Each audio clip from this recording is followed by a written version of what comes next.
ಸ್ತುತಿಸಿ ಅಂಬುನಿಧಿಯ ಆತ್ಮಜಿಗೆ ಕೈ ಮುಗಿದು ಅಂಬುಜಾಸನ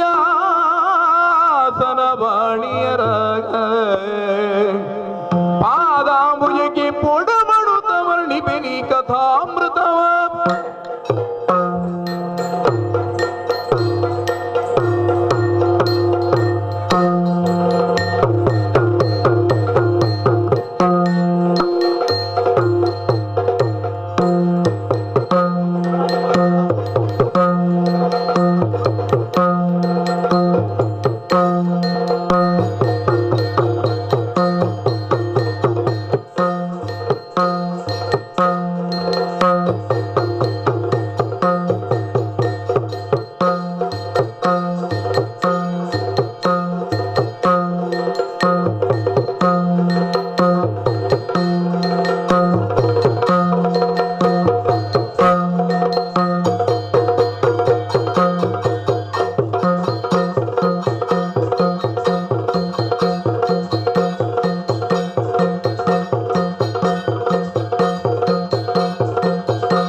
ಇರುವಂತಹ ಸ್ಥಳ ನಾಕಾಧಿಪ ಯಾರೆಂದು ಶತಮನ್ಯು ಎಂದು ಕೇಳಿವಲ್ಲೆಯೋ?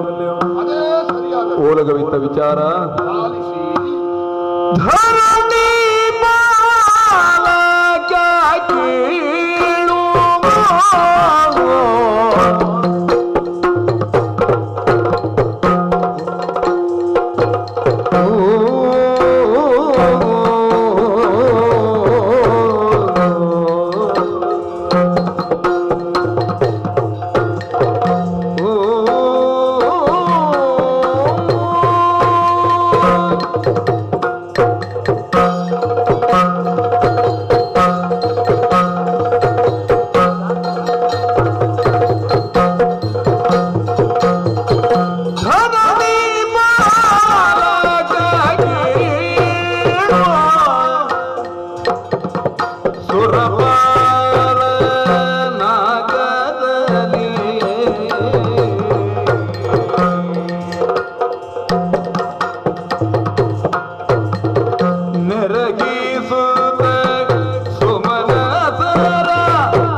ನಾವು ಓಲಗೆ ಕಟ್ಟೋದನ್ನು ಭೂಲೋಕದವರಿಗೆ ಕೇಳಿಸಿ ಧರಣಿ ಪಾಲಕರೆಲ್ಲ ಕೇಳಬೇಕು. ಯಾಕೆ ಗೊತ್ತುಂಟ? ಕೆಲವೊಮ್ಮೆ ಎಷ್ಟು ಎಲ್ಲಿಯವರೆಗೆ ಉತ್ಪ್ರೇಕ್ಷೆ ಅಂತ ಹೇಳಿದ್ರೆ, ಒಂದು ತುಂಡು ರಾಜ್ಯದ ಅರಸನು ಓಲಗ ಕೊಡುವಾಗ ಹೇಗೆ ಹೇಳುದು ಗೊತ್ತುಂಟ? ಸುರಪನ ಐಸಿರಿಗಿಂತ ಮಿಗಿಲಾದಂತ ಐಸಿರಿ ಅಂದ್ರೆ ಅವ ನೋಡಿರುವುದಿಲ್ಲ ದೇವಲೋಕದ ಸಭೆ, ಒಟ್ಟು ಉತ್ಪ್ರೇಕ್ಷೆ. ಈಗ ಏನಾಗಿದೆ ಗೊತ್ತುಂಟ? ಈ ಮೇರು ಅದ್ಭುತ ಇದಕ್ಕೆಲ್ಲ ಅರ್ಥವೇ ಇಲ್ಲ ಅಂತ ಆಗಿದೆ. ಕಂಡದ್ದು ಹೋದದ್ದು ಇದ್ದದ್ದು ಎಲ್ಲ ಅದ್ಭುತ ಪ್ರತಿಭೆ, ಮೇರು ಪ್ರತಿಭೆ. ನಿಜವಾಗಿ ಸರಿಯಾಗಿ ವಿಮರ್ಶಿಸಿದವ, ಗಮನಿಸಿದವ, ಇಂದ್ರನ ಸಭೆಗಿಂತ ಮಿಗಿಲಾದದ್ದು ಮತ್ತೊಂದಿಲ್ಲ ಅಂತ ಸರಿಯಾಗಿ ತಿಳಿದಿರ್ತಾನೆ. ಯಾಕೆ? 33 ಕೋಟಿ ದೇವತೆಗಳ ಆವಾಸ ಸ್ಥಾನ, ಸ್ವಚ್ಛ ಸ್ವರೂಪದ ಆಸ್ಥಾನ. ಅಷ್ಟೇ ಅಲ್ಲ, ಎಲ್ಲಿಯವರೆಗೆ ಅಂತ ಕೇಳಿದ್ರೆ, ದೇವಲೋಕದ ಹಾಗೆ ನಮ್ಮ ಆಳ್ವಿಕೆ ಅಂತ ಹೇಳುವವನ ಕಡೆಯಲ್ಲಿ ಒಂದು 40 ಜನವು ಇರುವುದಿಲ್ಲ. ನಮ್ಮಲ್ಲಿ 33 ಕೋಟಿ ಜನ ಇರ್ತಾರೆ, ಅಲ್ಲಿ 40 ಜನವು ಇರುವುದಿಲ್ಲ. ಅವ ದೇವಲೋಕಕ್ಕಿಂತ ದೊಡ್ಡ ಸಭೆ ಕೊಡುವುದು. ನಮ್ಮದು ಹಾಗಲ್ಲ, ಒಂದೊಂದಕ್ಕೂ ವೈಭವ ಉಂಟು, ಒಂದೊಂದಕ್ಕೂ ಅಲೌಕಿಕತೆ ಉಂಟು. ಏನು ಸುಮ್ಮನೆ ಪಡೆದುಕೊಂಡದ್ದ? 100 ಯಾಗವನ್ನು ಮಾಡಿ ಆ ಮೂಲಕ 3 ಮೂರ್ತಿಗಳ ಪ್ರಸಾದವಾಗಿ ಪಡೆದುಕೊಂಡದ್ದು. ನೋಡಿ, ಕಬ್ಬಿಣವನ್ನೇ ಚಿನ್ನವಾಗಿಸುವಂತ ಪರೂಷ ಶಿಲೆ, ಅಂಗಣದ ಹಾಸುಗಲ್ಲು, ಮೇರುಗಿರಿಯ ಆಟದ ಬಯಲು, ಹಿಡಿಯುವುದಕ್ಕೆ ವಜ್ರಾಯುಧ, ಏರುವುದಕ್ಕೆ ಐರಾವತ. ಭೂಲೋಕದವರಿಗೆ ಎಲ್ಲಿಯವರೆಗೆ ಒಂದು ಹವ್ಯಾಸ ಆಗಿ ಹೋಗಿದೆ ಅಂತ ಹೇಳಿದ್ರೆ, ದೇವೇಂದ್ರನ ವಾಹನದ ಹೆಸರು ಇದ್ದ ವಾಹನಗಳಿಗೆಲ್ಲ ಇಡುವುದು. ಐರಾವತ, ಬ್ರಹ್ಮನ ವಾಹನ ರಾಜಹಂಸ. ಯಾಕೆ? ಈ ಐರಾವತ ಆಕಾಶದಲ್ಲಿ ಹೋಗುವುದು, ನೆಲದಲ್ಲಿ ಹೋಗುವ ಐರಾವತಗಳು ಕೆಲವು ಭೂಲೋಕದಲ್ಲಿ ಸೃಷ್ಟಿಯಾಗುವುದು. ಯಾಕೆ? ನಾವು ದೇವೇಂದ್ರನ ಮಟ್ಟದಲ್ಲಿ ಒಮ್ಮೆ ಯೋಚಿಸುವ. ದೇವೇಂದ್ರನ ಮಟ್ಟವೇ ಬೇರೆ. ಕುಡಿಯುವುದಕ್ಕೆ ಪಾರಿಜಾತ ಪ್ರಸೂತ, ಕುಡಿಯುವುದಕ್ಕೆ ಪೀಯೂಷ, ಕಲ್ಪಿಸಿದ್ದನ್ನು ಕೊಡುವಂತ ಕಲ್ಪವೃಕ್ಷ, ಚಿಂತೆಯನ್ನು ದೂರ ಮಾಡುವಂತ ಚಿಂತಾಮಣಿ, ಕಾಮಿಸಿದ್ದನ್ನು ಈಯುವಂತ ಕಾಮಧೇನು. ಒಂದೇ ಎರಡೇ ಹೇಳಿ ಮುಗಿದಕ್ಕಂತ ಸೂರ್ಯಕಾಂತ ಚಂದ್ರಕಾಂತ ಶಿಲೆಗಳಿಂದ ಆಚ್ಛಾದಿತ ಭೂಮಿಗೆ ಹರಿಯುತ್ತಿರುವಂತ ಅಲಕಾನಂದ ಇಕ್ಕೆಲಗಳಲ್ಲಿ ಬಿದ್ದದ್ದು ಮಳಲ ರಾಶಿ ಅಲ್ಲ, ಅದು ಚಿನ್ನ. ಅಸ್ತಮಿಸದ ಸೂರ್ಯ, ವಿರಮಿಸದ ಚಂದ್ರ. ನಾವು ತ್ರಿದಶರು. ಎಂತದ್ದು? ಯಾವತ್ತೂ ನಮಗೆ ಜರ ಎನ್ನುವುದು ಬರುವುದಕ್ಕಿಲ್ಲ. ತ್ರಿದಶರು ಮೂರನೇ ದಶೆಯಲ್ಲಿರುವುದು. ಬಾಲ್ಯ, ಕೌಮಾರ್ಯ ಎರಡು ದಶೆಗಳು, ಯೌವನ ಈ ಮೂರನೇ ದಶೆಯಲ್ಲಿರುವ ಕಾರಣ ನಾವು ತ್ರಿದಶರು. ನಮಗೆ ಹೆಚ್ಚಾಗಲಿಕ್ಕಿಲ್ಲ ಪ್ರಾಯ. ಅಲ್ಲ, ಕೆಲವೊಮ್ಮೆ ಭೂಲೋಕದವರಿಗೆ ಹೆಚ್ಚಾಗುದಿಲ್ಲ. ಒಂದು 18ರ ಮೇಲೆ ಹೋಗ್ಬೇಕಾದ್ರೆ 25 ವರ್ಷ ಬೇಕಾಗ್ತದೆ, ಒಂದು 20 ವರ್ಷ ಆಗಬೇಕಾದ್ರೆ. ನಮ್ಮದು ಆಗಲ್ಲ, ಯಥಾರ್ಥವಾಗಿಯೂ ಹೆಚ್ಚಾಗುವುದು. ನಮ್ಮದು ಅಷ್ಟೇ ವರ್ಷ. ಯೌವನ ಮಾಸಲಿಕ್ಕಿಲ್ಲ ನಮ್ಮ. ಸಭೆಯನ್ನು ಕೊಟ್ಟಿದ್ದೇನೆ. ರಾಜರ್ಷಿಗಳು, ಮಹರ್ಷಿಗಳು, ಬ್ರಹ್ಮರ್ಷಿಗಳು, ಮುನಿವರೇಣ್ಯರೆಲ್ಲ ಸೇರಿದ್ದಾರೆ. ಯಕ್ಷರು, ಕಿನ್ನರರು, ಕಿಂಪುರುಷರು, ಉರಗರು, ಸಿದ್ಧರು, ಸಾಧ್ಯರು, ಗರುಡರು, ಗಂಧರ್ವರು, ಗುಹ್ಯಕರು, ವಿಜಾದರು. ಇವರೊಂದಿಗೆ ನೋಡಿ ಸಾಂಸ್ಕೃತಿಕ ಕಾರ್ಯಕ್ರಮ. ಅಲ್ಲ, ಇಲ್ಲಿ ನಿಂತವರು ವರುಣ ವಾಯು ಕುಬೇರಾದಿಗಳು. ಇವರು ಕುಮಾರಿಯರಲ್ಲ, ಮುಂದೆ ಕುಣಿಯೋವರು ಕುಮಾರಿಯ, ರಂಭಾದಿ ನಾರ್ಯ. ಇಲ್ಲಿರುವವರೆಲ್ಲ ಕುಮಾರರೇ. ವಾಯು ಬೇರೆ, ಅಗ್ನಿ ಬೇರೆ, ವರುಣ ಬೇರೆ. ರಂಭಾದಿ ನಾರ್ಯರ ನರ್ತನ. ನಮ್ಮದು ಸಾಂಸ್ಕೃತಿಕ ಕಾರ್ಯಕ್ರಮ ಆದ ಮೇಲೆ ಹವಿರ್ಭೋಜನ, ಅದಕ್ಕಿಂತ ಮೊದಲಿಲ್ಲ. ಕೆಲವೊಮ್ಮೆ ಏನಾಗ್ತದೆ ಗೊತ್ತುಂಟ, ಊಟ ಆದ ಮೇಲೆ ಸಾಂಸ್ಕೃತಿಕ ಕಾರ್ಯಕ್ರಮ ಇಟ್ಟರೆ ಊಟಕ್ಕೆ 1000 ಜನ ಇರ್ತಾರೆ, ಸಾಂಸ್ಕೃತಿಕ ಕಾರ್ಯಕ್ರಮಕ್ಕೆ 50 ಇರುವುದಿಲ್ಲ. ಇನ್ನೂ ಒಂದು ಮಾಡುವುದು ಹೇಳುವುದಾಗಿ, ನಮ್ಮ ಮನೆಯ ಒಂದು ಕಾರ್ಯಕ್ರಮಕ್ಕೆ ಬಂದು ಊಟ ಮಾಡಿ ನೀವು ಹೋಗ್ಬೇಕು ಅಂತ, ಸಾಂಸ್ಕೃತಿಕ ಕಾರ್ಯಕ್ರಮಕ್ಕೆ ನಿಲ್ಲಬೇಕು ಅಂತ ಅವನು ಹೇಳುವುದಿಲ್ಲ. ಇವ ಬಂದದ್ದು ಮುಖ ತೋರಿಸ್ತಾನೆ ಹೋಗ್ತಾನೆ. ನಾವು ಅದಕ್ಕೆ ಮೊದಲೇ ಸಾಂಸ್ಕೃತಿಕ ಕಾರ್ಯಕ್ರಮ ಆದ್ಮೇಲೆ ನಮ್ಮದು ಹವಿರ್ಭೋಜನ. ಹಾಗೆ ವ್ಯವಸ್ಥೆ. ರಂಭಾದಿ ನಾರಿಯರು ಕುಣಿಯುವುದನ್ನು ಕಾಣಬಾರ್ದು. ಭರತನಾಟ್ಯ ತಾಳಕ್ಕೆ ಸರಿಯಾಗಿ, ಶ್ರುತಿಗೆ ಸರಿಯಾಗಿ, ಗತಿಗೆ ಸರಿಯಾಗಿ ಮಾಡುವಂತಹ ಕಲಾ ಪ್ರಸ್ತುತಿ. ತಾಳಕ್ಕೆ ಸರಿಯಾಗಿಲ್ಲದಿದ್ರೆ ಅದು ಭರತನಾಟ್ಯ ಅಲ್ಲ, ಭಾರತನಾಟ್ಯ. ತಾಳ ಒಟ್ಟು ಹೊಡೆದ್ರೆ ಅದು ತಾಳ ಅಲ್ಲ, ಬೇತಾಳ. ಸರಿಯಾದಂತಹ ವಿಕ್ರಮ ಅಥವಾ ಅವರೋಹಣದಲ್ಲಿ ಇಲ್ಲದೆ ಇದ್ರೆ ಅದು ರಾಗ ಅಲ್ಲ, ಸರಾಗ. ಚಿತ್ರಸೇನನ ಗಾಯನ ನೋಡಿ, ಇವರ ನಾಟ್ಯ ನೋಡಿ, ಕರ್ಣಾನಂದಕರ. ಮತ್ತೆ ಒಂದು ಹೇಳ್ಬೇಕ ನಾನು, ಯಾವ ಸಭಾ ಕಾರ್ಯಕ್ರಮ ಇತ್ತು, ಸಾಂಸ್ಕೃತಿಕ ಕಾರ್ಯಕ್ರಮ ಇಲ್ವೋ, ಒಂದು ಕಿರೀಟ ಇಲ್ಲದ ರಾಜನ ಹಾಗೆ ಅಂತ ಎಲ್ಲ ಬಪ್ಪೆ ಹೊಡೆಯುವುದು. ಕಲೆ ಉಳಿಬೇಕು, ಕಲೆ ಉಳಿಬೇಕು, ಕಲೆ ಉಳಿಬೇಕು. ತಪ್ಪಿಯಾದ್ರೂ ಅವ ಹೇಳ್ತಾನ ಕಲಾವಿದ ಉಳಿಬೇಕು ಅಂತ. ಕಲಾವಿದ ಉಳಿಯದಿದ್ರೆ ಕಲೆ ಉಳಿತದ? ನಾವು ನೋಡಿ ಕಲಾವಿದರಿಗೆ ರಾಜಾಶ್ರಯ ಕೊಟ್ಟ, ಹೊನ್ನ ಸಹವಾಸದಿಂದ ಶೋಭಿಸುವ ರತ್ನಗಳಂತೆ ಅವರೆಲ್ಲ ರಂಜಿಸ್ತಾ ಇದ್ದಾರೆ. ನಮ್ಮಲ್ಲಿ ಕೆಲವರು ಕಣ್ಣಿನಿಂದ ಮಾತ್ರ ಸೆರೆ ಹಿಡಿಯುವುದಲ್ಲ, ಬೇರೆ ಬೇರೆ ಎತ್ತರಿಂದೆಲ್ಲ ಸೆರೆ ಹಿಡಿಯುವವರಿದ್ದಾರೆ. ಯಾಕೆ? ಅದವರ ಚಿತ್ತವಿಚ್ಛೆಯಲ್ಲಿ ಸೆರೆ ಹಿಡಿದು ನಿರಂತರವಾಗಿರ್ಬೇಕು. ಆದ್ರೆ ಕಲಾ ಪ್ರಸ್ತುತಿ ಉಂಟು ಎನ್ನುವುದಾಗಿ ಆನಂದದಲ್ಲಿ ಕರ್ತವ್ಯವನ್ನು ಮರೆಯುವುದಕ್ಕಾಗ್ತದ? ಯಥಾರ್ಥವನ್ನು ನೆನಪಿಟ್ಟುಕೊಳ್ಳಬೇಡುವ? ಕರ್ತವ್ಯ ಪ್ರಜ್ಞೆ ಬೇಡುವ? ದೇವತೆಗಳೇ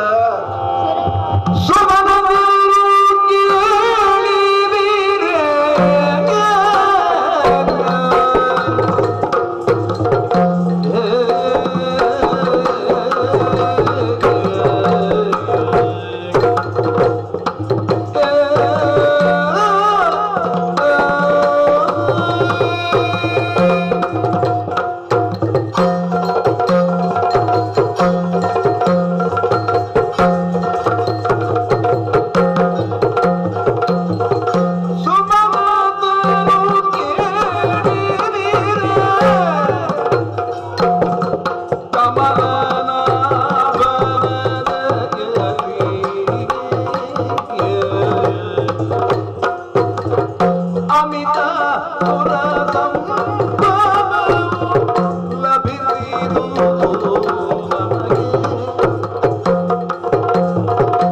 ಸುಮನ ಬರುಗೆ ಕಮಲನಾಭನ ದಯದಿ ಅಮಿತ ಪುರ ಸಂಪದವು ಲಭಿಸಿದು ನಮಗೆ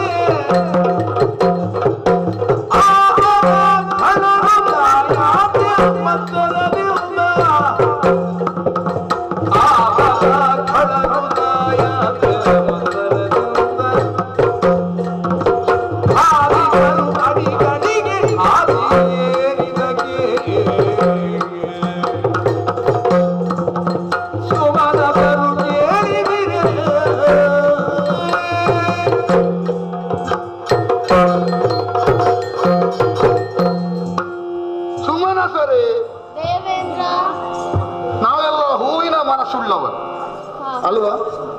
ಕಮಲದ ಹೂವಿನ ಮನಸ್ಸು ನಮ್ಮದು. ಹಾಗಾಗಿ ನಮ್ಮನ್ನು ಸುಮನಸರು ಅಂತ ಕರೆಯುವುದು.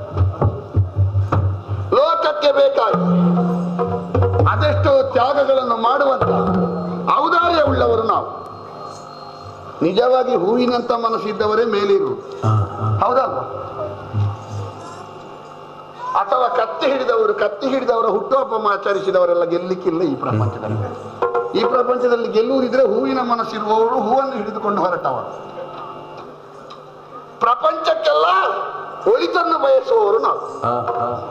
ಕೇಳಿದ್ದೀರಿ ಸುಮನಸ ನಮಗೆ ಸಿಕ್ಕಿದ ಯಾರಿಂದ? ಕಮಲನಾಭನ ದಯದಿ.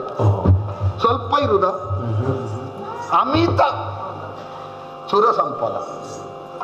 ಆ ಕಮಲನಾಭನ ದಯೆ ಒಂದಿದ್ರೆ, ಆ ಕಮಲನಾಭನ ಅನುಗ್ರಹದಿಂದ ಸಿಕ್ಕಿದ್ದು ಸಾಮಾನ್ಯವಾದದ್ದಲ್ಲ, ಅಮಿತವಾದದ್ದು. ಮುಗಿಯದೇ ಇರುವುದು.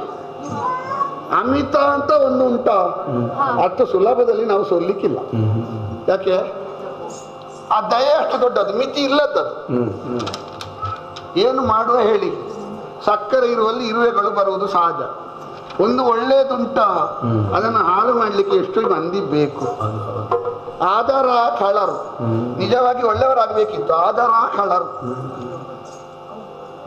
ಕಶ್ಯಪ ಬ್ರಹ್ಮನ ಸಂತಾನ ಒಳ್ಳೇದಾಗಬೇಡುವ. ಯಾಕೆ ಕಳರಾದ್ರು? ಸಹವಾಸ ದೋಷ. ಸಹವಾಸದಿಂದ ಕೆಟ್ಟು ಹೋದ್ರು. ದೇವತೆಗಳನ್ನು ಹೇಗೆ ಸೋಲಿಸುವುದು? ಒಬ್ಬ ಮೇಲೆ ಕೇಂದ್ರದಲ್ಲಿದ್ರೆ ಅವನನ್ನು ಹೇಗೆ ಸೋಲಿಸುವುದು? ಇದೇ ವಿಷಯ. ಅದು ನಿಜವಾಗಿ ಅವರವರಿಗೆ ಸರಿ ಇಲ್ಲ. ಒಂದು 10 ಮಂದಿ ಎಲ್ಲ ಸೇರುವುದು, ರಕ್ಕಸೆಲ್ಲ ಸೇರಿ ಅದಕ್ಕೊಂದು ಹೊಸ ಹೆಸರು, ಎಂತಾದ್ರು ಘಟಬಂಧನ. ನಿಜವಾಗಿ ಎಲ್ಲಿಯಾದ್ರೂ ಕೇಂದ್ರದಲ್ಲಿದ್ದವನನ್ನು ಸೋಲಿಸಿದ್ರೆ ಅವರವರೇ ಹೊಡೆದಾಡಿಕೊಳ್ತಾರೆ ಅಧಿಕಾರಕ್ಕೆ. ಸೋಲಿಸುವವರೆಗೆ ಒಟ್ಟಿಗೆ. ಲೋಕಕ್ಕೆ ಒಳ್ಳೇದು ಮಾಡ್ಲಿಕ್ಕೆ ಅಲ್ಲ. ನೀವು ಲೋಕದಲ್ಲಿ ನೋಡಿ, ಒಂದೇ ಇದ್ದದ್ದು ಮಾತ್ರ ಸರಿ ಇರುವುದು ಹೊರತು ಸಮ್ಮಿಶ್ರವಾದದ್ದು ಲೋಕ ಉದ್ಧಾರ ಮಾಡ್ಲಿಕ್ಕೆ ಉಂಟ? ಅವರು ಮನೆಯೊಳಗೆ ಹೋಗಿ ಅವರವರೇ ಹೊಡ್ಕೊಳ್ಳುದು, ನಾನು ಮೇಲೆ ಅಂತ. ಅಂತ ರಕ್ಕಸರ ಸಂತಾನ ಆಗಾಗ ಹವಣಿಸ್ತಾ ಉಂಟು. ನಮಗೆ ತಿಳಿದ ಮಾಹಿತಿ ಸತ್ಯವಾದ್ರೆ, ಗುರುಗಳಾದ ಬೃಹಸ್ಪತಿಗಳು ಹೇಳಿದ್ದು ಸತ್ಯ ಆದ್ರೆ, ವರ್ತಮಾನ ಕಾಲದಲ್ಲಿ ತಮಾಸುಗಳು ಎನ್ನುವ ತಲೆ ಎತ್ತಿ ಮೆರೆಯುತ್ತಾ ಇದ್ದಾನೆ. ಈಗ ಅವ ಬರುವವರೆಗೆ ಕಾದು ನಿಲ್ಲಬಾರ್ದಲ್ಲ. ಸಾಲ, ರೋಗ, ಬೆಂಕಿ, ಶತ್ರು, ಇದನ್ನು ಮೂಲದಲ್ಲಿ ನಾಶ ಮಾಡಬೇಕು. ಬಿಟ್ಟರೆ ಸ್ವಲ್ಪ ಅಲ್ವ ಸಾಲ ಅಂತ ಹೇಳಿದ್ರೆ ಮತ್ತೆ ಕುತ್ತಿಗೆ ಹೊರಗೆ ಬರ್ತದೆ. ರೋಗವು ಹಾಗೆ ಈಗ ಆರಂಭ ಆದದ್ದಲ್ಲ, ಮತ್ತೆ ಹೋಗುವ ಪಂಡಿತರಲ್ಲಿಗೆ ಅಂತ ಹೇಳಿದ್ರೆ ರೋಗ ಮಾರಕ್ಕಾಗ್ತದೆ. ಬೆಂಕಿಯೂ ಹಾಗೆ ಕಿಡಿಯಲ್ವಾ ಅಂತ ಬಿಟ್ರೆ ಊರು ಸುಡ್ತದೆ. ಶತ್ರು ಹಾಗೆ ಎಂತದ್ದು ಮಾಡ್ತಾನೆ, ಅವ ಸಣ್ಣವಲ್ವಾ ಅಂತ ಬಿಟ್ರೆ ಒಂದು ದಿವಸ ರಾತ್ರಿ ಭಯೋತ್ಪಾದಕರನ್ನು ಸೇರಿಸಿಕೊಂಡು ಬರ್ತಾನೆ. ಈ ಪ್ರಪಂಚದ ಕ್ರಮ ಹಾಗೆ. ಶತ್ರುಗಳ ಸ್ಥಾನದಲ್ಲಿರುವಂತಹ ತಮಾದಿ ದೈತ್ಯರನ್ನು ಕೊಲ್ಲುವಲ್ಲಿ ಏನಾದ್ರೂ ಸಿದ್ಧತೆ ಮಾಡ್ಬೇಕಲ್ಲ. ಸಿದ್ಧತೆ ಮಾಡುವವ ನಾನೇ ಹೌದಾದ್ರು, ನಿಮ್ಮ ಬೆಂಬಲ ಬೇಕಲ್ಲ. ಏನು ನಿಮ್ಮಲ್ಲಿ ವ್ಯವಸ್ಥೆ ಸಿದ್ಧತೆ ಉಂಟು?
ಶ್ರೀಹರಿಯ ಕರುಣೆಯಿಂದ ಹೋರಾಡಿ ಯಮನಾಲಯಕ್ಕೆ ಹೊರಟಿದ್ದೇವೆ. ನಿಜ.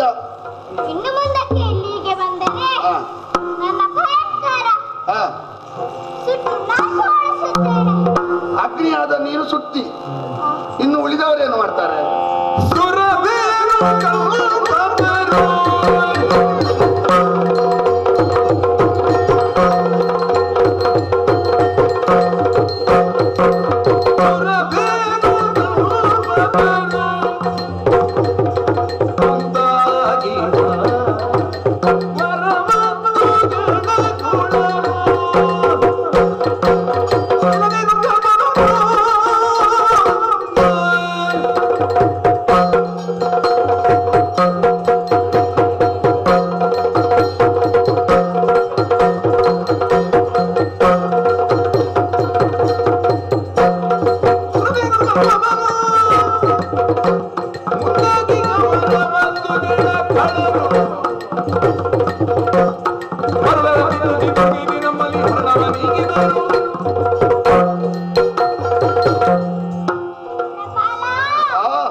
ಅವ ಊರಿನಲ್ಲಿ ಇರಬಾರ್ದು, ಹಾರಿಸಬೇಕಾಗಿ.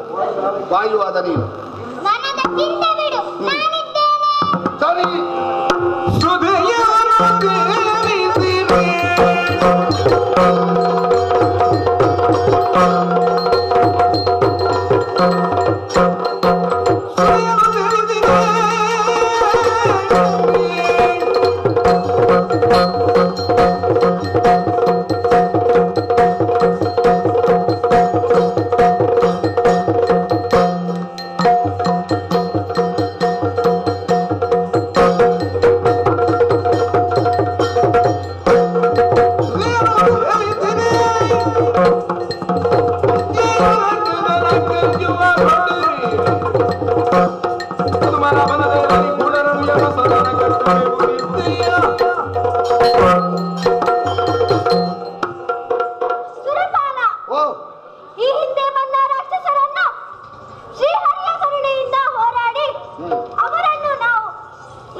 ಅದಿಲ್ಲ. ಸುರಿಯ ರಾಕ್ಷಸರು ಇಲ್ಲಿಗೆ ದಂಡೆತ್ತಿ ಬಂದರೆ ಅವರನ್ನು ಸುಮ್ಮನೆ ಬಿಡಬಾರದು. ಮನದ ಆತಂಕ ಬಿಡು, ನಾನಿದ್ದೇನೆ. ಸಂತೋಷವಾಗಿ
ನಡಿನ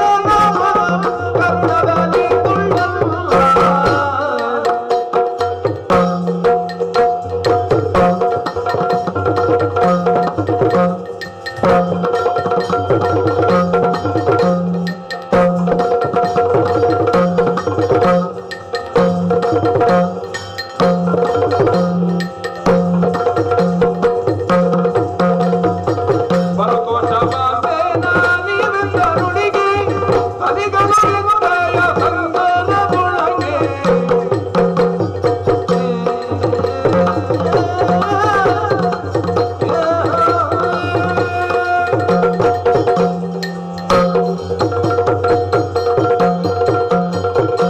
ದೇವತೆಗಳೇ ಸುರಪಾಲ. ಬಲುತೋಷವಾಂತೇನ ನೀವೆಂದ ನುಡಿಗೆ ಹ, ಹ, ನಿರರ್ಗಳವಾಗಿ ಹೇಳಿ ಮುಗಿಸಿದಿರಲ್ಲ, ಹ, ಹ, ಹೇಳಬೇಕಾದ್ದನ್ನು. ಅದಕ್ಕೆ ಬಹಳ ಸಂತೋಷ ಆಯ್ತು. ಹ, ಹ, ಕಳರ ಭೀತಿ ನಮಗೆ ಎಲ್ಲಿನಿತಾದ್ರೂ ಉಂಟಾ? ಹ, ಹ. ರಕ್ಕಸರ ಭಯ ಇಲ್ಲ ನಮಗೆ. ಯಾಕೆ? ನಳಿನ ನಾಭನ ದಯೆ ಉಂಟು. ಅದು ಎಲ್ಲಿಯವರೆಗೆ ಉಂಟೋ ಅಲ್ಲಿಯವರೆಗೆ ರಕ್ಕಸರ ಭಯ ಇಲ್ಲ. ಆದರೂ ನಿಮ್ಮಲ್ಲಿ ಕೇಳಿದ್ಯಾಕೆ? ಯಾವುದಾದ್ರೂ ಆಗಾಗ ಅಭ್ಯಾಸದಲ್ಲಿದ್ರೆ ಮಾತ್ರ ಅದಕ್ಕೆ ಹರಿತ ಇರುವುದು. ಎಲ್ಲಿಯೋ ಮೂಲೆಯಲ್ಲಿದ್ದಂಥ ಕತ್ತಿ ತನ್ನಷ್ಟಕ್ಕೆ ತಾನು ಮಣ್ಣು ಹಿಡಿದು ಹೋಗ್ತದೆ. ಆಗಾಗ ಅದನ್ನು ಮಸೀತಾ ಇರಬೇಕು, ಆಗ ಹರಿತಾಗ್ತದೆ. ಈ ಪ್ರಪಂಚದಲ್ಲಿ ಪ್ರತಿಯೊಂದು ಹಾಗೆ ಅಭ್ಯಾಸಾನುಗತ ವಿದ್ಯಾ, ಯುದ್ಧರಂಗದ ವಿದ್ಯೆಯಾದರೂ ಹ, ಅಥವಾ ದೇವಲೋಕದ ರಕ್ಷಣೆ ಎನ್ನುವಂಥ ವ್ಯವಸ್ಥೆ ಆದರೂ ಹ, ಸರಿಯಾಗಿರ್ಬೇಕು. ಆಗ ನೀವು ಮನನ ಮಾಡ್ತಾ ಇರಬೇಕು. ರಕ್ಕಸರ ದಾಳಿ ಆದರೆ ಏನು ಮಾಡುವುದು? ಇದನ್ನು ನೆನಪಿಸಲಿಕ್ಕೆ ನಿಮ್ಮಲ್ಲಿ ಯಾವುದೇ ಸಂಶಯ ಇದ್ದು ಹೇಳಿದ್ದಲ್ಲ ನಾನು. ನಮಗೆ ದೇವರ ದಯೆ ಇರುವಾಗ ಯಾವ ರಕ್ಕಸ ಬಂದರೆ ಏನು ದೊಡ್ಡ ವಿಷಯವೇ ಅಲ್ಲ. ಯಾಕೆ? ರಕ್ಕಸರು ಎಷ್ಟು ಮೆರೆದರೂ ಕೇವಲ ನಂದಿ ಹೋಗುವ ದೀಪಕ್ಕೆ ಪ್ರಕಾಶ ಹೆಚ್ಚಾದಾಗ ಸ್ವಲ್ಪ ಪ್ರಕಾಶ ಹೆಚ್ಚಾಗಿ ಕಾಣುವುದಷ್ಟೇ. ಅವರು ಹೆಚ್ಚು ಸಮಯ ಮೆರೆಯುವುದಿಲ್ಲ. ಅವರು ಬೇಗ ಸಾಯುವುದಕ್ಕೇ ಇರುವವರು. ಲೆಕ್ಕಕ್ಕಿಂತ ಹೆಚ್ಚು ಯಾರು ಹಾರಾಟ ಮಾಡ್ತಾರೆ ಅವರೊಂದು 5 ವರ್ಷಕ್ಕಿಂತ ಹೆಚ್ಚಿರುವುದಿಲ್ಲ. ಅವರು ಹೋಗ್ತಾರೆ. ರಕ್ಕಸರ ಕಥೆಯೂ ಹಾಗೆ, ಅವರು ಹೆಚ್ಚು ಸಮಯ ಇರುವುದಿಲ್ಲ. ಕಳರ ಭೀತಿಯು ನಮಗೆ ಎಲ್ಲಿ ನಿಂತಿಲ್ಲ. ಕಮಲನಾಭನ ಪಾದದಯದಿಂದ ಸುಳ್ಳಲ್ಲ. ಆದ್ರೆ ನಮ್ಮ ಕರ್ತವ್ಯ ನಾವು ಮಾಡಬೇಕು. ದೇವಲೋಕದಲ್ಲಿರುವಾಗ ರಕ್ಕಸರು ಬಂದ್ರೆ ಏನು ಎನ್ನುವ ಸಿದ್ಧತೆಯಲ್ಲೇ ಇರಬೇಕು. ಅದಕ್ಕೆ ಕೇಳಿದ್ದು ಎಲ್ಲ ವಿಷಯವೂ ಹಾಗೆ. ನಮ್ಮದು ಮುಗಿಯಿತು ಅಂತ ನಾವು ಸುಮ್ಮನಿರುವುದಲ್ಲ. ಕೆಲವು ಕಡೆಯಲ್ಲಿ ಹಾಗಿರ್ತದೆ, ಮನೆಯವರು ಅವರ ಮಕ್ಕಳ ಕಾರ್ಯಕ್ರಮ ಮುಗಿಯಿತು ಅವ್ರ ಮನೆಗೆ ಹೋಗುದು, ಪೂರ್ತಿ ನೋಡ್ಲಿಕ್ಕಿಲ್ಲ ಅವರು. ಹಾಗಲ್ಲ, ನಾವು ಪೂರ್ತಿ ಎಲ್ಲ ಇದ್ದು ಎಲ್ಲವನ್ನು ಗಮನಿಸಿಕೊಂಡು ನೋಡಿದ್ರೆ ಮಾತ್ರ ಗೊತ್ತಾಗುವುದು ಯಾವುದು ಒಳ್ಳೆಯದು ಯಾವುದು ಕೆಟ್ಟದ್ದು. ಒಳ್ಳೆಯದನ್ನು ಪರಿಗ್ರಹಿಸಿ ಕೆಟ್ಟದ್ದನ್ನು ದೂರೀಕರಿಸುವ ಸ್ವಭಾವ ಇರುವವರೇ ದೇವತೆಗಳು. ಅವರು ಪಾತಾಳದಲ್ಲಿ ಇರಲಿ, ಭೂಲೋಕದಲ್ಲಿ ಇರಲಿ, ದೇವಲೋಕದಲ್ಲಿ ಇರಲಿ. ಹಾಗಾಗಿ ನಾವು ಹರಿಭಜನೆಯೊಂದಿಗೆ ಕರ್ತವ್ಯ ಪರಾಯಣರಾಗಿ ದೇವಲೋಕದಲ್ಲಿ ಸದಾ ಜಾಗೃತರಾಗಿರೋಣ.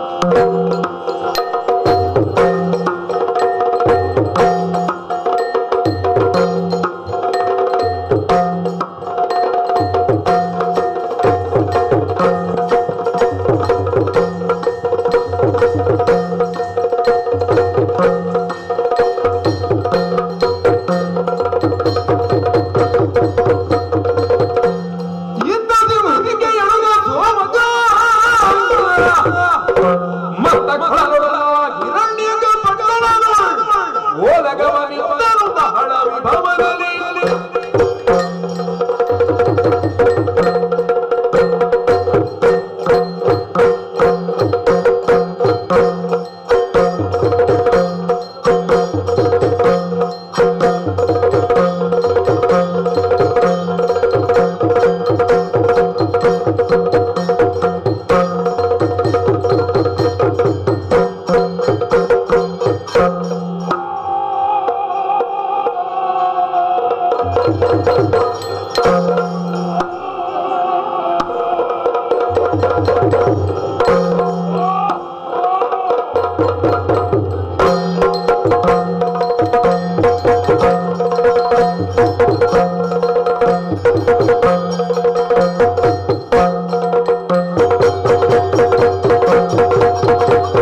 ಸೋಮಕದ ಇದ್ದೇನೆಂದು ಕೇಳಿ ಹಾಗೆಂದುಕೊಳ್ಳಬಹುದು. ಮೂಲಕವಿದ್ದ ವಿಚಾರ ಅನೇಕ ಇದೆ, ಅನೇಕ ಇದೆ.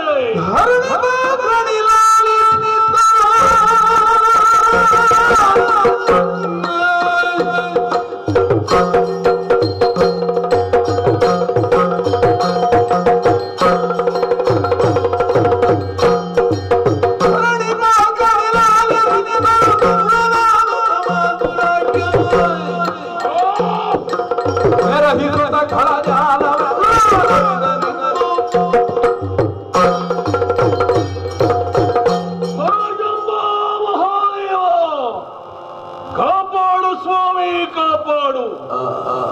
ಹಿರಣ್ಯಕಾಪುರ ನಮ್ಮ ಪುರ ದೈತ್ಯ ಸಮೂಹವೆಲ್ಲವನ್ನು ಸೇರಿಸಿಕೊಂಡು ಮಾನವ ಸಾಮ್ರಾಜ್ಯವನ್ನು ಕಟ್ಟಿ ಸುಖವಾಗಿ ಬಾಳಿ ಬದುಕುತ್ತಾ ಇದ್ದೇನೆ.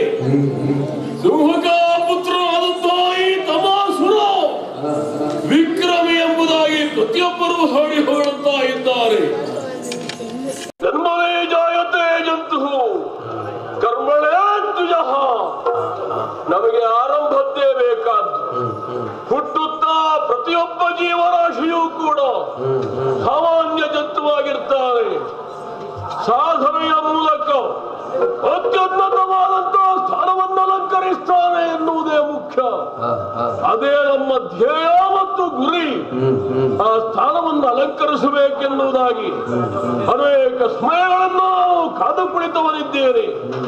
ಬೇಕಾದಂತಹ ದೇಹ ಬಲ, ಬುದ್ಧಿ ಬಲ, ಜನಬಲ ಮಾತ್ರವಲ್ಲ, ಭಗವಂತನದ್ದಾದಂತಹ ಅನುಗ್ರಹ ಎಲ್ಲವನ್ನೂ ಪಡೆದದ್ದಾಗಿದೆ. ಬಹು ದಿವಸಗಳ ಕನಸಾಗಿರುವಂತಹ ಆ ಸ್ವರ್ಗ ನಮ್ಮದಾಗಬೇಕೆನ್ನುವುದೇ ನನ್ನ ಧ್ಯೇಯ. ಅದನ್ನು ಪಡೆಯಬೇಕಿದ್ರೆ ನಮ್ಮವರೆಲ್ಲ ಒಟ್ಟು ಸೇರಿಸಬೇಕು. ಎಲ್ಲಿದ್ದಾರೆ ಎಲ್ಲಿದ್ದಾರೆ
ಪಾದಗಳಿಗೆ ವಂದಿಸಿಕೊಂಡಿದ್ದೇನೆ. ಎದ್ದಾಳು ಎದ್ದಾಳು. ಅವಸರದ ಕರೆ ಓಡಾಡಿ ಬಂದಿದ್ದೇನೆ. ನನ್ನಿಂದ ಏನಾಗಬೇಕು ತಿಳಿಸಿ.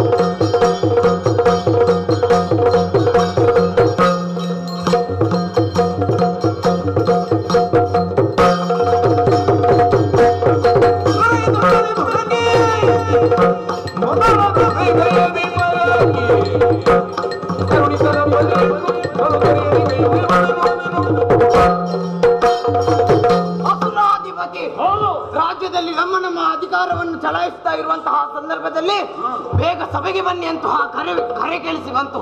ಹಾಗಾಗಿ ಓಡಾಡಿ ಬಂದಿದ್ದೇವೆ. ಏನಾಗಬೇಕಿತ್ತು?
ಸಭೆಯನ್ನ ಕರೆದೆ ನಿಮ್ಮೆಲ್ಲರನ್ನ ಕರೆದು ನಾನು ಹೇಳುವಂತಹ ಮಾತು, ಸಂಪತ್ತು ಕಡಿಮೆಯಾಗಿದೆ ಹೃದಯಕಾಪುರದಲ್ಲಿ ಅಂತಲ್ಲ, ನಮ್ಮ ಯೋಗ್ಯತೆ ಹೆಚ್ಚಬೇಕು, ಆ ದೇವಲೋಕ ನಮ್ಮ ವಶವಾಗಬೇಕು. ನಮ್ಮ ಚಿಕ್ಕವ್ವಯ ಮಕ್ಕಳಾದಂತಹ ದೇವತೆಗಳು ಸ್ವರ್ಗದ ಸುಪ್ಪತ್ತಿಗೆಯಲ್ಲಿ ಸಿರಿ ಸಂಪತ್ತಲ್ಲಿ ಮೊರೆಯುತ್ತಾ ಇದ್ದಾರೆ. ಅದನ್ನು ಪಡೆಯಬೇಕೆನ್ನುವಂತ ಬಹುದಿವಸದ ಕನಸು ಇಂದು ನನಸಾಗುವುದಕ್ಕಿದೆ. ಹಾಗಾಗಿ ನಿಮ್ಮನ್ನು ಸೇರಿಸಿಕೊಂಡವನಿದ್ದೇನೆ. ಬೇಕಾದಂತಹ ರಥ ಕುದುರೆಗಳನ್ನು ಏರಿ ಸಕಲರು ಒಂದಾಗಿ ಸಾಗಲಿ ದಾನವ ಸೇನೆ ಸ್ವರ್ಗವನ್ನು ಮುತ್ತೋಣ, ಸ್ವರ್ಗವನ್ನು ವಶಪಡಿಸೋಣ. ಸಾಧನೆ ನಮ್ಮ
ಹೋಗುವ ಕಾಲದ ಬಾಯಾರಿಕೆಯ ಹೀಗೆಂತದ್ದು ಮಾಡುದು ನೀನು? ಸುರಪಾನ ಮಾಡಿದ ಕಾರಣ ಸುರಪ ಅಲ್ಲ, ಸುರಪಾನ ಮಾಡಿದ ಕಾರಣ ಸುರಪಾನ. ಯಾರೋ ಹೇಳಿದ್ರು ಸುರಪಾನ ಮಾಡಿದವ. ಯಾರೋ ಹೇಳಿ ತಲೆ ಸರಿ ಇಲ್ಲದವ, ನೀನ್ ಹೇಳ್ತೀಯ ಹಾಗೆ? ನಾನು ಹೇಳಿದ್ರು ಸುರಪ ಹಾ ಮುಖ್ಯ ಹಾ ಅಂತ ನಾನು ಕರೆಯುವುದು. ಹಾ. ಮಹಾರಾಜರೇ, ನಿನ್ನ ಕಡ್ಡಿ ಬಿಡಿ ನೀನು ಓಡಿಕೊಂಡು ಬಂದದ್ರಲ್ಲಿ ಹಾ. ನೋಡಿ ಇಬ್ಬರು ಸಭೆಯಲ್ಲಿ ಬಿಡ್ತಿದ್ದಾರೆ ನಮ್ಮವರು. ಹೌದಾ? ಒಟ್ಟಿಗೆ ಕೂತಿದ್ದಾರೆ, ಒಟ್ಟಿಗೆ. ಎಲ್ಲಿಂದ ಓಡಿದ್ದು? ಹೌದಾ? ಇನ್ನದೆಂತದ್ದು? ಹೌದಾ? ಹಾ. ಮಹಾಪ್ರಭು, ಓ ಮಹಾಪ್ರಭು, ಸಂಗೀತ ಹಾಡಿದ್ರೆ ಅಪ್ಪ ನಾನೇ ಆಗ್ತೇನೆ ಪಾಪಿ. ಅದು ಅಲ್ಲ ಸಂಗೀತ ಸಂಗೀತ ಹೌದು. ನೀನು ಎಲ್ಲ ಕಲ್ತು ಒಂದಾದ್ರೂ ಸರಿ ಮಾಡ್ತೀಯ. ಒಂದು ಸರಿ ಮಾಡಿದ್ರೆ ಸರಿ ಇರ್ತದೆ ಇದು. ಅದು ಕಲಿಯುವುದು ಇದು ಕಲಿಯುವುದು ಎಲ್ಲ ಹೋಗುದು. ಅಲ್ಲ ಅಲ್ಲ ಮಹಾರಾಜ, ನಿನಗೆ ದೂತರ ಅಲ್ಲಿ ಕೃತ್ಯನಾಗಿರುವಂತ ದ್ವಾರಪಾಲಕನ ಪದವಿ ಕೊಟ್ಟದ್ದು. ಹೌದು. ಸಂಗೀತ ಆಡುದು ನೀನು. ಆದ್ರೆ ಮಹಾರಾಜರೇ, ಹಾ. ಈ ಸ್ವರ್ಗಲೋಕದಲ್ಲಿ ಇಲ್ಲದಂತ ಅಂತ ಯಾವುದೇ ವಾದದಲ್ಲಿ ಸಂಗೀತ ಹೇಳಬೇಕು. ಅದೆಂತ ಅದೊಂದು ವಾದನ, ಸಂಗೀತ ವಾದನ. ಈಗ ನೀನು ಇಟ್ಕೊಂಡದ್ದು ದಂಡ ದಂಡ ದಂಡ ಅಷ್ಟು ನೆನಪಿಟ್ಟರೆ ಸಾಕು. ಹೌದು. ಹಾ. ಮಹಾರಾಜರೇ, ಎಂದಿನಂತೆ ಇಂದು ಕೂಡ ಹಾ. ನಾನು ಹಾ. ಹೋಯ್ತಪ್ಪ, ನಾನಲ್ಲಿ ಹಾ. ನಾನು ಆ ಕಡೆಯಲ್ಲಿ ದ್ವಾರಪಾಲನೆ ಮಾಡ್ತಿರುವಂತ ಹೋಳಿಯಲ್ಲಿ ಹಾ. ಯಾರೋ ಒಬ್ಬ ಅಲ್ಲಿಗೆ ಬಂದ. ಓ ಹೌದು, ಅಲ್ಲಿಗೆ ಅಲ್ಲಿಗೆ ಹಾ. ನೋಡಿದ್ರೆ ಹಾ. ಯಾರು ಅಂತ ಕೆಲವರು ಎಲ್ಲಿಂದ ಬಂದಾಯ್ತಪ್ಪ ಅಂತ ಕೇಳಿದ್ರೆ ನಾನು. ಯಾರು ನಿನ್ನ ಕುಟುಂಬದವ? ಆಗಲಿಲ್ಲ ಎಲ್ಲಿಂದ ಐತಂದೈತಪ್ಪ ಐತಂದೆಯಪ್ಪ ಅಂತ ಐತಂದೆಯಪ್ಪ ಅಂತ ಕೇಳಿದೆ. ಹಾ. ಕೇಳಿದ್ರೆ ಹಾ. ಅವರು ಇಲ್ಲಿಯವರಂತೆ. ಎಲ್ಲಿಯವರಂತೆ? ಅವರು ಅವರು ಅವರು ಅವರು ನಿನಗೆ ಶಬ್ದ ಸಿಗಬೇಕಾದ್ರೆ ಅವರು ಅಲ್ಲ, ಹಿರಣ್ಯ ಓ ಹಿರಣ್ಯ ಹಿರಣ್ಯಕ. ಹಿರಣ್ಯ ಹಾ. ಹಿರಣ್ಯ ಹಿರಣ್ಯಕ. ಹಿರಣ್ಯಕಪುರದವರಂತೆ. ಹಾ. ಸೋಮಕ ಸೋಮಕ ನಾಮಕ. ಸೋಮಕ ನಾಮಕ. ಹಾ. ಸ್ವಲ್ಪ ಹೊತ್ತು ಹೋದ್ರೆ ಹಾ. ಹೊತ್ತು ಹೋದ್ರೆ ಹಾ. ಕತ್ಲಾಗುತ್ತದಲ್ಲ. ಹೌದು. ಕತ್ತಲೆ ಒಂದು ಹೆಸರು ಉಂಟಂತೆ ಅವನಿಗೆ. ತಮೋ ತಮೋ ತಮೋ ತಮೋ ತಮ್ ತಮ್ ತಮೋ ತಮೋ ಸುರ ಎಂಬ ನಾಮದೇ ಉಂಟಂತೆ. ತಮೋವ? ಹಾ. ನಾನು ತಾದ ಬದಲಿಗೆ ನಾ ಅಂತ ಕೇಳ್ತೀನಿ. ಹಾ, ಹಾ. ತಮೋ ಅಂತ ಹೆಸರಲ್ಲ. ಹೌದು. ತಮ್ ತಮ್ ತಮ್ ನಮೋ ಅಂತ ಹೆಸರಲ್ಲ. ಆಗಲ್ಲ, ನಮೋ ಅಂತ ಸರಿ ಅಲ್ಲ. ತಮೋ ಅಂತ. ಹೌದು ಹೌದು, ನಮೋ ಅಂತ ಇದ್ರೆ ಹೆಸರು ಲೋಕದಂತ ನಿಮಗೆ ಮಾತ್ರ ಅಲ್ವ. ನಮೋ ಅಂತ ಕರೆಯುವುದು. ನಿಮ್ಮನ್ನು ಕರೆಯುವುದು ನಮೋ ಅಂತ. ಹೌದು. ತಮೋ ಅಂತ ಕರೆಯುವುದವರನ್ನು. ಹಾ. ಮಹಾರಾಜರೇ, ಇವರು ಬಂದದ್ದು ಸಂಗತಿ ಹೀಗೆ. ಹೇಗೆ? ಗಡಿಬಿಡಿ ಅಂತ ಹೇಳಿದ್ರು. ಓ ಗಾಡಿ ಬಿಡಿ ಎಂತದಕ್ಕೆ ಗಾಡಿ ಬಿಡುವುದು? ಅಂದ್ರೆ ಅವರು ಬಂದ ಗಡಿಬಿಡಿಯಿಂದ ಬಂದಿದ್ದಾರೆ. ಗಡಿಬಿಡಿಯಿಂದ ಬಂದಿದ್ದಾರೆ. ಹಾ. ಈ ಲೋಕವು ಅವರಿಗೆ ಬೇಕಂತೆ. ಆದಷ್ಟು ಶೀಘ್ರದಲ್ಲಿ ನೀವು ಮನೆಗೆ ಹೋಗಬೇಕಂತೆ. ಯಾರ ಮನೆಗೆ? ಅಲ್ಲ, ಅವರು ನೀವು ಮನೆಗೆ ಹೋಗಿ ನಿಮ್ಮ ನಾನು ಮನೆಯಲ್ಲೇ ಇರುದಲ್ವಾ? ಹಾಗೆ ನಿಮ್ಮ ಮನೆಗೆ ಹೋಗಿ ಬಿಡದಕ್ಕೆ ಹೋಗಿ. ಇಲ್ಲಿ ಬೇಡ, ಇಲ್ಲಿ ಆಡಳಿತ ನನಗೆ ಬೇಕು ಅಂತೇಳಿ ನಮ್ಮನ್ನೆಲ್ಲ ಗದರಿಸ್ತಾ ಇದ್ದಾರೆ ಮಹಾರಾಜರೇ.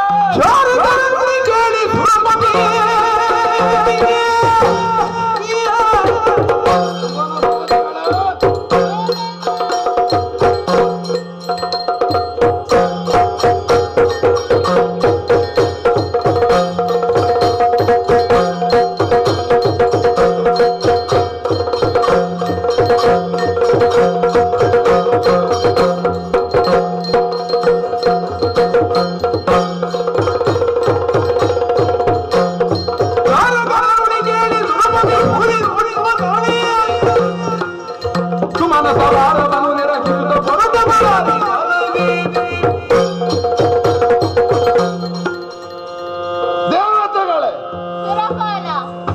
ನೀವು ಯಾವಾಗ ಇದೊಂದು ಆಗ್ತದೆ ಅಂತ ಕಾಯ್ತಾ ಇದ್ದೀರಿ ಕಾಣ್ತದೆ. ಯುದ್ಧ, ನೀವು ನಿರೀಕ್ಷಿಸಿದ ಯುದ್ಧ ಬಂತು ನೋಡಿ. ರಕ್ಕಸರ ದಾಳಿಯಾಗಿದೆ ಎನ್ನುವುದಾಗಿ ಚಾರಕನ ವಾರ್ತೆ ನಮ್ಮಲ್ಲಿವರೆಗೆ ತಲುಪಿದೆ. ಯೋಚನೆ ಮಾಡಬೇಡಿ, ನಿಮಗೆ ಯುದ್ಧ ಅದಲ್ಲಿಗೆ ಮುಗೀತಾಯ್ತಾ? ದೊಡ್ಡ ವಿಷಯ ಅಲ್ಲ, ಯೋಚನೆ ಮಾಡಬೇಡಿ. ಅವರನ್ನು ಹೊಡೆದು ಕೊಲ್ಲುವಂತ ಕಾಲ ಬಂದಿದೆ. ಹೊರಡು.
ಗುಂಡಿಯನ್ನು 4 ದಿಕ್ಕಿಗೆ ಹಾರಿಸುತ್ತಾನೆ. ಎಲ್ಲಿ ಯುದ್ಧಕ್ಕೆ?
ನಿನ್ನನ್ನು ಹೊಡೆದಾಡಿಸ್ಲಿಕ್ಕೆ ಬಂದಿದ್ದೇನೆ.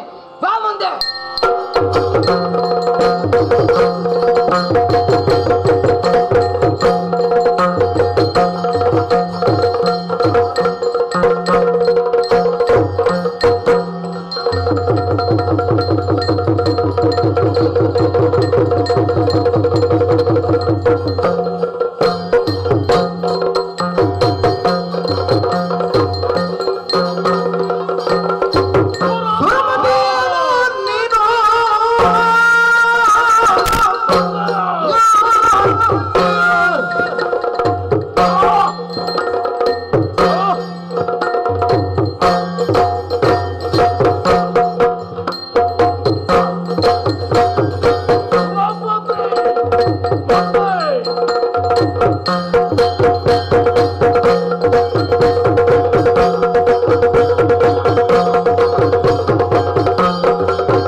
ತಮನೇನು ತಮಾಸುರ ಸೋಮಖ ಎನ್ನುವಂತ ನಾಮದಿಂದ ಕರೆಯಲ್ಪಡುತ್ತಿರುವಂತ ಹಿರಣ್ಯಕದ ದೊರೆ. ನೀವೊಂದು 10 ಹಲವಾರು ಹೆಸರು ಇಟ್ಟುಕೊಳ್ಬೇಕು. ನೀವು ಭೂಗತರೆಲ್ಲ ಹಾಗೆ ಒಂದೇ ಹೆಸರು ಇಟ್ಟುಕೊಳ್ಳಿಕ್ಕಿಲ್ಲ. ಹಾಗೆ ನಿನಗೂ ಉಂಟಲ್ಲ. ನನಗಿರುವುದು ಬಿರುದುಗಳು, ನಿನ್ನ ಹಾಗೆ ತಪ್ಪಿಸಿಕೊಳ್ಳಿಕ್ಕಲ್ಲ. ಹೌದಾ? ಅದು ನೀನು ಹೇಳಬಾರದು, ಮತ್ತೊಬ್ಬರು ಹೇಳಬೇಕು. ಮತ್ತೊಬ್ಬರು ಹೇಳಿ ನಿನಗೆ ಬಿರುದು ಎನ್ನುವುದು ಇನ್ನೊಬ್ಬರು ಹೇಳಬೇಕು, ನಿನ್ನನ್ನು ನೀನು ಹೇಳಿಕೊಳ್ಳುವುದಲ್ಲ. ಮತ್ತೊಬ್ಬರು ಹೇಳಿ ಏನೇ ಇರಲಿ, ಮತ್ತೊಬ್ಬರು ಹೇಳಿದ್ದಾರೆ, ಎಲ್ಲರನ್ನು ಕರೆದು ಮಾತಾಡ್ಲಿಕ್ಕೆ ಗೊತ್ತಿಲ್ಲ, ಅದಕ್ಕೆ ನಾನೇ ಹೇಳುದು. ಹಾಗೆ ಜನ ಇಲ್ಲ ಕಾಣುತ್ತದೆ ಈಗ ಸದ್ಯಕ್ಕೆ. ಅಷ್ಟು ಬರಗಾಲ ಬಂತು. ಜನ ನಮ್ಮಲ್ಲಿದ್ದಾರೆ, ನಮ್ಮಲ್ಲಿ ಕೆಲವು ಕೆಟ್ಟ ಶಕ್ತಿಗಳು ಬರುವಾಗ ಅವ್ರು ಎದ್ದು ಹೋಗ್ತಾರೆ. ಹಾಗೆ ಹೌದೌದು, ನಿಮಗೆ ಉಳಿಸಿಕೊಳ್ಳುವುದಕ್ಕಾಗುವುದಿಲ್ಲ ಅಂತ ಆಯ್ತು. ಅಲ್ಲ, ನಿಮ್ಮ ಅಧಿಕಾರದಲ್ಲಿ ಒಂದಷ್ಟು ಶಿಥಿಲತೆ ಉಂಟು ಅಂತ ಆಯ್ತು. ಅದು ನಿನ್ನವರನ್ನು ನಿನಗೆ ಉಳಿಸಿಕೊಳ್ಳುವುದಕ್ಕಾಗ್ಲಿಲ್ಲ ಅಂತ ಆದ್ಮೇಲೆ ನೀನು ಈ ಪೀಠಕ್ಕೆ ಅನರ್ಹ ಎನ್ನುವುದು ಒಂದನೇ ವಿಚಾರವಾಗುತ್ತದೆ. ಹೌದೇನು? ಉಳಿಸಿಕೊಳ್ಳಿಕ್ಕಾಗ್ಲಿಲ್ಲ ಅಂತ ಅರ್ಥ. ನೀನು ಬಹಳ ಶುದ್ಧವಾದದ್ದೆಲ್ಲ ಕೊಳಕು ಬರುವಾಗ ಹೋಗ್ತದೆ. ಹೌದಾ? ಹೌದು. ನೀನು ಕನ್ನಡಿಯ ಕಟ್ಟೆಯಲ್ಲಿ ಕುಳಿತಿದ್ದಿ, ಆ ಕನ್ನಡಿಯ ಸುತ್ತ ನಿನ್ನ ಬಿಂಬ ಕಾಣಿಸ್ತಾ ಉಂಟು. ನೀನೇನು ಅಂತ ನಿನಗೆ ಗೊತ್ತಿದೆ. ಹೌದೇನೋ ಸುರಪಾಲ? ನಿನಗೆ ಒಂದು ಅಷ್ಟು ಪ್ರಯತ್ನ ಪೂರ್ವಕವಾಗಿ ಆದ್ರೂ ಅದನ್ನು ಹೇಳಬೇಕಲ್ವಾ? ಹೇಳದ ನಿವೃತ್ತಿ ಇಲ್ಲ, ಬೇಕು. ಕೇಳುವವರಿಗಾದ್ರೂ ಹೇಳಬೇಕು. ಸರಿ ಸರಿ. ಸುರಪಾಲ, 1000 ಸೊಂಡಿಲ ಬಿಳಿ ಆನೆಯನ್ನಡರಿ ಕೈಯಲ್ಲಿ ವಜ್ರಾಯುಧವನ್ನು ಹಿಡಿದು ಬಂದಾಗಲೇ ಬಿಳಿ ಆನೆ ತೊಳೆಯದೇ ಬಿಳಿ ಕೆಸರಾಗುದಿಲ್ಲ ಅಂತ ನಿಮ್ಮ ಭೂಲೋಕದ ಹಾಗೆ ಕೇಳಿದ್ರ ನಾನು ನಿನ್ನೆಲ್ಲ ಹೇಳಿದ್ದು ನಿನಗೆ. ಅಲ್ಲ, ನೀನು ಯಾಕೆ ನನಗೆ ವಿವರಣೆ ಕೊಡಬೇಕು? ಅಷ್ಟು ನಿನಗೆ ಸಂಶಯ ಇರಬಾರ್ದು ಅಂತ. ಅಲ್ಲ, ಸಂಶಯ ಉಂಟು ಅಂತ ನಾನು ಹೇಳಲಿಲ್ಲ. ನೀನು ಹೇಳಲಿಲ್ಲ. ಆ ಬಿಳಿ ಆನೆಯನ್ನಡರಿ ಬಂದಿದ್ದಿ. ಆದ್ರೆ ನೀನು 3 ಸಲ ಬಿಳಿ ಆನೆ ಅಂತ ಹೇಳುವಾಗ ನಿಮ್ಮ ಜಾತಿಯವರು ಗೋಮಾಂಸ ಮಾತ್ರ ತಿನ್ನೋದಲ್ಲ ಅಂತ ಆನೆ ಮಾಂಸ ತಿಂತೀರಾ ಅಂತ ಅದರ ಮೇಲೆ ಕಣ್ಣು ಹಾಕಿದ್ಯೋ? ನನಗೆ ಬಿಳಿ ಆನೆ ಅವಶ್ಯಕತೆ ಇಲ್ಲ. ಎಂತದು? ಈಗ ನನಗೆ ಅವಶ್ಯಕತೆ ಇರುವಂತಹದ್ದು ಸುರಲೋಕದ ಸುರಕದ್ದುಗೆ ಅದನ್ನು ಪಡೆಯಬೇಕೆನ್ನುವಂತ ವಾಂಛೆಯುಳ್ಳವನಾಗಿ ಸುರಲೋಕಕ್ಕೆ ನಾನು ದಾಳಿಯನ್ನಿತ್ತವನಿದ್ದೇನೆ. ಚಿಕ್ಕವ್ವೆಯ ಮಕ್ಕಳಾದ ನೀವೇ ಇಷ್ಟು ವೈಭವದಲ್ಲಿ ನಡೆಯುತ್ತಾ ಇದ್ದೀರಿ ಅಂತಾದ್ರೆ ನಿಮ್ಮ ದೊಡ್ಡವ್ವೆಯ ಮಕ್ಕಳಾದಂತಹ ನಾವು ಕಷ್ಟಪಟ್ಟು ಭೂಲೋಕದಲ್ಲಿ ಏನು ನಮಗೆ ಕಮ್ಮಿ ಆಗಿದೆ ಅಂತ ಹೇಳಿ ಅಲ್ಲ, ಹಿರಣ್ಯಕಾಪುರದಲ್ಲಿ ಅಗಿದು ತೆಗೆದ್ರೆ ಬೇಕಾದಷ್ಟು ಹಿರಣ್ಯ ಸಂಪತ್ತುಂಟು. ನೀನು ಗಣಿಗಾರಿಕೆ ಮಾಡು, ಒಮ್ಮೆ ಸಿಕ್ಕಿ ಬೀಳ್ತಿ. ಗಣಿಗಾರಿಕೆ ಮಾಡುವುದಲ್ಲ, ಗಣಿಯಲ್ಲೇ ಇರುವುದು ನಾವು. ಈಗ ಅಗಿಬೇಕಾದಿಲ್ಲ, ಸಂಪತ್ತಿನ ಮೇಲೆ ಇರುವವರು ನಾವು. ಆದ್ರೂ ಸ್ವರ್ಗದ ಈ ಭೋಗವನ್ನು ಪಡೆಯಬೇಕು ಅನ್ನುವಂತ ಇರಾದೆ ಉಳ್ಳವನಾಗಿ ಬಂದವನಿದ್ದೇನೆ. ನನ್ನ ಕಾಲು ಹಿಡಿದು ಜಿ ಅಂತ ಹೇಳಿದ್ರೆ ಅವಕಾಶ ಕೊಡ್ತೇನೆ, ಇಲ್ಲ ಅಂತ ಆದ್ರೆ ನಿನ್ನ ಬೆನ್ನಿನ ಸಿಪ್ಪೆ ಸಗದಾನು. ಕಾಲು ಹಿಡಿಯುವುದು ಯಾರದ್ದು ಗೊತ್ತುಂಟ? ಇಡೀ ಇದ್ದವರದ್ದು ಕಾಲು ಹಿಡಿಯುವುದು. ನೀನು ಇರುವುದೇ ಕಾಲು, ಮತ್ತೆ ನಿನ್ನ ಕಾಲು ಎತ್ತದ. ಅದು ಹೇಗೋ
ಪಿತ್ರಾರ್ಜಿತವಾದದ್ದಲ್ಲ. ಇದು 100 ಯಾಗಗಳನ್ನು ಮಾಡಿ ಪಡೆದದ್ದು. ಬಹಳ ಸುಲಭದಲ್ಲಿ ಕೇಳ್ತೀಯಲ್ವಾ? ದೇವಲೋಕದ ಪೀಠ ಬಿಟ್ಟು ಕೊಡು. ಏನು ತವಾಯಿಸಿದ್ದಿ? ನೀನು ಕೇಳಿದಾಗ ಕೊಡ್ಲಿಕ್ಕೆ, ನೀನು ಹೇಳಿದ ಹಾಗೆ ಪ್ರವೇಶ ಮಾಡ್ಲಿಕ್ಕೆ. ಇನ್ನೆಂತದ್ದು ಭೂಲೋಕದ ದೇವಸ್ಥಾನ ಪುಣ್ಯಕ್ಷೇತ್ರ ಅಂತ ಭಾವಿಸಿದ್ಯಾ? ಅಲ್ಲೆಲ್ಲ ನಿಮಗೆ ಬೇಕಾದಾಗ ಇದ್ದವರನ್ನು ಪ್ರವೇಶ ಮಾಡಿಸಿ, ಇದ್ದಲ್ಲೆಲ್ಲ ನೀವು ಮಾವಿನ ಮರದ ಕಾಂಡದ ಮೇಲೆ ಕುಳಿತುಕೊಂಡು ಹಾಗೆ ಕುಳಿತುಕೊಳ್ಳಿ, ಇಡೀ ಹಾಳು ಮಾಡಿ. ಈಗ ಇದು ದೇವಲೋಕದ ಪೀಠ. ಏನು ಪಿತ್ರಾರ್ಜಿತವಾದದ್ರಲ್ಲಿ ಪಾಲು ಕೊಡು ಅಂತ ಕೇಳಲಿಕ್ಕೆ ಬಂದದ್ದಲ್ಲ ನಾನು. ಮತ್ತೆ ಸಂಬಂಧ ಮಾತ್ರ ಹೇಳಿದ್ದು. ನೀವು ಇಷ್ಟೆಲ್ಲ ಮೆರೀತಾ ಇದ್ದೀರಲ್ಲ, ಒಂದಷ್ಟು ಸಮಯ ನಮಗೂ ಇರ್ಲಿ ಕೊಡು ಅಂತ ಕೇಳಿ. ರಕ್ತ ಸಂಬಂಧ ಕೇಳಲಿಕ್ಕೆ ಬಂದದ್ದಲ್ಲ. ಸಂಬಂಧವೇ ಅಲ್ಲ, ಧರ್ಮ ಸಂಬಂಧ ಮಾತ್ರ ಸಂಬಂಧ. ಒಳ್ಳೆಯವನಿದ್ದಾನೋ ಅವ ನಮ್ಗೆ ಹತ್ತಿರದವ, ಕೆಟ್ಟವ ಇದ್ದಾನೋ ನಮ್ಗೆ ಹುಟ್ಟಿದ ಮಗ ಆದ್ರೆ ಅವನ ಒಳ್ಳೆಯವ ಬಂದು ಕೇಳಿದ್ರೆ ಸುರಲೋಕದ ಗದ್ದುಗೆ ಬಿಟ್ಟು ಕೊಡ್ತೇನೆ. ಸುರಲೋಕದ ಗದ್ದುಗೆ ಬಿಟ್ಟು ಕೊಡ್ಲಿಕ್ಕೆ ಒಳ್ಳೆಯವ ಕೇಳಲಿಕ್ಕಿಲ್ಲ, ಕೆಟ್ಟವನಾದ ಕಾರಣ ಕೊಡುವುದಕ್ಕೆ ಆಗುತ್ತದ ಅಂತ ಕೇಳುವುದು. ಕೊಡುವುದಕ್ಕಾಗುದಿಲ್ಲ, ಅವ ಕೇಳುವುದಿಲ್ಲ. ಯಾಕೆ ಕೇಳುವುದಿಲ್ಲ? 100 ಯಾಗ ಮಾಡಿ 3 ಮೂರ್ತಿಗಳ ಪ್ರಸಾದದಿಂದ ಪಡೆದದ್ದು.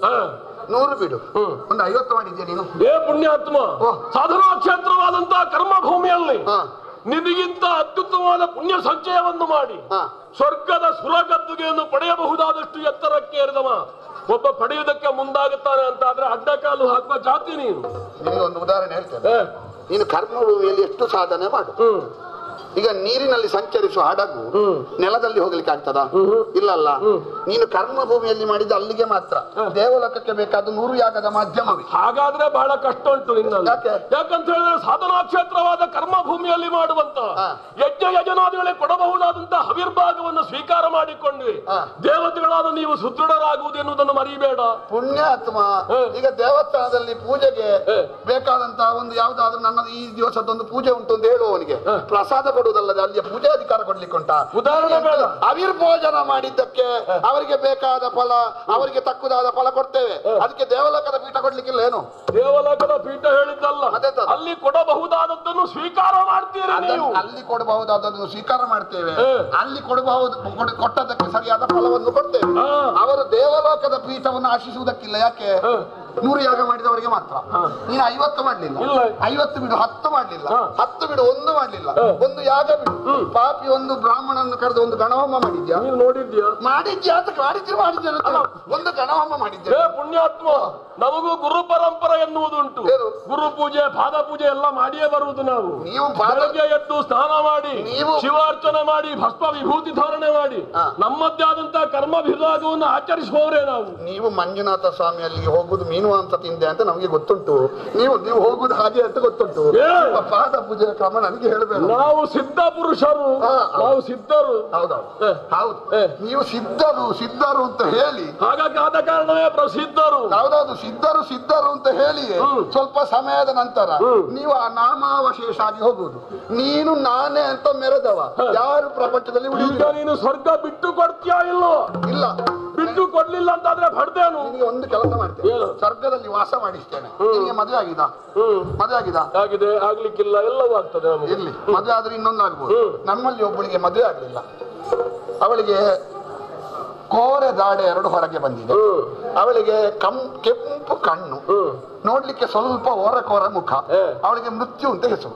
ಅವಳೊಂದಿಗೆ ಒಂದು ಮದುವೆ ಮಾಡಿಸುವ. ಈಗ ಈ ವ್ಯವಹಾರ ಆರಂಭ ಮಾಡಿದ್ದೇನೆ. ಮೃತ್ಯುವಿಗೆ ಮದುವೆ ಮಾಡಿಸುವಂತಹ ಅವಳನ್ನು ಮದುವೆ ಮಾಡಿದ ಮೇಲೆ ಅವಳಿಗೆ ವಿಶೇಷ ಎಂತದ್ದು ಗೊತ್ತುಂಟ?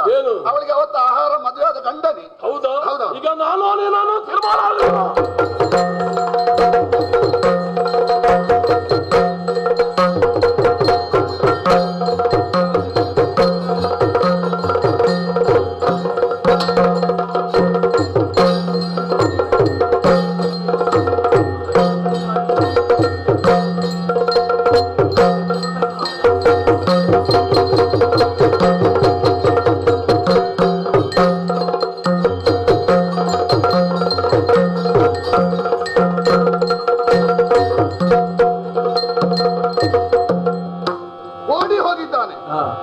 ಓಡಿ ಹೋದವನನ್ನು ಬಿಡಕೂಡದು.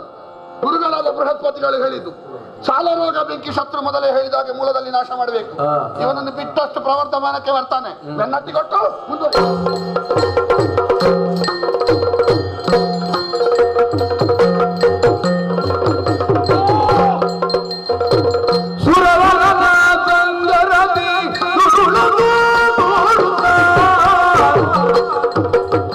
ಚರಿತಗಿರಿ ಕಾರಣಗಳೆಲ್ಲ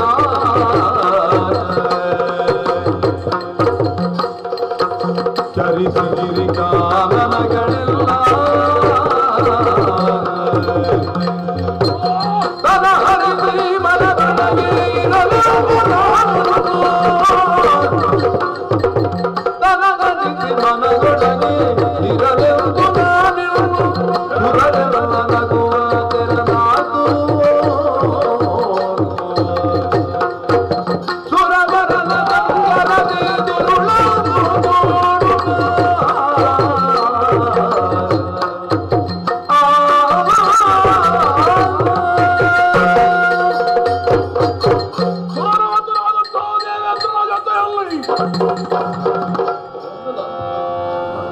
ಓಡಿಸಿಕೊಂಡು ಬಂದ ಸೊಲನ್ನು ವಹಿಸಿದೆ. ಹಟ್ಟಿದ ಎಲ್ಲೋ ಗಿರಿ ಕಾಡುಗಳ ಮಧ್ಯೆ ಗುಹಾ ಮಧ್ಯೆ ಅಡಗಿ ಕುಳಿತೆ. ಅವನ ವಜ್ರಾಘಾತವನ್ನು ತಪ್ಪಿಸಿಕೊಳ್ಳುವುದಕ್ಕೆ ಬೇಕಾಗಿ ಓಡಿ ಬಂದದೆಷ್ಟೋ ದೂರ ಕ್ರಮಿಸಿದವರಿದ್ದೇನೆ. ಎಂತಹ ಸೋಲು ಆಘಾತವನ್ನು ಸಹಿಸುವುದಕ್ಕಾಗುತ್ತಿಲ್ಲ. ದಾನವರೆಲ್ಲ ಎಲ್ಲೆಲ್ಲೋ ದಿಕ್ಕಾಪಾಲಾಗಿ ಓಡಿದವರಿದ್ದಾರೆ. ಅವನ ಆಘಾತವನ್ನು ತಪ್ಪಿಸಿಕೊಳ್ಳಬೇಕು ಅಂತ ಹೇಳಿ ಬ್ರಾಹ್ಮಣ ವೇಷಧಾರಿಗಳು ಆದೇ ಒಂದು ರಕ್ಷಣಕ್ಕೆ ಬ್ರಾಹ್ಮಣರಿಗೆ ಹೊಡಿಲಿಕ್ಕಿಲ್ಲ ಅಂತ ಹೇಳಿ ನಮಗೆ ಸ್ಪಷ್ಟ ಗೊತ್ತಿದೆ. ಆದ್ರೆ ನಮ್ಮನ್ನು ಅಲ್ಲಿಯೇ ಗುರುತಿಸಿ ಓಡಿಸುವುದಕ್ಕೆ ಆರಂಭಿಸಿದ್ದಾನೆ. ಏನು ಮಾಡಲಿ ತಪ್ಪಿಸಿಕೊಳ್ಳುವುದಕ್ಕೆ ಅರಿತು ಮನದೊಳಗೆ ಅರೆಯೊಳಗೆ ಬರ್ತಿಗೆ ವರತ ಬೋಧನೆ ನೀರವದಿಯೋ ಅರೆಯೊಳಗೆ ಮೃಗು ಬಂದಿ ವರತ ಬೋಧನೆ ನೀಲವದಿಯೋ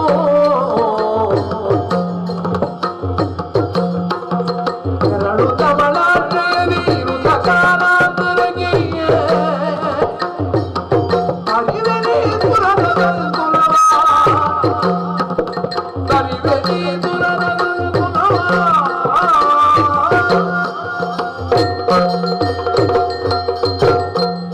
ಸೋತು ಓಡಿದರೇನಂತೆ. ಆಗದಿದ್ರೆ ಆಯದಿಂದ ಸಾಧಿಸಬೇಕು. ಹಾಗಾಗಿ ಯೋಚನೆ ಮಾಡಿದಾಗ ಪಕ್ಕನೆ ತಲೆಗೆ ಹೊಡೆದದ್ದೇನು? ಭೂಲೋಕದಲ್ಲಿ ಮೃಗಪತ್ನಿಯಾದಂತಹ ಖ್ಯಾತಿ ತಪೋನಿಧಿಯು ಶೀಲವಂತೆಯೂ ಆಗಿ ತನ್ನ ಪತಿಯ ಸೇವೆಯನ್ನು ಮಾಡುತ್ತಾ ಇದ್ದಾಳೆ. ಮಹಾ ತಪಸ್ವಿನಿಯಾದಂತಹ ಯಾವ ಖ್ಯಾತಿ ಇದ್ದಾಳೆ, ತಾಯಿ ಹೃದಯದವಳು. ಅವಳನ್ನು ಕಾಡಿ ಬೇಡಿ ಅವಳಲ್ಲಿ ಆಶ್ರಯ ಪಡೆದವು ಅಂತಾದ್ರೆ ನಮ್ಮನ್ನು ದೇವತೆಗಳು ಏನು ಮಾಡುವುದಕ್ಕೂ ಸಾಧ್ಯ ಇಲ್ಲ. ಮುಳುಗುವವನಿಗೆ ಹುಲ್ಲು ಕದ್ದು ಕಡ್ಡಿಯನ್ನು ಸಿಕ್ಕಿದ್ರೂ ಸಾಕು. ಒಮ್ಮೆ ಬದುಕಿಕೊಂಡ್ರೆ, ಬೀಸುವ ದೊಣ್ಣೆಯಿಂದ ಒಮ್ಮೆ ತಪ್ಪಿಸಿಕೊಂಡ್ರೆ ಮುಂದಕ್ಕೆ ಬೇಕಾದ್ದನ್ನು ಸಾಧಿಸಿಕೊಳ್ಳಬಹುದು. ಖ್ಯಾತಿಯ ಆಶ್ರಯವನ್ನು ಪಡೆಯುತ್ತೇನೆ. ಮುಂದೆ ಸರಿಯಾದ ಕಾಲ ನೋಡಿ ಸುರರನ್ನ ಸಂಹಾರ ಮಾಡುತ್ತೇನೆ. ತಡವಾಡುವುದಿಲ್ಲ. ಆದಷ್ಟು ಶೀಘ್ರವಾಗಿ ಖ್ಯಾತಿಯ ಮನೆಯನ್ನು ಸೇರಿಕೊಳ್ಳುತ್ತೇನೆ.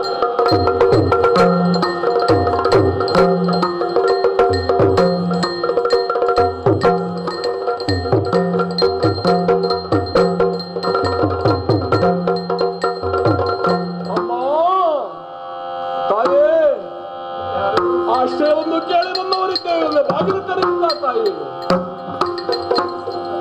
ಯಾರಯ್ಯ ನೀವು ಯಾರಯ್ಯ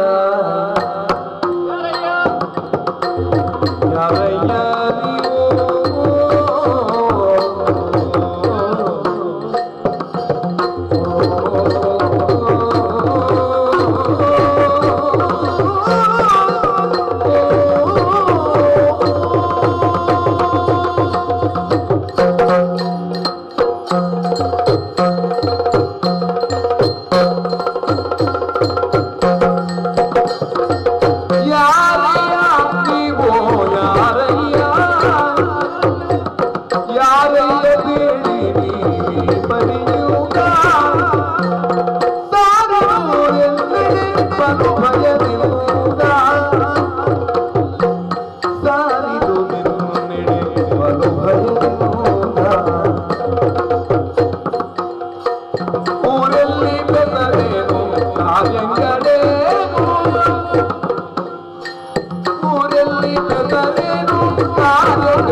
ಕೂಡಿಕೊಂಡಿದ್ದೇವೆ, ಎದ್ದೇಳಿ ಎಲ್ಲರೂ ಶಿರವಾಗಿದ್ದೇವೆ, ಹೇಳಿ ಹೇಳಿ ಕರಜೋಡಿಸಿದ್ದೇವೆ, ಕಣ್ಣು ಬಗ್ಗಿಸಿದ್ದೇವೆ. ಕಾಪಾಡಬೇಕಮ್ಮ, ಆಶ್ರಯ ಕೊಡಬೇಕು. ಅಯ್ಯ, ಬಹಳ ವಿಚಿತ್ರವಾಗಿದೆ. ನಮ್ಮದಾದಂತಹ ಈ ಆಶ್ರಮ ಭೂಮಿಗೆ ಅದೆಷ್ಟೋ ಜನರು ಸಂದರ್ಶನಕ್ಕಾಗಿ ಬರುತ್ತಾರೆ, ನಮ್ಮವರನ್ನು ಕಾಣುವುದಕ್ಕಾಗಿ. ಆದ್ರೆ ಬರುವವರೆಲ್ಲರೂ ಕೂಡ ವಿವಿಧ ರೀತಿಯ ನಡೆನುಡಿಗಳನ್ನು ಅನುಸರಿಸಿಕೊಂಡು ಬಂದವರು.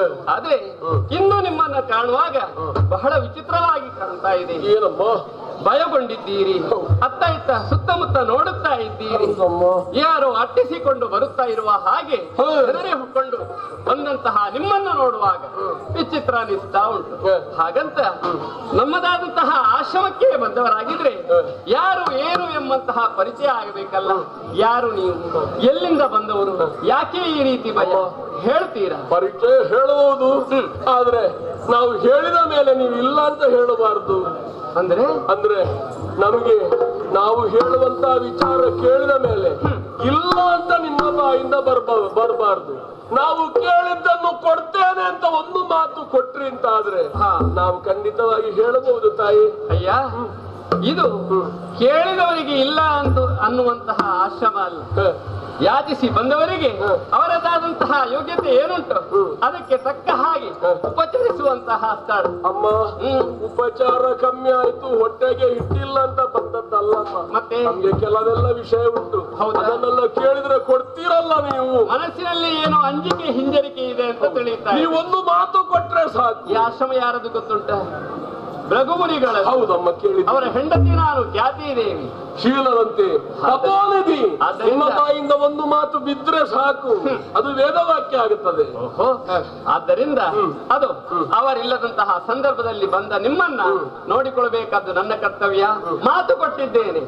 ಏನು ನಿಮ್ಮದಾದಂತಹ ಚರಣಕ್ಕೆ ಮಣಿದು ನಾನೊರೆ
ಸಂತೋಷವಾಯಿತು ತಾಯಿ. ಮಾತು ಕೊಟ್ಟರಲ್ಲ ನೀವು, ಬಹಳ ಸಂತೋಷವಾಯಿತು. ಇನ್ನು ನಮ್ಮದ್ದಾದಂತಹ ರವಣ ಏನು, ನಮ್ಮದ್ದಾದ ವ್ಯಥೆ ಏನು ಎನ್ನುವುದನ್ನು ಹೇಳೋದಕ್ಕೆ ಯಾವ ಸಂಕೋಚವೂ ಇಲ್ಲ. ತಾಯಿ ಹೃದಯ ವ್ರಂತಳಾದಂತಹ ನೀವು ಕೊಟ್ಟ ಮಾತಿಗೆ ತಪ್ಪುವರಲ್ಲ. ಅಮ್ಮ, ಏನು ನಮ್ಮ ಪರಿವಾರವನ್ನು ನೋಡಿದಿರಲ್ಲ?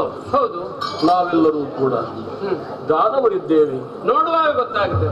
ನಮ್ಮ ದೇಹದ ಆಕೃತಿಯನ್ನು ಕಾಣುವಾಗ ನೀವು ಅರ್ಥೈಸಿಕೊಂಡವರಿದ್ದೀರಿ. ಖಂಡಿತ.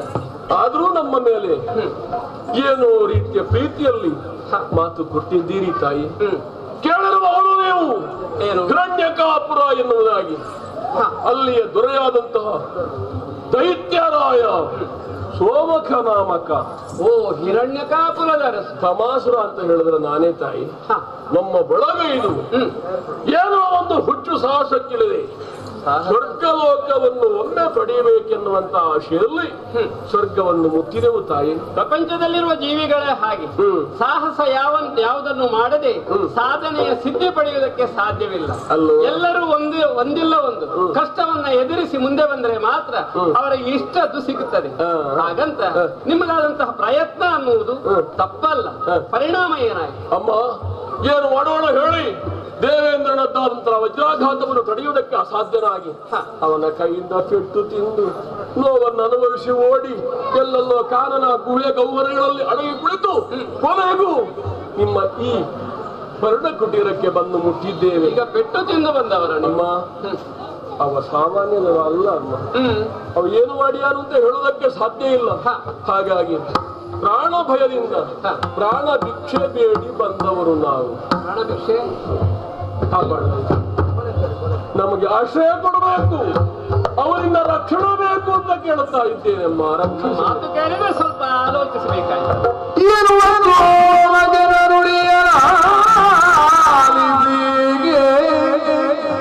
ಸೋಮಜಲ ನುಡಿಯಲ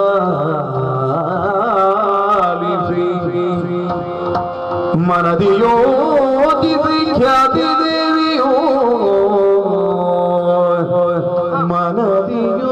ಮನದಿಯೋತಿಸಿ ಖ್ಯಾತಿ ದೇವಿಯೋ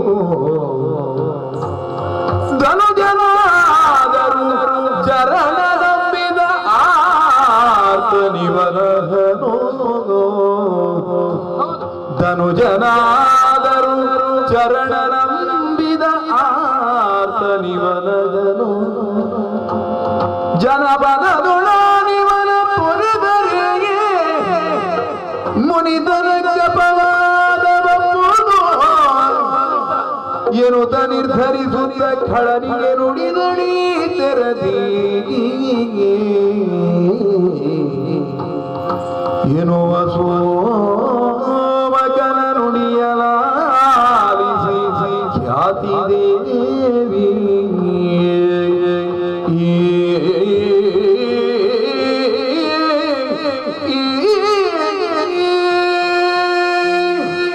ಹಗ್ಗವಿಲ್ಲದೆ ತನ್ನ ಮಾತಿನಿಂದಲೇ ಬಂಧಿಸಿ ಬಿಟ್ಟ ಈತ. ಮಾತನಾಡುವುದಕ್ಕೆ ಮುಂಚಿತವಾಗಿ ಅಮ್ಮ ಎಂಬುದಾಗಿ ಆತ ಕರೆಯುವಾಗ ಹೌದು, ತಾಯಿಯ ಹೃದಯ ಇದು ಯಾವತ್ತೂ ಕೂಡ ಅಮ್ಮ ಎಂಬಂತಹ ಕರೆಗೆ ಕರಗಲೇಬೇಕು. ಆದರೆ ಬಂದವನ ಸ್ಥಿತಿ ನೋಡಿದ್ರೆ ಕಂಗಳಲ್ಲಿ ಕಣ್ಣೀರು ಸುರಿಸುತ್ತ ಅದು ದೇಹವೆಲ್ಲವೂ ಕೂಡ ಭಯದಿಂದ ತರತರ ನಡುಗುತ್ತಾ ಇಲ್ಲಿ ಬಂದಿದ್ದಾನೆ. ಆರ್ತನಾಗಿ ಶರಣದಲ್ಲಿ ಬಿದ್ದಿದ್ದಾನೆ. ನೋಡುವುದಕ್ಕೆ ಧನುಜ ಕುಲದವನು. ಧನುಜರಾದ್ರೇನು, ಮನುಜರಾದ್ರೇನು, ಅಥವಾ ದಿವಿಜರೇ ಬಂದ್ರೇನು, ಪ್ರಾಣ ಭಯವನ್ನು ಹೊಂದಿದಂತಹ ಪ್ರತಿಯೊಂದು ಪ್ರಾಣಿಗೂ ಕೂಡ ರಕ್ಷಣೆ ಎಂಬುದು ಸಿಕ್ಕಿತು ಅಂತಾದ್ರೆ ಅದು ಅದಕ್ಕೆ ಪುನರ್ಜನ್ಮ. ಹುಲಿಯಾದ್ರೇನು, ಅದಕ್ಕೂ ಕೂಡ ಒಂದು ಸಮಯದಲ್ಲಿ ಪ್ರಾಣಕ್ಕೆ ಘಾತವಾಗುವಂತಹ ಭಯ ಬರುವುದಿಲ್ವೇ? ಆಗ ಅದು ತಾನು ಜೀವಿಸುವಂತಹ ದಾರಿಯನ್ನ ನೋಡುವುದಿಲ್ವೇ? ಹಾಗೇ ಈತ ಅಂತೂ ಈ ಆಶ್ರಮದಲ್ಲಿ ಯಾವ ಪ್ರಾಣಿಯಾದ್ರೂ ಒಂದೇ, ಹಸುವಾದ್ರೂ ಒಂದೇ, ಹುಲ್ಲೆ ಆದ್ರೂ ಒಂದೇ, ಹುಲಿ ಆದ್ರೂ ಒಂದೇ. ಅವುಗಳು ನಮ್ಮ ದೃಷ್ಟಿಯಲ್ಲಿ ಸಾಕುವಂತಹ ಪ್ರಾಣಿಗಳು. ಸರಿ, ಈ ಸಂದರ್ಭದಲ್ಲಿ ಬಂದಂತಹ ಈತನಿಗೆ ಧೈರ್ಯದ ಮಾತನ್ನು ಕೊಡಬೇಕಲ್ಲ ಸ್ವಾಮಿ. ಅಯ್ಯ, ತಾಯಿ ಬಾರಿ ಯೋಚನೆ ಮಾಡ್ತಾ ಇದ್ದಾರೆ. ನೀವು ಋಷಿಮುನಿಗಳೆಲ್ಲ ಇದ್ದೀರಿ, ಸ್ವಲ್ಪ ಹೇಳಬಾರ್ದ? ಇದು ಕೆಲಸ ಆಗೋದಿಲ್ಲ ಅಂತ ಈ ಸಲ. ಅಯ್ಯ, ಇಷ್ಟು ದೀರ್ಘ ಹೆಂಗಸರು ಯೋಚನೆ ಮಾಡಿದ್ದಾರೆ ಅಂತ ಹೇಳಿದ್ರೆ ಏನಾದ್ರೂ ಒಳಗೆ ಉಂಟು ಅಂತ ಅದರ ಅರ್ಥ ಅಲ್ಲ. ಹೆಂಗಸರು ಯೋಚನೆ ಮಾಡಲೇಬೇಕು. ನಾನು ಮುನಿವಟುಗಳಲ್ಲಿ ಮಾತಾಡಿದ್ದನ್ನು ತಪ್ಪು ತಿಳಿಯಬೇಡಿ. ಅಯ್ಯ, ಹೆದರಬೇಡ. ಮನದಲ್ಲಿ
ಕಳೆದುಕೊಳ್ಳುವ ಹಾಗಿಲ್ಲ. ಹೆಂಗಸರಂತೂ ಮತ್ತೊಮ್ಮೆ ಮಗದೊಮ್ಮೆ ಆಲೋಚನೆ ಮಾಡಲೇಬೇಕು. ಯಾಕೆ? ಕೇವಲ ತನ್ನ ಬಗೆಗೆ ಮಾತ್ರ ಆಲೋಚನೆ ಮಾಡುವುದಲ್ವಲ್ಲ, ಈ ಪ್ರಪಂಚದ ಬಗೆಗೆ ಅಥವಾ ತನ್ನವರ ಬಗೆಗೆ ಕೂಡ ಆಲೋಚನೆ ಮಾಡಬೇಕಾಗುತ್ತೆ. ಈ ಸಂದರ್ಭದಲ್ಲಿ ಈ ಎಲೆಮನೆಗೆ ನಾನೇ ಯಜಮಾನಿ. ಹೌದು.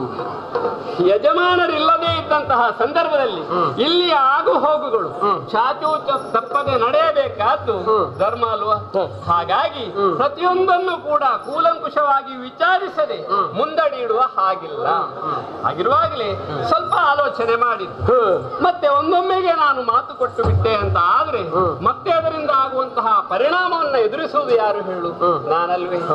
ಯಾಕಂದ್ರೆ ಪತಿವ್ರತೆಯಾದಂತಹ ನಾರಿಯೊಬ್ಬಳಿಗೆ ಪತಿಯ ಪದ ಸೇವೆ ಪರಮ ಪುಣ್ಯಪ್ರದವಂತೆ. ಹಾಗಿರುವಾಗ ಇಲ್ಲಿ ನನ್ನದಾದಂತಹ ಕರ್ತವ್ಯ ನಾನು ಮಾಡುತ್ತಿರುವುದು ಯಾರ ಹೆಸರಲ್ಲಿ? ನನ್ನ ಹೆಸರಲ್ಲಿ ಅಲ್ಲ, ನನ್ನವರ ಹೆಸರಲ್ಲಿ. ಯಾವತ್ತು ಬಂದಿದ್ರು ಕೂಡ ಇದು ರಘು ಋಷಿಗಳ ಆಶ್ರಮವೇ. ಹಾಗಿರುವಾಗ ಅವರಿಲ್ಲದೇ ಇದ್ದಂತಹ ಸಂದರ್ಭದಲ್ಲಿ ಬಂದಂತಹ ನಿನ್ನನ್ನ ವಿಚಾರಿಸಿಕೊಳ್ಬೇಕಾದ್ದು ಧರ್ಮ ಎಂಬುದಾಗಿ ವಿಚಾರಿಸಿದ್ದೇನೆ. ತಿಳಿಯಿತಲ್ಲ ವಿಚಾರ? ಈ ಸಂದರ್ಭದಲ್ಲಿ ವರುಣ ಲೋಕಕ್ಕೆ ಯಾಗವನ್ನ ಮಾಡುವುದಕ್ಕಾಗಿ ನನ್ನವರು ಹೋಗಿದ್ದಾರೆ. ಬರುವುದು ಇನ್ನು ಬಹಳಷ್ಟು ಸಮಯ ಆದೀತು. ಈಗ ಅವರಲ್ಲಿ ಕೇಳಿ ಆಗಬೇಕಾಗಾದ್ರೆ? ಇಲ್ಲ, ಹಾಗಿಲ್ಲ. ಅಷ್ಟೊತ್ತಿಗೆ ಪ್ರಾಣ ಹಾರಿ ಹೋಗ್ತದ ಅಂತ ಆ ಮಟ್ಟಿನ ಸ್ವಾತಂತ್ರ್ಯ ನನಗಿದೆ. ಅಂದ್ರೆ ನಮ್ಮವರು ಅಷ್ಟು ಸ್ವಾತಂತ್ರ್ಯ ಕೊಟ್ಟಿದ್ದಾರೆ. ಅಂದ್ರೆ ಪೂರ್ಣವಾಗಿ ಅಂತ ಅಲ್ಲ. ಹಸುವೊಂದನ್ನ ಮೇಯುವುದಕ್ಕೆ ಬಿಡುವಾಗ ಅದಕ್ಕೊಂದು ಗೂಟ ಕಟ್ಟಿ ಆ ಗೂಟಕ್ಕೆ ಕಟ್ಟಿ ಹಾಕ್ತಾರೆ. ಯಾಕೆ? ಆ ವರ್ತುಲದಲ್ಲಿ ಮಾತ್ರ ಅದು ಮೇಯುತ್ತಾ ಇರಬೇಕು. ಹೌದು, ಅದಕ್ಕಿಂತ ಆಚೆ ಹೋಗಬಾರ್ದು. ಹಾಗೆ ಹೆಂಗಸಿಗೂ ಕೂಡ ಮನೆ ಯಜಮಾನಿಕೆ ಕೊಟ್ಟದಂದ್ರೆ ಏನು? ಊರಿನಲ್ಲಿರುವಂತದ್ದು ಅಥವಾ ಮನೆಯಿಂದ ಹೊರಗಿನ ಬೇರೆ ವಿಚಾರಗಳನ್ನು ಮಾಡ್ಲಿಕ್ಕೆಲ್ಲ ಸಾಂಸಾರಿಕವಾಗಿ ಈ ಮನೆಯಲ್ಲಿ ನಡೆಯಬೇಕಾದಂತಹ ಧರ್ಮ ಕಾರ್ಯಗಳು ಏನುಂಟು ಅದರಲ್ಲಿ ನೀನು ಸಂಪೂರ್ಣ ಸ್ವತಂತ್ರಳು. ಹೌದು, ಆ ಸ್ವಾತಂತ್ರ್ಯ ನನಗುಂಟು. ಅದನ್ನೇ ಇಲ್ಲಿ ಉಪಯೋಗಿಸಿಕೊಳ್ಳುತ್ತಾ ಇದ್ದೇನೆ. ಅದು ದೇವತೆಗಳ ಭಯವನ್ನ ಬಿಡಿ. ನನ್ನವರು ಬರುವ ತನಕ ನಿಮ್ಮನ್ನ ಈ ಆಶ್ರಮದಲ್ಲಿ ರಕ್ಷಿಸುವಂತಹ ಹೊಣೆಗಾರಿಕೆ ನನ್ನ. ಹೌದಾ?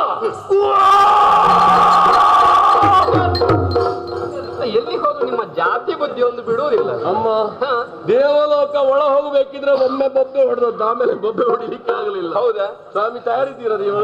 ಇನ್ನೊಂದು ಎಲ್ಲಿಗೆ? ಅಲ್ಲ, ಅದು ಅಭ್ಯಾಸ ಗುಣ. ಅಭ್ಯಾಸ ಗುಣ ಅಂತ ಹೇಳಿದ್ರೆ ಮತ್ತೆ ನನ್ನ ಕುತ್ತಿಗೆಗೆ ಬಂದಿದೆ. ಇದು ಗಂಟಲು ಕಟ್ಟಿದ ಹಾಗಾಯಿತು. ಹಾಗಿತ್ತು ಒಮ್ಮೆ ಬೊಬ್ಬೆ ಹೊಡೆದು ಬಿಡುವ ಅಂತ. ಹಾಗಾಗುವುದಿಲ್ಲ.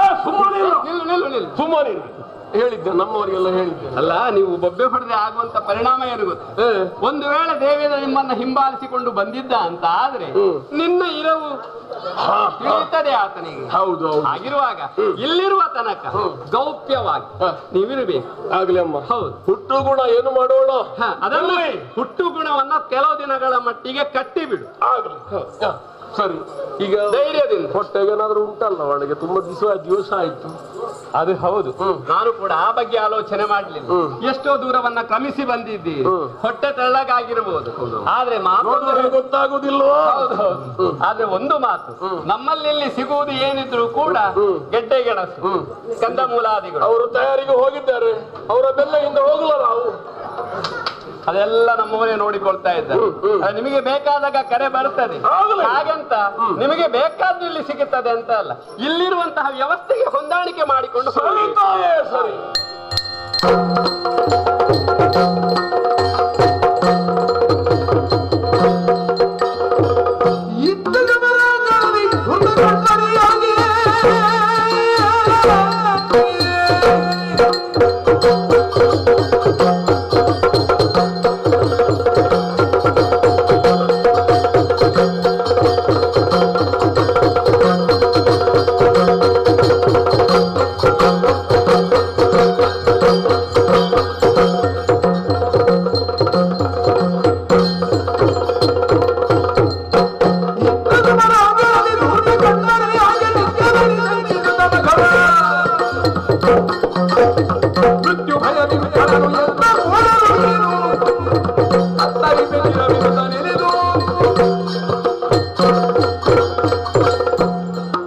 ಬಹಳ ದೊಡ್ಡ ದುರಂತ.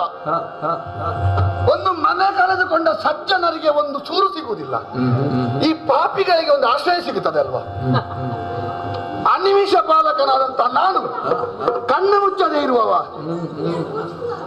ನಾನು ಕಣ್ಣು ತಪ್ಪಿಸಿ ಎಲ್ಲಿ ಹೋದ ಈ ಉತ್ಪಾತ ಪಿಂಡ ಅಂತ ಗೊತ್ತಾಗ್ಲಿಲ್ಲಲ್ಲ.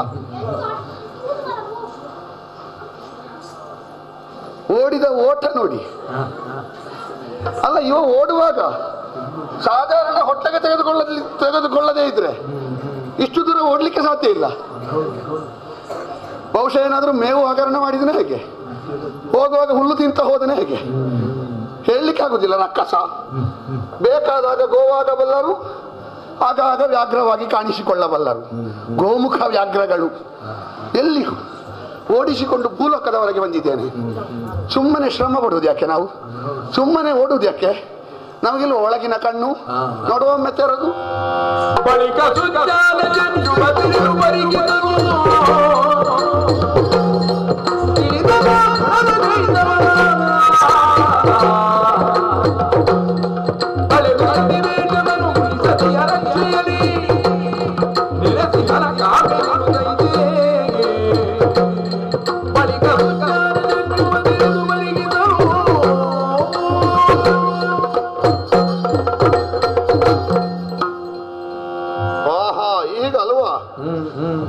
ನಾನು ಅಂತರಂಗದ ಕಣ್ಣು ತೆರೆದು ನೋಡಿದೆ.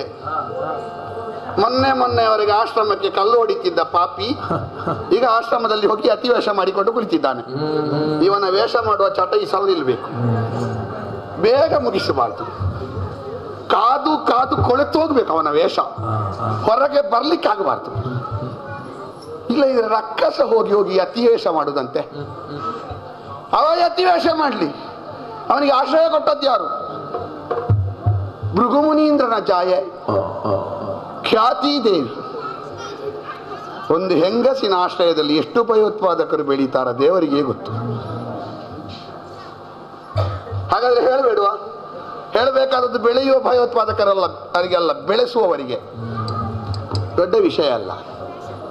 ಆಶ್ರಮ ಪ್ರದೇಶಕ್ಕೆ ಸೇರಿದ್ದಾರೆ ಎಂದಾದ್ರೆ 90 ಭಾಗ ನಮ್ಮ ಕೈಗೆ ಸಿಕ್ಕಿದ ಹಾಗೆ. ನಮ್ಮನ್ನು ಆರಾಧಿಸುವವರಲ್ವಾ, ಯಜ್ಞ ಯಾಗಾದಿಗಳನ್ನು ಮಾಡುವವರಲ್ವಾ. ಬಹಳ ಒಳ್ಳೇದಾಯ್ತು. ಯಾರಾದ್ರೂ ಭೂಗತರ ಮನೆಯಲ್ಲಿ ಸೇರ್ಲಿಲ್ಲಲ್ಲ, ಆಶ್ರಮದಲ್ಲಿ ಅಲ್ವಾ. ಆಶ್ರಮದಲ್ಲಿ ಸೇರಿದ್ರೆ ನಮಗೆ ಶ್ರಮ ಕಡಿಮೆ ಆಯ್ತು. ಬೇಗ ಅವನನ್ನು ಪಡೆದು ಅವನ ತಲೆ ಹೊಡಿಬೇಕು, ಆ ಕಡೆ ನಡೀತಾರೆ.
ಕೈ ಮುಗಿದಿದ್ದೇನೆ.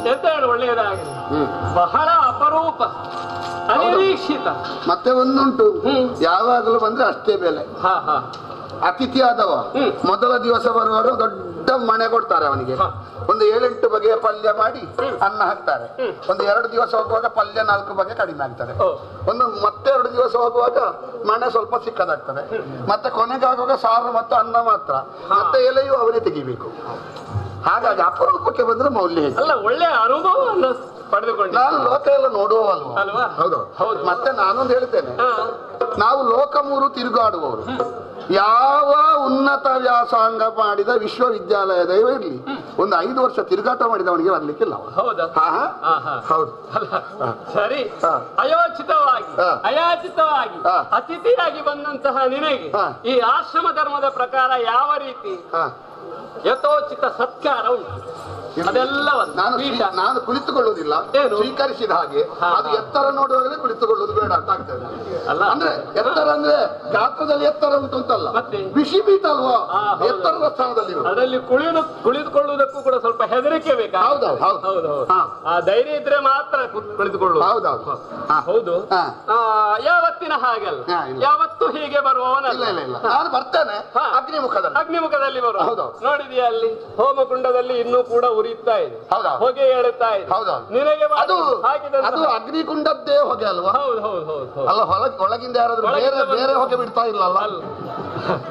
ಆ ಹೊಗೆ ಯಾಕೆ ನಿಮ್ಮವರಿಗೆ ಬೇಕಾದಷ್ಟು ಸಂಶಯ ಪರಿಹಾರ ಮಾಡಿಕೊಂಡ ಆ ಮುಖವಾಗಿ ಬರಬೇಕಾದಂತಹ ನೀನು ಈ ಮುಖ ಹೊತ್ತುಕೊಂಡು ಇಲ್ಲಿ ಬಂದಿದ್ಯಲ್ಲ, ಹೌದು, ವಿಚಿತ್ರ ಅಂತ ಅನಿಸ್ತಾ. ಬೇರೆ ಮುಖ ಬಂದಿದೆ ಅಂತ ಸುದ್ದಿ ಬಂತು.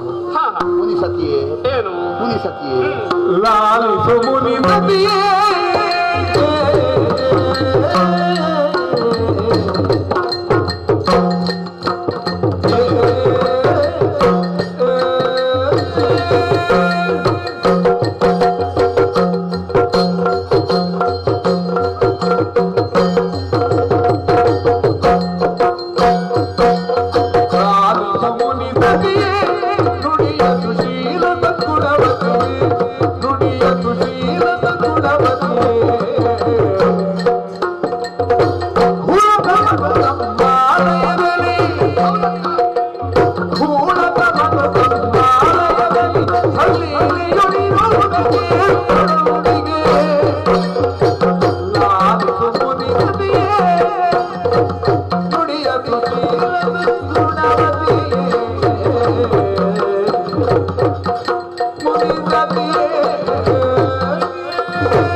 ದೇವೇಂದ್ರ, ಈ ಪ್ರಪಂಚದಲ್ಲಿ ಉಳಿದ ಹೆಣ್ಮಕ್ಕಳ ಹಾಗೆ ಅಲ್ಲ ನೀವು.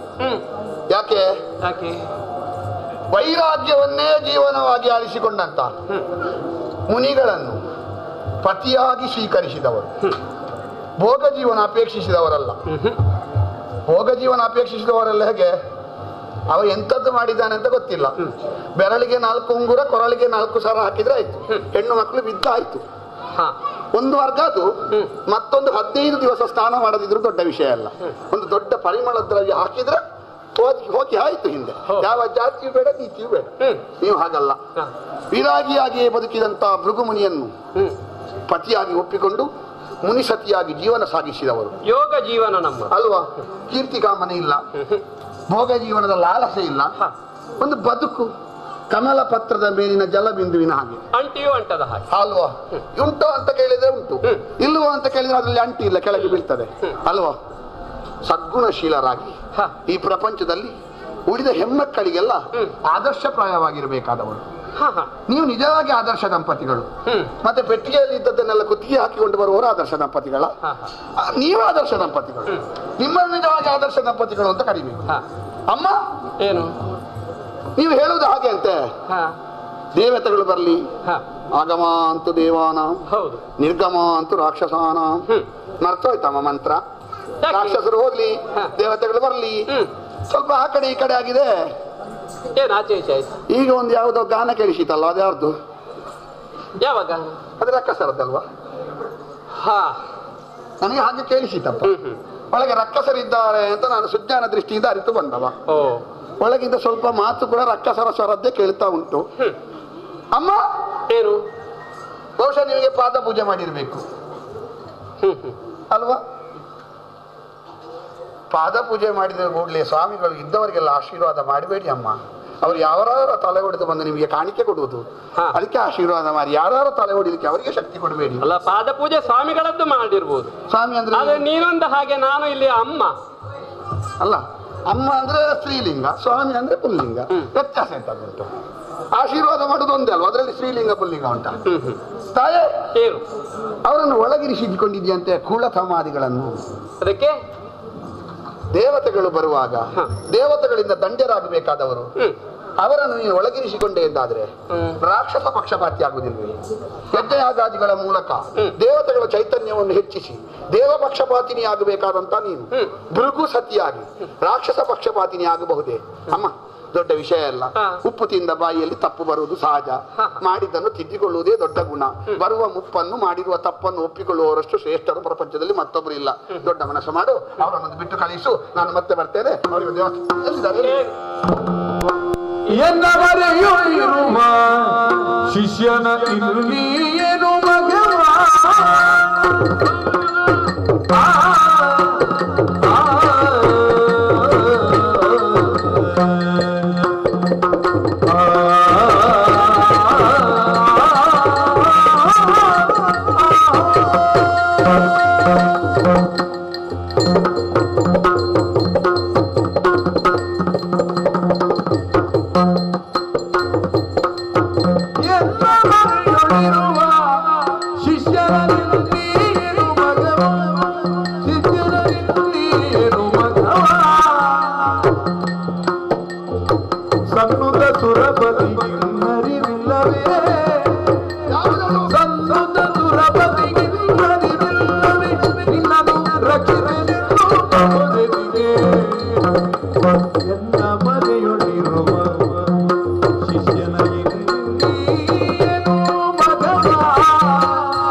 ಮಗುವಿನ ರೀತಿಯಲ್ಲಿ ಅಮ್ಮ ಎಂಬುದಾಗಿ ಬಾಯಿ ತುಂಬ ಕರೆದಂತಹ ನೀನು ಕೊನೆಯ ಮಾತನ್ನಾಡುವಾಗ ನಮ್ಮ ಸಂಸ್ಕೃತಿಯೇ ಹಾಗಮ್ಮ.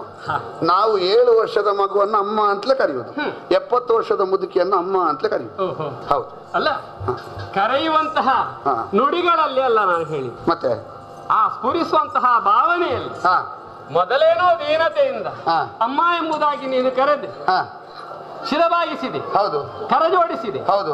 ಆದ್ರೆ ಕೊನೆಗೆ ಹೇಳುವಾಗ ಅದೊಂದು ಧೋರಣೆ ಅಂತ ಕಂಡಿತು ನನಗೆ. ಇಲ್ಲಪ್ಪ, ಅಮ್ಮ ಅಂತ ಭಾವಿಸೋದಿದ್ರೆ ನೀನು ನನಗೆ ಹಸಿವೆ ಆಗ್ತದೆ ಹಾಲು ಕೊಡ್ತೀಯ ಇಲ್ವಾ ಅಂತ ಹೇಳಿದ್ರೆ ಅದು ಆಜ್ಞೆ ಮಾಡುದಾ? ಅದು ಅಮ್ಮ ಎನ್ನುವ ಭಾವವೇ ಹಾಗೆ ಮಾತಾಡಿಸುವುದು. ಹೌದು, ಹಾಲು ಕೊಡುವಂತ ಹೇಳುವುದು ಬೇರೆ, ಹಾಲು ಕೊಡ್ತೀಯಾ ಇಲ್ವಾ? ಹೌದು, ಧ್ವನಿ ಬೇರೆ ಆಯ್ತಲ್ಲ. ನನ್ನ ಹಾಲನ್ನು ಹೊತ್ತಿಗೆ ಕೊಡುವುದನ್ನು ನೀನು ಇಟ್ಟುಕೊಂಡು ಕೊಡ್ತೇ ಇಲ್ವಾ ಅಂತ ಅಮ್ಮನಲ್ಲಿ ಕೇಳಬೇಕು ಮಗ. ನೀನು ಹೊತ್ತಿಗೆ ಕೊಡುವ ಹಾಲನ್ನು ಒಳಗಿಟ್ಟುಕೊಂಡಿದ್ದು ಕೊಡ್ತೇ ಇಲ್ವಾ? ಹಾಗಂತ ಮಕ್ಕಳು ಅಳದೆ ಯಾವ ತಾಯಿಯೂ ಕೂಡ ಹಾಲು ಕೊಡುವುದಿಲ್ಲ, ಅದೊಂದುಂಟು ಗೊತ್ತು. ನಾನು ಅತ್ತದ್ದೆ ಅಲ್ವಾ ಇದು? ಅತ್ತದ್ದು ಅಂದ್ರೆ ಸಾಮಾನ್ಯ 3 ವರ್ಷದ ಮಗುವಿನಾಗೆ ಅಳುವುದಲ್ಲ. ರೋದನದಲ್ಲಿ ಕೇವಲ ಕಣ್ಣೀರು ಬಂದ್ರೆ ಮಾತ್ರ ರೋದನ ಅಲ್ಲಮ್ಮ, ಅಂತರಂಗದಿಂದ ವೇದನೆಯಿಂದ ಮಾತಾಡಿದ್ರು ರೋದನವೇ. ಸರಿ, ನಿನ್ನ ವೇದನೆ ಏನು ಅಂತ ಅರ್ಥ ಆಯ್ತು ನನಗೆ. ಅಲ್ಲ, ಇಷ್ಟು ತಿಳಿದವನಲ್ವಾ ನೀನು? ಹಾಗಾಗಿ ಅಲ್ವಾ ನಿಮ್ಮಲ್ಲಿ ಮಾತಾಡುವಾಗ ಧೈರ್ಯದಿಂದ ಮಾತಾಡುದು. ಎಷ್ಟೆಷ್ಟು ತಿರುಗಾಟಗಳನ್ನ ಮಾಡಿದ ನೀನು ಅಲ್ಲ, ಯಾವ ವಿಶ್ವವಿದ್ಯಾಲಯದಲ್ಲಿಯೂ ಕೂಡ ಕಲಿಸುವಂತವರು ನಿನಗೆ ಕಲಿಸಬೇಕಾಗುತ್ತದೆ ಕೆಲವು. ಯಾಕೆ? ಅಲ್ಲ, ನೀನು ಆಡುವಂತಹ ನುಡಿ ಹಾಗೆ. ನಮಗೆಲ್ಲ ಕಲಿಸಲಿಕ್ಕೆ ಸಾಮಾನ್ಯ ಉಪಾಧ್ಯಾಯರೆಲ್ಲ ಸಾಕಾಗ್ಲಿಕ್ಕಿಲ್ಲ. ಅಲ್ಲಲ್ಲ, ನಿನಗೆ ಕಲಿಸುವಂತವರೇ ಕಲಿಸಲಿ. ಈ ಕ್ಷೇತ್ರಕ್ಕೆ ಬಂದ್ರೆ ಒಮ್ಮೆ ಉಪಾಧ್ಯಾಯರನ್ನು ನೋಡಿಕೊಂಡೆವು. ಹೌದಪ್ಪ, ಹೌದು. ಅಲ್ಲ, ನೀನು ಇಲ್ಲಿ ಅಂತಲ್ಲ, ಎಲ್ಲಿ ಹೋದ್ರೂ ಕೂಡ ಮತ್ತೊಂದುಂಟಲ್ಲ, ಏನು ನಾಲಿಗೆಯ ಬಲ ಇದ್ದವನು ಎಲ್ಲಿ ಕೂಡ ಬದುಕಬಲ್ಲ. ಈಗ ನೀವು ಹೇಳುದು ನಾಲಿಗೆಯ ಬಲ ಇರುವುದು ಅಪರಾಧ ಅಂತಲೋ? ಅಪರಾಧ ಅಂತಲ್ಲ, ಎಲ್ಲೆಲ್ಲ ತೋರಿಸ್ಬೇಕು ಅಲ್ಲೇ ತೋರಿಸ್ಬೇಕು. ಈ ಪ್ರಪಂಚದಲ್ಲಿ ಒಬ್ಬೊಬ್ಬರಿಗೆ ಒಂದೊಂದು ಬಲ. ಕೆಲವರಿಗೆ ನಾಲಿಗೆಯ ಬಲ, ಕೆಲವರಿಗೆ ಬುದ್ಧಿಯ ಬಲ, ಕೆಲವರಿಗೆ ರಟ್ಟೆಯ ಬಲ, ಕೆಲವರಿಗೆ ವ್ಯವಹಾರ ಜ್ಞಾನದ ಬಲ. ಯಾವುದು ಇಲ್ಲದ್ರೆ ಬದುಕಲಿಕ್ಕೆ ಉಂಟಾ? ಹಾಗಂತ ರಟ್ಟೆಯ ಬಲ ಇದ್ದವನಲ್ಲಿ ರಟ್ಟೆಯ ಬಲವನ್ನೇ ತೋರಿಸಬೇಕು. ಹೌದು, ಆತನಲ್ಲಿ ನಾಲಿಗೆಯ ಬಲವನ್ನು ತೋರಿಸಿದ್ರೆ ಆತ ಏನು ಮಾಡಿ ಅನ್ನು ಹೇಳು. ಮತ್ತೆ ನಿಮ್ಮಲ್ಲಿ ನಾನು ರಟ್ಟೆಯ ಬಲ ತೋರಿಸಿದ್ರೆ ಅದಕ್ಕೆ ನಾಲಿಗೆಯ ಬಲ ಜೊತೆ ಸರಿಯಾಗಬೇಕಲ್ಲ? ಹೌದು, ನಿಮ್ಮಲ್ಲಿ ನಾಲಿಗೆಯ ಬಲ. ಹೌದಾ? ಸರಿ, ಹಾಗಾದ್ರೆ ಈ ಸಂದರ್ಭದಲ್ಲಿ ನನ್ನವರನ್ನು ಅವರು ಭೃಗುಮುನಿಯನ್ನು ಅಲ್ಲ, ಮತ್ತೆ ಒಳಗಿರುವವರು ನನ್ನವರು, ಅದೇ ಯಾವಾಗ ನಮ್ಮವರು. ನೀವಲ್ವಾ ನಿರ್ಗಮ ಅಂತೂ ರಾಕ್ಷಸಾನಾಮ್ ಅಂತ ಹೇಳ್ತಿದ್ದ ನಿಮ್ಮವರಾದದ್ದು ಯಾವಾಗ? ಯಾರಿಗೆ ಯಾರಿಗೆ ನಿರ್ಗಮನ ಯಾರಾಗಬೇಕು? ರಾಕ್ಷಸ ಗುಣಗಳನ್ನೆಲ್ಲ ಹೊಂದಿಕೊಂಡು ಮೊನ್ನೆ ಹೇಳ್ತಾ ಇದ್ದೀರಿ ನಾವು ಜೀವ ಹೋದ್ರು ಅವರೊಟ್ಟಿಗೆ ಕೈ ಜೋಡಿಸಲಿಕ್ಕಿಲ್ಲ ಅಂತ. ಈಗ ಯಾವಾಗ ಸಮ್ಮಿಶ್ರ ಆದದ್ದು? ಈಗ ಸಮ್ಮಿಶ್ರ ಅಲ್ಲ, ಯಾವಾಗ ಆದ್ದು ಅಲ್ಲ, ಹೆಂಗಸರು ನಾವು ಮೃದು ಮಾತಲ್ಲಿ ಆಡುತ್ತೇವೆ ಅಂತ ಹೇಳಿ ಅದನ್ನೇ ನಮ್ಮ ದೌರ್ಬಲ್ಯ ಅಂತ ತಿಳ್ಕೊಳ್ಬಾರ್ದು. ನಾನು ದೌರ್ಬಲ್ಯ ಅಂತ ಹೇಳಿದಿನ? ಅಲ್ಲ, ನಾನೀಗ ದೌರ್ಬಲ್ಯ ಅಂತ ಹೇಳಿದ್ದು. ತಿಳ್ಕೊಂಡದ್ದು ಹಾಗೆ ನೀವು ತಪ್ಪಿದ್ದೀರಿ ಅಂತ ಹೇಳಿದ್ದು. ತಪ್ಪುವುದು ಹೌದು. ನಾವು ಹೌದು. ಅದು ಕೂಡ ಈ ಋಷಾಶ್ರಮದಲ್ಲಿದ್ದುಕೊಂಡು ಲೋಕಕ್ಕೆ ಆದರ್ಶವಾಗಿರ್ಬೇಕಾದವು. ನೀನು ಹೇಳಿದೆಲ್ಲ ಆದರ್ಶ ದಂಪತಿಗಳು ನೀವು. ಕೇವಲ ಹೇಳಿಕೊಂಡ್ರೆ ಆಗುವುದಿಲ್ಲ, ಅಲ್ಲ, ಮಾಡಿ ತೋರಿಸಬೇಕದನ್ನು. ಅದು ಈಗ ದೊಡ್ಡವರಲ್ಲಿಯೂ ಸಣ್ಣ, ಈಗ ಚಂದ್ರನಲ್ಲಿ ಕಲೆ ಇಲ್ವಾ? ಚಂದ್ರನಲ್ಲಿ ಕಲೆ ಇಲ್ವಾ? ಕಲೆ ಉಂಟು, ಉಂಟೇ ಉಂಟಲ್ವಾ? ಕಬ್ಬಿನಲ್ಲಿ ಗಂಟಿಲ್ವಾ? ಕಬ್ಬಿನಲ್ಲಿ ಗಂಟು ಉಂಟು ಎನ್ನುವ ಕಾರಣಕ್ಕಾಗಿ ಕಬ್ಬೇ ಸರಿ ಇಲ್ಲ ಅಂತ ಅರ್ಥ ಅಲ್ಲ. ಚಂದ್ರನಲ್ಲಿ ಕಲೆ ಉಂಟು ಎನ್ನುವ ಕಾರಣಕ್ಕಾಗಿ ಚಂದ್ರನೇ ಸರಿ ಇಲ್ಲ ಅಂತ ಅರ್ಥ ಅಲ್ಲ. ಈಗ ನೀವು ಸರಿ ಇದ್ದೀರಿ, ನಿಮ್ಮಲ್ಲಿ ಕೆಲವೊಂದು ಕಲೆ ಉಂಟು ಅಂತ ಹೇಳಿದ ಅಷ್ಟೇ. ಹೌದಾ? ಹಾಗಾದ್ರೆ ನನ್ನಲ್ಲಿರುವಂತಹ ಕಲೆಯನ್ನ ಕೊರತೆಗಳನ್ನ ಎದ್ದು ತೋರಿಸುವುದಕ್ಕೆ ಬಂದವರಿಗೆ ಕಲೆಯನ್ನು ತೊಳೆದುಕೊಡಬೇಕು. ಬಿಳಿ ಬಟ್ಟೆ ಉಟ್ಟವರು ನೀವು ಆ ತಮ ಎನ್ನುವ ಕಲೆಯನ್ನು ತೊಳೆಯಿರಿ, ಈ ಕಡೆ ಕೊಡಿ. ಬಿಳಿ ಬಟ್ಟೆ ಉಡುವಂತಹ ಕಾರಣವೇ ಅದೇ. ಯಾಕೆ? ಕಲೆಯಾದ್ರೂ ಕೂಡ ಬೇಗನೆ ಗೊತ್ತಾಗತ್ತೆ. ನಾವು ಮಾಡಿದಂತಹ ತಪ್ಪು ಏನು ಅಂತ ನಮಗೆ ಗೊತ್ತಾದ್ರೆ ಮತ್ತೊಬ್ಬರಿಗೆ ಬುದ್ಧಿ ಹೇಳಬಹುದು. ಅದು ಕೆಲವೊಮ್ಮೆ ನಮ್ಮ ಬಿಳಿ ಬಟ್ಟೆಯ ಕಲೆ ಮತ್ತೊಬ್ಬನೇ ಹೇಳುದು, ನಮಗೆ ಗೊತ್ತಾಗುದಿಲ್ಲ. ಹೌದು ದೇವೇಂದ್ರ, ಈ ಸಂದರ್ಭದಲ್ಲಿ ಅವರನ್ನು ನಮ್ಮವರು ಅಂತ ಹೇಳಿದ್ಯಾಕೆ? ಶರಣು ಬಂದಿದ್ದಾರೆ, ಶರಣು ಬಂದವರನ್ನ ಈಗ ಕಾಪಾಡುತ್ತೇನೆ ಎಂಬ ಮಾತನ್ನು ಕೊಟ್ಟಿದ್ದೇನೆ. ನೀವು ಯಾವ ವರ್ಗದವರು ಶರಣು ಶರಣು ಅಂತ ಹೇಳಿದ್ರು ಸೇರಿಸುವುದೇ ಆ ಕ್ಷೇತ್ರಕ್ಕೆ? ಅಲ್ಲ, ಮತ್ತೆ ಆ ಶರಣು ಎಂಬಂತಹ ಪದಕ್ಕೆ ಅಷ್ಟು ಬೆಲೆ ಇದೆಯಲ್ಲ. ಅಲ್ಲ, ಪದಕ್ಕೆ ಬೆಲೆ ಉಂಟು.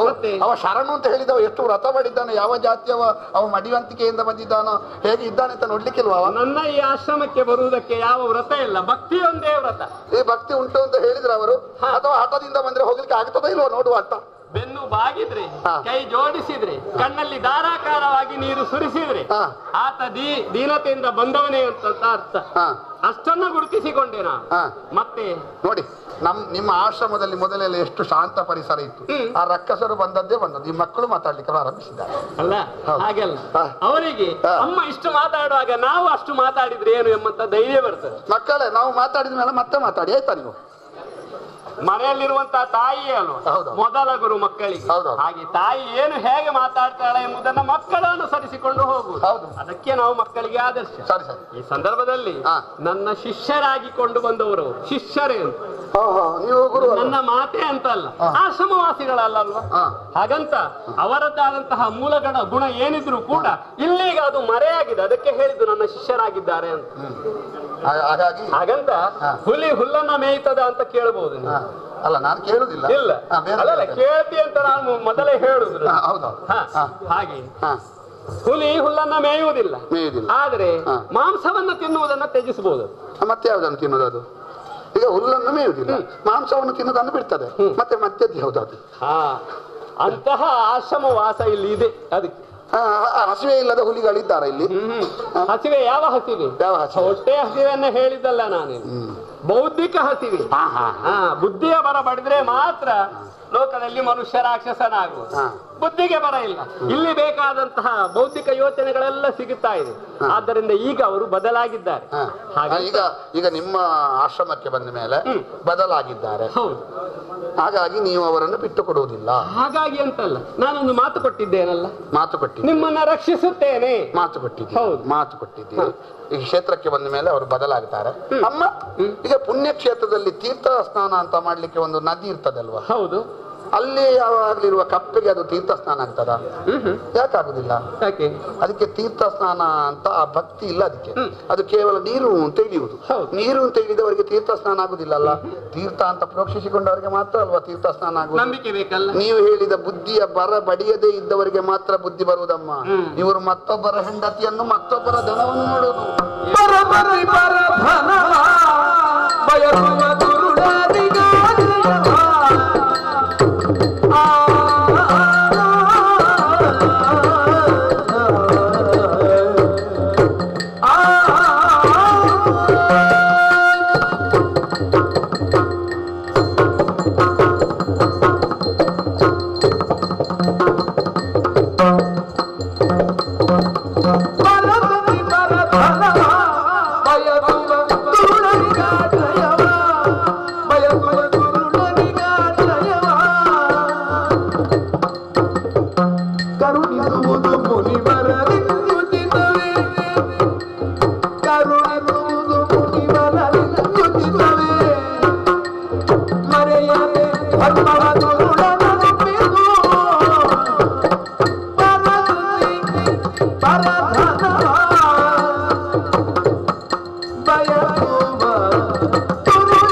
ಆಗಬೇಕು ಎನ್ನುವ ಭಾವ ಇದ್ದವರು ಆಶ್ರಮ ಪ್ರದೇಶಕ್ಕೆ ಬಂದ್ರೆ ಒಳ್ಳೆಯದಾಗುವುದಿಲ್ಲ ಅಂತ ನನ್ನ ವಾದ ಇಲ್ಲ.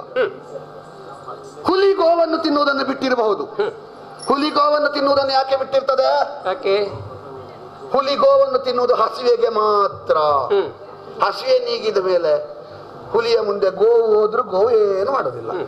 ನಾಳೆಗೆ ಇಷ್ಟು ಸಂಗ್ರಹ ಮಾಡಿ ಇಡಬೇಕು, ಗಂಟು ಮಾಡಿಬೇಕು ಅಂತ ಹುಲಿಗೆ ಇಲ್ಲ. ಆದ್ರೆ ಇವರು ಹುಲಿಯ ಜಾತಿಯವರಲ್ಲ. ಮತ್ತೆ ಇವತ್ತಿಗೆ ಹಸಿವೆಗೆ ಬೇಕಾದ್ದು ಮಾತ್ರ ಸಂಗ್ರಹ ಮಾಡುವುದಲ್ಲ. ಹಿರಣ್ಯಕ ಪಟ್ಟಣದಲ್ಲಿ ಅವನೇ ಹೇಳಿದ ಮಾತು, ನಾನು ಹೇಳಿದ್ದಲ್ಲ. ಹಿರಣ್ಯಕ ಪಟ್ಟಣದಲ್ಲಿ ಅಗೆದ್ರೆ ನನಗೆ ಸಿಗ್ತದೆ ಅಂತ ಹೇಳ್ತಾನೆ. ಅಷ್ಟಿದ್ರು ಮತ್ತೊಬ್ಬರನ್ನು ಆಶಿಸಿದ್ದಾನೆ. ಅದ್ರ ಅರ್ಥ ಎಂತದು? ನಾಳೆಗೆ ಬೇಕಾಗಿ ಗಂಟು ಕಟ್ಟಿಡುವ ಸ್ವಭಾವದವರು. ಅವರು ಯಾವತ್ತೂ ಬದಲಾಗುವುದಿಲ್ಲ.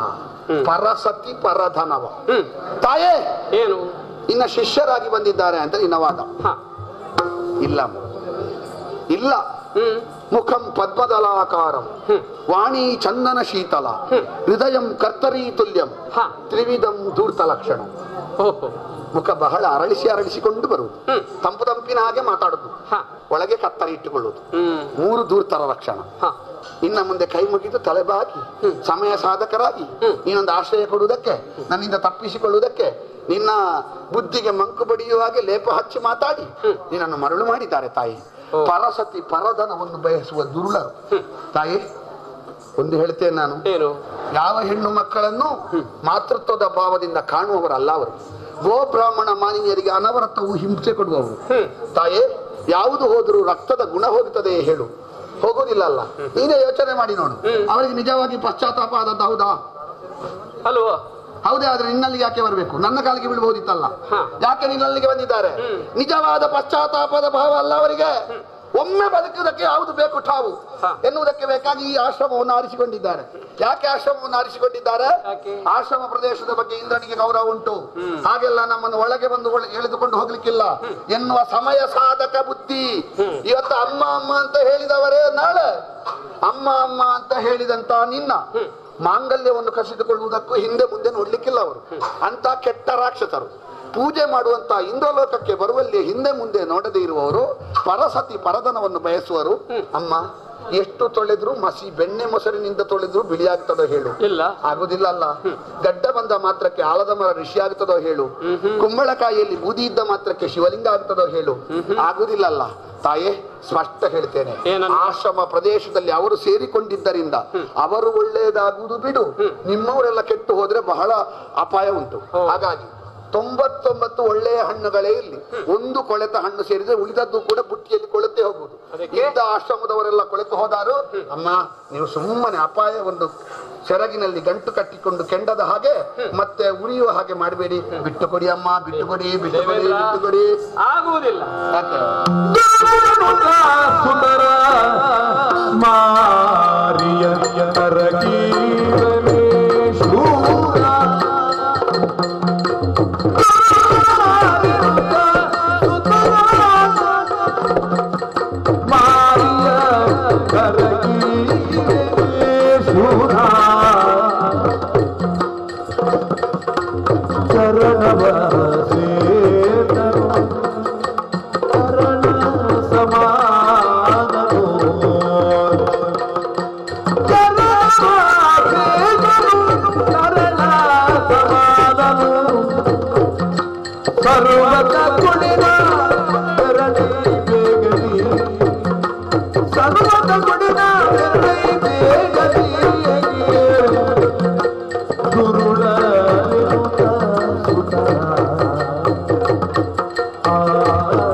ರಾಕ್ಷಸರೆಲ್ಲರೂ ಕೂಡ ದುರುಳರು.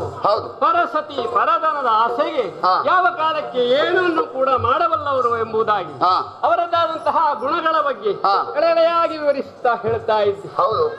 ಪ್ರಪಂಚದಲ್ಲಿ ಉಂಟು ಅಂತಹ ವಿಚಾರಗಳು, ಹುಟ್ಟು ಗುಣ, ರಕ್ತದ ಬುದ್ಧಿ, ಅದು ಯಾವತ್ತೂ ಹೋಗುವುದಿಲ್ಲ. ಹೌದು. ಆದ್ರೆ ಒಬ್ಬ ತಾಯಿಗೆ ಅನೇಕ ಮಕ್ಕಳಿದ್ದು ಆ ಮಕ್ಕಳಲ್ಲಿ ಯಾರೋ ಒಬ್ಬ ಕೆಟ್ಟ ಗುಣವನ್ನು ಅನುಸರಿಸಿಕೊಂಡು ಹೋಗ್ತಾನೆ ಅಂತ ಹೇಳಿದ್ರೆ ಆ ತಾಯಿ ತಾಯಿ ಆ ಮಗುವನ್ನು ದೂರ ಮಾಡುತ್ತಾಳೆಯೋ ಹೇಳು? ಮಾಡೋದಿಲ್ಲ. ಇಲ್ಲ, ಖಂಡಿತ ಮಾಡುವುದಿಲ್ಲ. ಆಕೆಗೆ 3 100 ಆ ಮಕ್ಕಳು ತನ್ನ ಮಕ್ಕಳೇ ತಾನೆ. ಹಾಗಿರುವಾಗ ಬಂದಿರುವಂತಹ ಅವರನ್ನೆಲ್ಲ ಕೂಡ ನನ್ನ ಮಕ್ಕಳೋಪಾದಿಯಲ್ಲಿ ಕಂಡವಳು ನಾನು. ಈ ಸಂದರ್ಭದಲ್ಲಿ ಅವರೆಲ್ಲ ದುರ್ತರು ಎಂಬುದಾಗಿ ನೀನು ಹೇಳಿದ ಮಾತ್ರಕ್ಕೆ ಅವರನ್ನ ನಿನ್ನ ಕೈಗೆ ಒಪ್ಪಿಸುವಷ್ಟು ಬುದ್ಧಿಹೀನಳು ನಾನು ಖಂಡಿತ ಅಲ್ಲ. ನನಗೊಂದು ಹೊಣೆಗಾರಿಕೆ ಇದೆ. ಈ ಆಶ್ರಮದಲ್ಲಿ ದೇಹಿ ಎಂಬುದಾಗಿ ಬೇಡುತ್ತಾ ಬಂದವರಿಗೆ ಆಶ್ರಯ ನೀಡಬೇಕಾದ್ದು, ಅನ್ನಪಾನಾದಿಗಳನ್ನು ನೀಡಬೇಕಾದ್ದು ಗೃಹಿಣಿಯಾಗಿ ನನ್ನ ಕರ್ತವ್ಯ. ಆದ್ದರಿಂದ ನೀನೆಷ್ಟೇ ಕೇಳಿದ್ರು, ಎಷ್ಟೇ ಅಲವತ್ತುಕೊಂಡು ಅವರನ್ನು ನಿನ್ನ ಕೈಗೆ ಒಪ್ಪಿಸುವುದಿಲ್ಲ. ನಿನ್ನ ದಾರಿ ಹಿಡಿದುಕೊಂಡು ನಡೆ. ತಾಯಿ ಋಷಿಪತ್ನಿ ಮೊದಲನೆಯವಾದ ಮಾತು ಕೊಟ್ಟಿದ್ದಿ. ನಿನ್ನ ಮಾತು ಪ್ರಧಾನವ, ಲೋಕದ ಕಲ್ಯಾಣ ಪ್ರಧಾನವ? ಪ್ರಧಾನ ಧರ್ಮ ಮತ್ತು ಗೌಣ ಧರ್ಮ ಅಂತ ಉಂಟು. ಒಂದು ದೇಶದ ಉಳಿವಿಗೆ ಬೇಕಾಗಿ ಒಂದು ರಾಜ್ಯವನ್ನು ಬಿಡಬಹುದು, ಒಂದು ರಾಜ್ಯದ ಉಳಿವಿಗೆ ಬೇಕಾಗಿ ಒಂದು ಗ್ರಾಮವನ್ನು ತ್ಯಜಿಸಬಹುದು, ಒಂದು ಗ್ರಾಮವನ್ನು ಉಳಿಸುವುದಕ್ಕೆ ಬೇಕಾಗಿ ಒಂದು ಕುಟುಂಬವನ್ನು ನಿಷೇಧಿಸಬಹುದು, ಒಂದು ಕುಟುಂಬದ ಉಳಿವಿಗೆ ಬೇಕಾಗಿ ಒಬ್ಬ ವ್ಯಕ್ತಿಯನ್ನು ಬಲಿ ಕೊಡಬಹುದು. ತಾಯೇ, ಲೋಕಕಂಟಕರಾದವರನ್ನು ಇರಿಸಿಕೊಂಡು ಮಾತು ಉಳಿಸ್ತೇನೆ ಎನ್ನುವುದಕ್ಕಿಂತ ಮಾತನ್ನಾದ್ರೂ ಬಲಿ ಕೊಟ್ಟು ಅವರನ್ನು ಬಿಡ್ತೇನೆ ಅಂತ ಹೇಳುವುದೇ ನಿಜವಾದ ಸಜ್ಜನರ ಲಕ್ಷಣ. ಮಾತು ಕೊಡುವುದಂತ ಇರುವುದು ಯಾವುದಕ್ಕೆ? ಅದನ್ನು ಉಳಿಸಿಕೊಳ್ಳುವುದಕ್ಕೆ, ಕಳೆದುಕೊಳ್ಳುವುದಕ್ಕಲ್ವಲ್ಲ. ಮಾತಿಗಿಂತ ಈಗ ಮಾತು ಕೊಟ್ಟದ್ದು ಸರಿ, ಧರ್ಮ ಹೌದು. ಪ್ರಧಾನ ಮತ್ತು ಗೌಣ ಧರ್ಮ ಎರಡು ಬರುವಾಗ ನಿನ್ನ ಮಾತು ಎನ್ನುವುದು ಗೌಣ ಧರ್ಮ ಆಗ್ತದೆ. ನೋಡು, ಸತಿಯಾದಂತಹ ನನಗೆ ಪತಿಯ ಪಾದ ಸೇವೆ, ಪತಿಯ ಆಜ್ಞೆಗಳನ್ನ ಈಡೇರಿಸುವುದೇ ನನಗೆ ಪ್ರಧಾನ ಧರ್ಮ. ಉಳಿದದ್ದೆಲ್ಲವೂ ಕೂಡ ನನಗೆ ಗೌಣ. ಪತಿಯ ಪಾದ ಸೇವೆ ಅಂತ ಹೇಳಿದ್ರೆ ನೀನು ಹೇಳಿದಂತಹ ಲೋಕ ಕಲ್ಯಾಣ ಉಂಟಲ್ಲ, ಅದನ್ನು ನೋಡಿಕೊಳ್ಳುವುದಕ್ಕೆ ನನ್ನ ಪತಿ ಇದ್ದ. ಇರ್ಲಿ, ಈಗ ಪತಿಯಾದ್ರೂ ನಿಮ್ಮಲ್ಲಿ ಹೇಳಿದ್ದಾರೆ ಸಮಾಧಿಗಳಿಗೆ ಆಶ್ರಯ ಕೊಡಿ ಅಂತ. ಇಲ್ಲ, ಮತ್ತೆ ನೀನು ಹೇಗೆ ಹೇಳಿ ಪತಿಯ ಪಾದ ಸೇವೆ ಅಂತ ನೀನು ಈ ಸಮಾಧಿಗಳಿಗೆ ಆಶ್ರಯ ಕೊಟ್ಟದನ್ನು ಹೇಗೆ? ಆಶ್ರಮಕ್ಕೆ ದೇಹಿ ಎಂಬುದಾಗಿ ಯಾರೇ ಬಂದ್ರಾಗಲಿ, ಒಂದು ವೇಳೆ ನೀನು ಬಂದಿದ್ರು ಕೂಡ ನಿನ್ನನ್ನ ರಕ್ಷಿಸಬೇಕಾದ್ದು ನನ್ನ ಕರ್ತವ್ಯ. ಅದು ಬಾಲಿಶ ಆಗುದಿಲ್ವ ಅಮ್ಮ? ಏನು? ಅಪಾತ್ರರಿಗೆ ದಾನ ಮಾಡುದು ದೇಹಿ ಅಂತ ಬಂದವರಿಗೆಲ್ಲ ಕೊಡಬಹುದು ಅಂತ ಋಷಿ ಪತ್ನಿ ಅಂತ ನೀನು ಹೇಳುದಾ? ಅಪಾತ್ರರಿಗೆ ದಾನ ಮಾಡುವಷ್ಟು ದೊಡ್ಡ ಕೆಟ್ಟದ್ದು ಮತ್ತೊಂದಿಲ್ಲ ಅಂತ ನಿನಗೆ ಗೊತ್ತಿಲ್ವಮ್ಮ? ಅಪಾತ್ರರು ಎಂಬಂತಹ ಗುರುತಿಸಿಕೊಳ್ಳುವುದು ಯಾವಾಗ ಅವರದ್ದಾದಂತಹ ನೈಜ ಗುಣಗಳು ಪ್ರಕಟ ಆದ್ರೆ ಮಾತ್ರ ಅವರು ಅವರದ್ದು ಪ್ರಕಟ ಆಗಿ. ನಾನು ಹೇಳಿದ್ದ ಅರ್ಥ ಆಯ್ತು ನಿನಗೆ? ಒಂದು ವೇಳೆ ಅವರು ಪಶ್ಚಾತ್ತಾಪ ಭಾವದಿಂದ ಬಂದದ್ದೇ ಹೌದಾದ್ರೆ ನನ್ನ ಕಾಲಿಗೆ ಬೀಳುವುದಿಲ್ವೋ? ನಿನ್ನಲ್ಲಿಗೆ ಯಾಕೆ ಬಂದದ್ದು? ಹಾಗಾದ್ರೆ ಒಳಗಿಂದ ಒಳಗೆ ಅವರು ಸೇಡು ತೀರಿಸಿಕೊಳ್ಳುವುದಕ್ಕೆ ಬೇಕಾಗಿ ಸಮಯ ಕಾಯ್ತಾ ಇದ್ದಾರೆ. ನನ್ನ ಕಾಲಿಗೆ ಬೀಳ್ಬೇಕಾದವರು ನಿನ್ನ ಕಾಲಿಗೆ ಬಿದ್ದಿದ್ದಾರೆ ಅಂದ್ರೆ ಅರ್ಥ ಎಂತದ್ದು? ನಿನಗಿಂತ ಹೆಚ್ಚು ರಕ್ಷಣೆ ನನ್ನಲ್ಲಿ ಸಿಗುತ್ತದೆ. ಸಮಯ ಸಾಧಕತನ. ಒಬ್ಬ ಹೊಡೆದ್ರೆ ಎಲ್ಲಿಯೋ ಹೋಗಿ ರಕ್ಷಣೆ ಕೇಳ್ತಾರೆ ಅಂತ ಆದ್ರೆ ಅಂತ ಇದ್ದದ್ದು, ಮತ್ತೆ ಬಲಯುತರಾಗಿ ನೀವು ಹೊಡಿಲಿಕ್ಕೆ ಬರ್ತಾರೆ ಅಂತ ಅರ್ಥ. ನಿಜವಾಗಿಯೂ ಪಶ್ಚಾತ್ತಾಪ ಭಾವ ಇದ್ರೆ ಈಗ ದೇವಲೋಕಕ್ಕೆ ಬಂದದ್ದು ಸರಿ ಅಂತ ಹೇಳ್ತೀಯ ನೀನು? ಇಲ್ಲಲ್ಲ, ಅದು ತಪ್ಪು ಅಂತ ಒಪ್ಪಿಕೊಂಡು ನನ್ನ ಕಾಲಿಗೆ ಬೀಳ್ಬೇಡು. ಅವರು ತಪ್ಪು ಅಂತ ನಿನ್ನಲ್ಲಿ ಹೇಳುದಾ? ನಾನೊಂದು ಹೇಳ್ತೇನೆ. ಏನು? ಈಗ ಯುದ್ಧ ಧರ್ಮ ಅಂತ ಉಂಟಲ್ಲ, ಹೌದು, ಬೆನ್ನು ತೋರಿಸಿ ಓಡಿ ಹೋದವನ, ಆಯುಧ ಇಲ್ಲದವನ, ಹುತ್ತವನ್ನ ಏರಿದವನ, ಹುಲ್ಲು ಕಡ್ಡಿಯನ್ನ ಕಚ್ಚಿದವನ ಕೊಲ್ಲಬಾರದು ಅಂತ ಉಂಟು. ನೀನು ಕೊಲ್ಲೋದಕ್ಕೆ ಓಡಿಸಿಕೊಂಡು ಬಂದೆ, ಅವರು ಬೆನ್ನು ಕೊಟ್ಟು ಬಂದವರು. ನಾನಾಗಿ ಬಂದದ್ದಲ್ಲ, ಮತ್ತೆ ಬೃಹಸ್ಪತಿ ಗುರುಗಳು ಹೇಳಿದ್ದು. ಗುರುಗಳಿಗಿಂತ ಹೆಚ್ಚು ಗೊತ್ತುಂಟ ನಿಮಗೆ? ಹೌದಾ? ಗುರುಗಳಿಗೆ ಹರಿ ನಿರೂಪಣೆ, ಹರಿಗಿಂತ ಹೆಚ್ಚು ಗೊತ್ತುಂಟ ನಿಮಗೆ? ಇಲ್ಲಲ್ಲ, ಬೃಹಸ್ಪತಿಗಳು ಹೇಳಿದ್ದು ತಮಾದಿ ದೈತ್ಯರನ್ನು ಓಡಿಸಿ ಹೊಡೆದು ಕೊಲ್ಲು. ಇದು ಬೃಹಸ್ಪತಿಗಳ ಸೂಚನೆ ನನಗೆ. ಯಾರೋ ಒಬ್ಬ ದನಮೇಯಿಸುವ ಹೇಳಿದ್ದಲ್ಲ. ಒಂದು ನೀವು ಹೇಳಿದಿರಲ್ಲ, ಮಕ್ಕಳು ದೂರ್ತರು ಎನ್ನುವ ಕಾರಣಕ್ಕಾಗಿ ಮಕ್ಕಳನ್ನು ಬಿಟ್ಟುಕೊಳ್ಳಿಕ್ಕೆ ಆಗ್ತದೆ. ನಿನಗೆ ಸಮಾಧಿಗಳು ಮಾತ್ರ ಮಕ್ಕಳ? ಲೋಕದಲ್ಲಿರುವ ಎಲ್ಲರನ್ನು ಮಕ್ಕಳ ಹಾಗೆ ಕಾಣಬೇಕಾದಂತ ವಿಶ್ವ ಕುಟುಂಬಿ ಆದಂತ ಭೃಗುಪತ್ನಿ ಎಲ್ಲರೂ ನನ್ನ ಬಳಿಗೆ ಬರ್ಲಿಲ್ಲ. ನೀನು ಹಿಡಿದು ಬೇಡಲಿಲ್ಲ. ಯಾರು ನನ್ನ ಬಳಿಗೆ ಬಂದು ದೇಹಿ ಅಂತ ಹೇಳ್ತಾರೆ ಅವರನ್ನು ರಕ್ಷಿಸುತ್ತೇನೆ. ಅದಕ್ಕೆ ಬಳಿಗೆ ಬಂದಿದ್ರು ನಾನು ರಕ್ಷಿಸುತ್ತೇನೆ. ನೀನು ಅಪಾತ್ರ ದಾನ ಮಾಡಿದನ್ನು ಸರಿ ಎನ್ನುವುದಾಗಿ ಹೇಗೆ ನಿರೂಪಿಸ್ತಿ? ನಿನ್ನ ಬಳಿಗೆ ಬಂದವರು ಅಪಾತ್ರರು ಅಂತ ಹೇಳ್ತಾ ಇದ್ದೇನೆ. ಬೃಹಸ್ಪತಿ ಹೇಳಿದ ಹಾಗೆ ವದಾರ್ಹರು, ಹರಿ ನಿರೂಪಣೆಯಂತೆ ವದಾರ್ಹರು, ದೇವಕಲ್ಪದಂತೆ ವದಾರ್ಹರು, ಜೀವವೇದಿಂದ ಬಂದವರವರು, ಜೀವವೇದಿಂದ ಬಂದವರಲ್ಲ. ನೀನು ಸುಮ್ಮನೆ ಬಾಲಿಶವಾಗಿ ಮಾತಾಡಬೇಕು. ರಾಜದಂಡನೆ ಒಬ್ಬನಿಗೆ ಗೊತ್ತಾನೆ, ರಾಜದಂಡನೆ ಒಬ್ಬನಿಗೆ ಗೊತ್ತಾನೆ. ಈಗ ದೇವೇಂದ್ರ 3 ಲೋಕಕ್ಕೆ ಅಧಿಕಾರಿ ಹೌದಾ? ಅವ ದಂಡನೆ ಕೊಡಬೇಕು ಎನ್ನುವುದಾಗಿ ನಿರ್ಧರಿಸಿ ಬೃಹಸ್ಪತಿಯಿಂದ ನಿರೂಪಿತವಾಗಿ ದಂಡನಾರ್ಹರು ಅಂತ ಅವರನ್ನು ನಿರ್ಧರಿಸಿದ ಹೌದಾ? ರಾಜ ದಂಡನೆ ಕೊಡುವುದು ಎನ್ನುವುದಾಗಿ ಯೋಚಿಸಿ ಒಬ್ಬನನ್ನು ಸೆರೆಮನೆಯಲ್ಲಿ ಇರಿಸಿದಾಗ ಅವ ಅಲ್ಲಿಂದ ಓಡಿಕೊಂಡು ಬಂದ ಎಂದಾದ್ರೆ ಅವನಿಗೆ ಒಬ್ಬ ರಕ್ಷಣೆ ಕೊಟ್ಟವ ಅಪರಾಧಿಯೋ ನಿರಪರಾಧಿಯೋ ಹೇಳು? ರಾಜದಂಡನೆ ರಾಜನಲ್ಲಿ ಕ್ಷಮೆ ಕೇಳದೆ ರಾಜದಂಡನೆಯಿಂದ ತಪ್ಪಿಸಿಕೊಂಡು ಬಂದು ಮತ್ತೊಬ್ಬನಲ್ಲಿ ದೇಹಿ ಅಂತ ಹೇಳಿ ಅಪರಾಧಿ ಆಗಿದ್ರು, ನನಗೆ ಬದುಕಬೇಕು ಅಂತ ಮತ್ತೊಬ್ಬರಲ್ಲಿ ಆಶ್ರಯ ಕೇಳಿದ್ರು. ಆಶ್ರಯ ಕೊಟ್ಟವ ನಿರಪರಾಧಿಯೋ ಅಪರಾಧಿಯೋ? ಮಾಡಿದವ ತಪ್ಪು ಮಾಡಿದ್ದಾನ ಸರಿ ಮಾಡಿದ್ದಾನ ಅಂತ ವಿಮರ್ಶೆ ಇಲ್ಲ ಅಮ್ಮ ಅಲ್ಲಿ ಜೀವ ಭಯದಿಂದ ಬಂದವ ಇಲ್ಲಿ ರಾಜದಂಡನೆ ಕೊಟ್ಟ ರಾಜನಿಗಿಂದ ದಂಡನೆ ಪಡೆಯಬೇಕಾದಂತ ಅನರ್ಹತೆ ಇದ್ದವ ಜೀವ ಭಯದಿಂದ ಬಂದ್ರೆ ಅವನಿಗೆ ರಕ್ಷಣೆ ಕೊಡುವುದು ನಿರಪರಾಧಿತನವ ಅಪರಾಧ. ಅರ್ಹತೆ ಎನ್ನುವುದು ನಿನ್ನದಾದ ವಾದ ಪ್ರಕಾರ ನನ್ನದಲ್ಲ. ನಾನು ಸರಿ ಹೇಳಿದ್ದೇನೆ. ನಾನು ಹೇಳಿದ್ದಲ್ಲ. ಬೃಹಸ್ಪತಿ ಹರಿ ನಿರೂಪಣೆ ಮಾಡಿದ್ದು ಅವರ ನಿರೂಪಣೆಯಂತೆ ಬಂದದ್ದು ನನ್ನೊಬ್ಬನ ಮಾತಲ್ಲ. ನನ್ನ ಮಾತಾದ್ರೂ ನೀನು ಒಪ್ಪಿಕೊಳ್ಬೇಕು. ಯಾಕೆ ಗೊತ್ತುಂಟಾ? ನಾನು ಒಬ್ಬ ಹೇಳುವುದಲ್ಲ, ಇಂದ್ರಪೀಠದಲ್ಲಿ ಇರುವವ ಹೇಳುದು. ಅದು ದೇವಕಲ್ಪ ಅಂತ ಅರ್ಥ. ನೀನು ಹೇಳುದು ಋಷಿಕಲ್ಪ ಅಲ್ಲ. ಯಾಕೆ? ಋಷಿಗಳಾದಂತಹ ಮೃದುವಿನ ಆಶೀರ್ವಾದ ಪಡೆದು ಅವರ ಅನುಮತಿ ಪಡೆದು ನೀನು ಆಶ್ರಯ ಕೊಟ್ಟದ್ದಲ್ಲ. ರಾಜದಂಡನೆ ಇರುವವರಿಗೆ ಆಶ್ರಯ ಕೊಡುವುದು ಹೇಗೆ ಅಪರಾಧವೋ ಹಾಗೆ ನನ್ನಿಂದ ದಂಡನೆಗೆ ಒಳಗಾಗಬೇಕಾದಂತಹ ಅವರನ್ನು ನೀನು ಬಿಟ್ಟಿಟ್ಕೊಂಡದ ಅಪರಾಧ ಕೊಡು. ಇಲ್ಲ, ಹಾಗಾಗುವುದಿಲ್ಲ. ನೀನು ಹೇಳಿದ ಹಾಗೆ ನೀನು ಬಿಡು, ಬೃಹಸ್ಪತಿಗಳು ಬಿಡು, ಆ ಹರಿಯೇ ಬರಲಿ, ನಾನು ಬಿಟ್ಟು ಕೊಡು. ವಿಷಯದಲ್ಲಿ ವಾದ ಅಲ್ಲ ನಿನ್ನ ದುರಾಂಕಾರದ ವಾದ ಅಲ್ಲ. ವಿಷಯ ಇಲ್ಲದೆ ಅಹಂಕಾರವನ್ನ ತೋರಿಸಿ ನನ್ನದು ಅಹಂಕಾರ ಬಿಟ್ಟು ಕೊಡು ಅಂತ ಹೇಳುವ ಹಾಗಿಲ್ಲ. ನನ್ನದು ತರ್ಕಬದ್ಧವಾದ ಸಮರ್ಥನೆ. ನನ್ನ ಧರ್ಮ ಸತಿ ಧರ್ಮ. ಯಾವುದು? ಗಂಡ ಇಲ್ಲದೆ ಇದ್ದಾಗ ಮನೆಯಲ್ಲಿ ನಡೆಯುವಂತಹ ಪ್ರತಿಯೊಂದು ಕಾರ್ಯಗಳಿಗೂ ಕೂಡ ಹೊಣೆಗಾರಿಕೆ ನನ್ನದು. ರಕ್ಕಸರು ಬಂದ್ರೆ ಆಶಯ ಕೊಡುವಂತ ನನ್ನದು. ಪತಿ ಹೇಳಬೇಕಂತ ಪತಿ ಹೇಳಿದ್ದಾರೋ? ಪತಿ ಹೇಳಬೇಕಂತ ಹೇಳಿಲ್ಲಲ್ಲ. ಈಗ ಭೃಗು ಮಹರ್ಷಿ ಬಂದು ಕೊಟ್ಟೆ ಎಲ್ಲವನ್ನ ಸತಿ ಮಾಡಬೇಕು. ಅವಳಿಗಾದಂತಹ ಆದ್ರೆ ಒಂದುಂಟು, ಲೋಕದ ಧರ್ಮ ಏನು ಅಧರ್ಮ ಏನು ಎನ್ನುವುದಾಗಿ ಹೇಳುವುದು ಧರ್ಮಾಧ್ಯಕ್ಷನಾದಂತ ಹರಿ, ಮೂರು ಲೋಕದ ಕೇಂದ್ರ ಪೀಠವಾದಂತಹ ಇಂದ್ರಾದಿ ದೇವತೆಗಳ ಗುರು ಬೃಹಸ್ಪತಿ, ಇವರಿಬ್ಬರು ಇದು ಅಧರ್ಮ ಅಂತ ಹೇಳಿದ ಮೇಲೆ ನೀನು ಧರ್ಮ ಅಂತ ಯಾವ ನಾಲಿಗೆಯ ಬಲದಿಂದ ರೂಪಿಸಿ? ನನ್ನ ಧರ್ಮ ಇದು ಸತಿ ಧರ್ಮ ಅಂತ. ಸತಿ ಧರ್ಮ ಅಂತ ಕೇವಲ ಮಾತು ಹೇಳಿದ್ರೆ ಸಾಕಾಗುದಿಲ್ಲ. ನಾನು ಸತಿ ಧರ್ಮ ಅಂತ ಹೇಗೆ ನಿರೂಪಿಸಬೇಕು? ಈಗ ಭೃಗು ಹರಿ ಆರಾಧಕ ಹೌದಾ? ಭೃಗು ದೇವಲೋಕವನ್ನು ಒಪ್ಪಿಕೊಂಡದ್ದು ಹೌದಾ? ಅದೇ ಹೌದಾದ್ರೆ ನೀನು ಮಾಡಿದ್ದನ್ನು ಭೃಗು ಒಪ್ಪಿಕೊಳ್ಳಲಾರ. ಭೃಗು ಒಪ್ಪಿಕೊಳ್ಳಲಾರ. ಹಾಗಾಗಿ ಬಿಟ್ಟು ಕೊಡಬೇಕಾದದ್ದು ನಿನಗೆ ಧರ್ಮ. ನನ್ನ ಗಂಡನೇ ಬಂದು ಹೇಳಿದಾಗ ಅದನ್ನು ನಾನು ಅನುಸರಿಸ್ತೇನೆ. ಭೃಗು ಒಪ್ಪಿಕೊಳ್ಳಲಾರ ಅಂತ ಹೇಳ್ತಾ ಇದೆಯಲ್ಲ. ಹೌದು, ನನ್ನ ಗಂಡ. ಈಗ ನೀನು ಅವರನ್ನು ಇಟ್ಟುಕೊಂಡು ಯಾವ ಪುರುಷಾರ್ಥ ಸಾಧಿಸಲಿಕ್ಕೆ? ಯಾಕೆ? ಯಾವ ಪುರುಷಾರ್ಥ? ಈಗ ನೀನು ಹೇಳೋರಲ್ಲಿ ದೇವೇಂದ್ರನ ಕಾಲಿಗೆ ಬೀಳಿ ನಿನಗೆ ಜೀವ ರಕ್ಷಣೆ ಕೊಡ್ತಾನೆ, ಅದನ್ನು ಹೇಳು. ನಾನು ಜೀವ ರಕ್ಷಣೆ ಕೊಡುವಂತ ಯೋಚನೆ ಮಾಡ್ತೇನೆ. ಅದು ಬಿಟ್ಟು ನೀನು ಇಟ್ಟುಕೊಳ್ತೇನೆ ಅಂತ ಹೇಳುದು ನಿನ್ನ ದುರಭಿಮಾನ ಅಲ್ವಾ? ಆಗಲಿ, ಅಭಿಮಾನ ಬರಲಿ. ಅಲ್ಲ, ದುರಭಿಮಾನ ಹೌದಲ್ವಾ? ಋಷಿಪತ್ನಿಯಾದಂತ ನೀನು ದುರಭಿಮಾನ ಅಂತ ಹೇಳಿಕೊಂಡು ಕೂಡ ನಾನು ಮಾಡಿದಂತಹ ಕಾರ್ಯಕ್ಕೆ ನನಗೆ ಆತ್ಮಸಂತೃಪ್ತಿ ಉಂಟು. ಅಲ್ಲ, ಆತ್ಮಸಂತೃಪ್ತಿ ಅಂದ್ರೆ ಒಟ್ಟು ಸುಮ್ಮನೆ ನಿನ್ನನ್ನು ಸಮರ್ಥಿಸಿಕೊಳ್ಳುವುದಲ್ಲ. ಸಮರ್ಥಿಸಿಕೊಳ್ಳುವುದಲ್ಲ. ನ್ಯಾಯ ಇಲ್ಲ, ನ್ಯಾಯಬದ್ಧವಾದಂತಹ ರೀತಿ ಇಲ್ಲ. ಮುನಿಸತಿ ನ್ಯಾಯಕ್ಕೆ ಒಂದೇ ಕಣ್ಣಲ್ಲ ಇರುವುದು, ಸಾವಿರ ಕಣ್ಣುಗಳು. ಒಬ್ಬೊಬ್ಬರು ಒಂದೊಂದು ಕಡೆ. ನಾನು ಹೇಳಿದ ಒಂದು ಕಣ್ಣಿನಿಂದ ಬಲವಾದ ಒಂದು ಕಣ್ಣು ನೀನು ತೋರಿಸಿದ್ರೆ, ನ್ಯಾಯದ ಒಂದು ಕಣ್ಣು ಇದಕ್ಕಿಂತ ಬಲವಾದದ್ದು ತೋರಿಸಿದ್ರೆ ನಾನು ಈಗ ಸಮಾಧಿಗಳನ್ನು ಬಿಟ್ಟು ಹೋಗ್ತೇನೆ. ಹೌದಾ? ನೋಡು, ತೋರಿಸು. ಬಿಟ್ಟು ಹೋಗು. ನಾನು ಹೇಳ್ತಾ ಇದ್ದೇನೆ. ನಾನು ಯಾಕೆ ಅವತ್ತುಂಟ ಬಿಟ್ಟದ್ದು? ಯಾಕೆ? ಮುನಿಸತಿ ಎನ್ನುವುದರಿಂದ.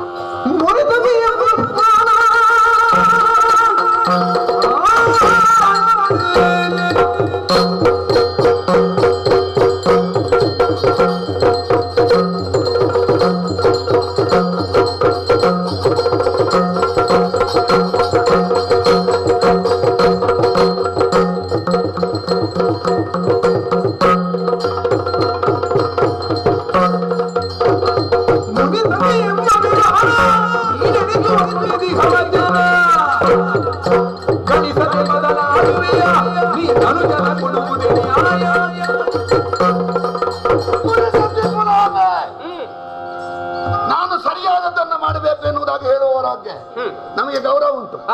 ತಪ್ಪು ಮಾಡಿದ್ರು ಸರಿಯಾದದ್ದನ್ನು ಹೇಳಿದ್ರೆ ತಿದ್ದಿಕೊಳ್ತಾರೆ. ನಾನು ಮಾಡಿದ್ದೇ ಸರಿ ಎನ್ನುವ ಭಾವಕ್ಕೆ ಬಂದೆಯಾ? ನನಗೆ ಗೊತ್ತಾಗಿದೆ. ಸ್ವಲ್ಪ ಸಮಯ ಆ ರಾಕ್ಷಸರೊಟ್ಟಿಗೆ ಇದ್ದು ನಿನಗೂ ಆ ಸ್ವಭಾವ ಬಂದಿದೆ. ಅದು ನಿನ್ನ ಕಲ್ಪನೆ. ಈ ಕಲ್ಪನೆ ಅಲ್ಲ, ನಾನು ಇಷ್ಟು ಮಾತಾಡಿದಲ್ಲಿ ಕೇಳುವವರಿಗೆ ಗೊತ್ತಾಗಿದೆ. ಯಾಕೆ? ನಾನು ಸರಿಯಾದದ್ದನ್ನೇ ದಂಡನಾರ್ಹರಾದವರನ್ನು ಶಿಕ್ಷಿಸಬೇಕು ಎನ್ನುವುದಕ್ಕೆ ಸರಿಯಾದಂತಹ ನಿರೂಪಣೆ ಕೊಟ್ಟಿದ್ದೇನೆ. ನಾನು ನನ್ನದು ಸತ್ಯಧರ್ಮ, ನನ್ನದು ನ್ಯಾಯ, ನನ್ನ ನ್ಯಾಯದ ಕಣ್ಣು ಬೇರೆ ಎನ್ನುವುದಾಗಿ ಹೇಳ್ತೀನಿ ಅಂತ ಅರ್ಥ ಇದ್ದದ್ದು. ಲೋಕದ ನ್ಯಾಯವನ್ನು ಒಪ್ಪಿಕೊಳ್ಳದೆ ನೀನು ಇಟ್ಟದ್ದೇ ನಡೆ ಅಂತ ಹೊರಟಿದ್ದೆ. ಲೋಕದ ನ್ಯಾಯಕ್ಕೆ ಲೋಕಾಧ್ಯಕ್ಷರಾದ ನೀನಿದ್ದೀಯಲ್ಲ, ಹಾಗಾದ್ರೆ ನೀವೆಂತದಕ್ಕೆ ನನಗೆ ಆವಿರ್ಭಾಗ ಕೊಡುದು? ಅಲ್ಲ, ನೀವು ಆವಿರ್ಭೋಜನ ಕೊಡುವುದು ಯಾಕೆ ನನಗೆ? ಯಾಕೆ?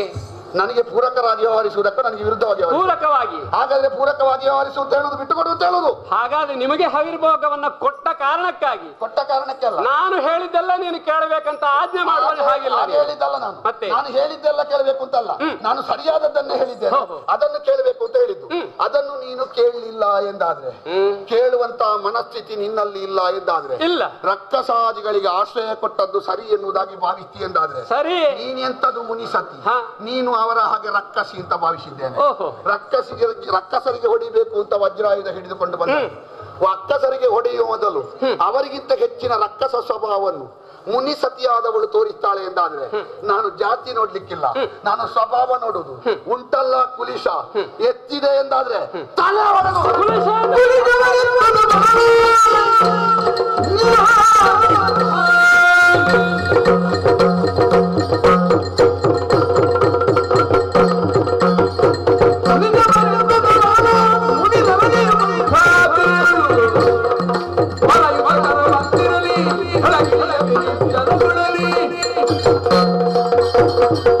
ಕೈಯಲ್ಲಿ ಕುಲಿಶ ಇದೆ, ದಂಡ ಇದೆ, ಅದನ್ನು ಪ್ರಯೋಗಿಸುವುದಕ್ಕೆ ನನ್ನಲ್ಲಿ ಕೈಯಲ್ಲಿ ಬಲ ಇದೆ ಎಂಬ ಮಾತ್ರಕ್ಕೆ ನಮ್ಮ ಗುರುಗಳು ಹೇಳ್ತಾ ಸಿಕ್ಕಿದವರ ಹಾಗೆ, ಸಿಕ್ಕಿದವರ ಮೇಲೆ ಬಲ ಅದನ್ನು ಪ್ರಯೋಗಿಸುವುದಲ್ಲ. ನೀನು ಸಿಕ್ಕಿದವರ ಅದನ್ನೇ ಹೇಳಿದ್ದು ನಾನು. ಸಿಕ್ಕಿದವರಿಂದ ಹೊಡೆತ ತಿನ್ನಬೇಕಾದವಳು ಅಂತ ಹೊರಟದ್ದು. ಯಾಕೆ ಗೊತ್ತುಂಟಾ? ನಮ್ಮ ಒಂದು ಗುರುಗಳು ಹೇಳ್ತಿದ್ರು, ಏನು? ಬರದ ಹಾಳೆಯಲ್ಲಿ ಓದ್ಲಿಕ್ಕೆ ಅಕ್ಷರ ಉಂಟು, ಬರಿದಾದ ಹಾಳೆಯಲ್ಲಿ ಬರೀಲಿಕ್ಕೆ ಜಾಗ ಉಂಟು, ಗೀಚಿದ ಹಾಳೆಯಲ್ಲಿ ಬರೀಲಿಕ್ಕೆ ಜಾಗ ಇಲ್ಲ, ಓದ್ಲಿಕ್ಕೆ ಅಕ್ಷರ ಇಲ್ಲ, ಮಗು ಹರಿದು ಹಾಕುವುದು. ಹೌದು, ಗೀಚಿದ ಹಾಳೆಯಲ್ಲಿ ಏನು ಗೀಚಿದೆ ಎಂಬಂತಹ ದೃಷ್ಟಿ ಇಲ್ಲ ನಿನಗೆ, ಓದುವುದಕ್ಕೆ ಬುದ್ಧಿ ಇಲ್ಲ. ನನ್ನ ದೃಷ್ಟಿ ಸರಿ ಉಂಟು, ನಾನು ಅನಿಮಿಷ, ನಿನ್ನ ದೃಷ್ಟಿಗೆ ಕಾಮಾಲ ರೋಗ ಬಂದಿದೆ. ಹೌದು, ಅದು ಕಾಮಾಲ ರೋಗ ಇರುವವರಿಗೆ ಮಾತ್ರ. ಊರೆಲ್ಲ ಅದು ನಿನಗೆ ಇಲ್ಲದೆ ಹೇಳಿದ್ರೆ ನೋಡು, ಕಾಮಾಲ ರೋಗ ಬಂದ ಕಾರಣವೇ ನಿನಗೆ ರಕ್ಕಸರು ಒಳ್ಳೆಯವರಾಗಿ ಕಂಡದ್ದು, ದೇವೇಂದ್ರ ದುಷ್ಟನಾಗಿ ಕಂಡದ್ದು. ಕಾರಣ ಏನು? ನಿನ್ನ ಕಣ್ಣಿಗೆ ಕಾಮಾಲ ರೋಗ ನಿರೂಪಣೆ ಆಯ್ತಲ್ಲ, ದೇವೇಂದ್ರ ದುಷ್ಟ ಅಂತ. ಹೆಣ್ಣಿನ ಮೇಲೆ ಕುಲಿಶವನ್ನ ನಾನು ಪ್ರಯೋಗಿಸ್ತೇನೆ ಎಂಬುದಾಗಿ ನೀನೇ ಮುಂದಾದೆಯಲ್ಲ. ಹೆಣ್ಣು ಅಂತ ಹೇಳಿದ್ರೆ ರೂಪದಲ್ಲಿ ಮಾತ್ರ ಹೆಣ್ಣಾಗಿರ್ಬೇಕಂತಲ್ಲ, ಸ್ವಭಾವದಲ್ಲಿ ಹೆಣ್ಣಾಗಿರ್ಬೇಕು. ನಾನು ಹೆಣ್ಣು ಹೆಣ್ಣು ಅಂತ ಪ್ರಚಾರ ಮಾಡಿದ್ರೆ ಸಾಲದು, ಸ್ವಲ್ಪ ಆದ್ರೆ ಹೆಣ್ತನ ಬೇಕು. ಇದೇ ನನ್ನಲ್ಲಿ ಹೇಳುತ್ತಾ, ರಕ್ಕಸರಿಗೆ ಆಶ್ರಯ ಕೊಟ್ಟದ್ದು ನೀನು ಎಂತ ಹೆಣ್ಣು. ಒಲಿದರೆ ನಾರಿ, ಮುನಿದರೆ ಮಾರಿ ಆಗುತ್ತಾಳೆ. ನಾವು ಮುನಿದ್ರೆ ಎಲ್ಲಿಗೂ ಮಾರಿಯೇವು. ನಿಮ್ಮವರ ಗುಣವೇ ಹೌದು. ಯಾಕೆ ನಮಗೆ ಇಟ್ಟುಕೊಳ್ಬೇಕಾದವಳಲ್ಲ ಅವಳು, ಅವಳನ್ನು ಎಲ್ಲಿಗೂ ವಿಕ್ರಯ ಮಾಡಿ ಯೋಗ್ಯತೆ ಇದ್ರೆ ಅಲ್ವಾ ಇಟ್ಟುಕೊಳ್ಳುವುದು. ಮುನಿದರೆ ಮಾರಿ ಅಂತ ನೀನು ಹೇಳ್ಬೇಕಾದಲ್ಲ. ಯಾಕೆ ನೀನು ನಾರಿಯಾಗಿ ಕ್ಷಮಾರೂಪವನ್ನು ಧರಿಸಿಕೊಳ್ಬೇಕಾದ ಋಷಿಪತ್ನಿ. ನಿನಗೆ ನಿನ್ನ ಸ್ವಭಾವ ಗೊತ್ತಿಲ್ಲ, ಮತ್ತವರಿಗೆ ಕ್ಷಮೆಗೆ ಅರ್ಹನಾದವನಿಗೆ ಮಾತ್ರ ಕ್ಷಮೆ ಕೊಡುವುದು. ಹೌದು, ಇದಕ್ಕೆ ಕ್ಷಮೆಗೆ ಕೂಡ ನೀನು ಅವನಿಗೆ ಅರ್ಹತೆ ಕಾಣ್ತದೆ, ನನ್ನಲ್ಲಿ ಅರ್ಹತೆ ಇಲ್ಲ. ಹಾಗಾದ್ರೆ ನಿನ್ನ ಎತ್ತಿದೆಯಲ್ಲ ಕುಲಿಶ, ಹೊಡಿತಾನೆ, ಕೈ ಮೇಲೆ ಮಾಡಿ ಕೈಯಲ್ಲಿ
ಮೃಗಭಕ್ತಿಯ ಮೇಲೆ ಆಘಾತ ಮಾಡುವುದಕ್ಕೆ ಕುಲಿಶ ಎತ್ತಿದ್ರೆ ಅಯ್ಯೋ ಅಯ್ಯೋ ಅಯ್ಯೋ ಅಯ್ಯೋ.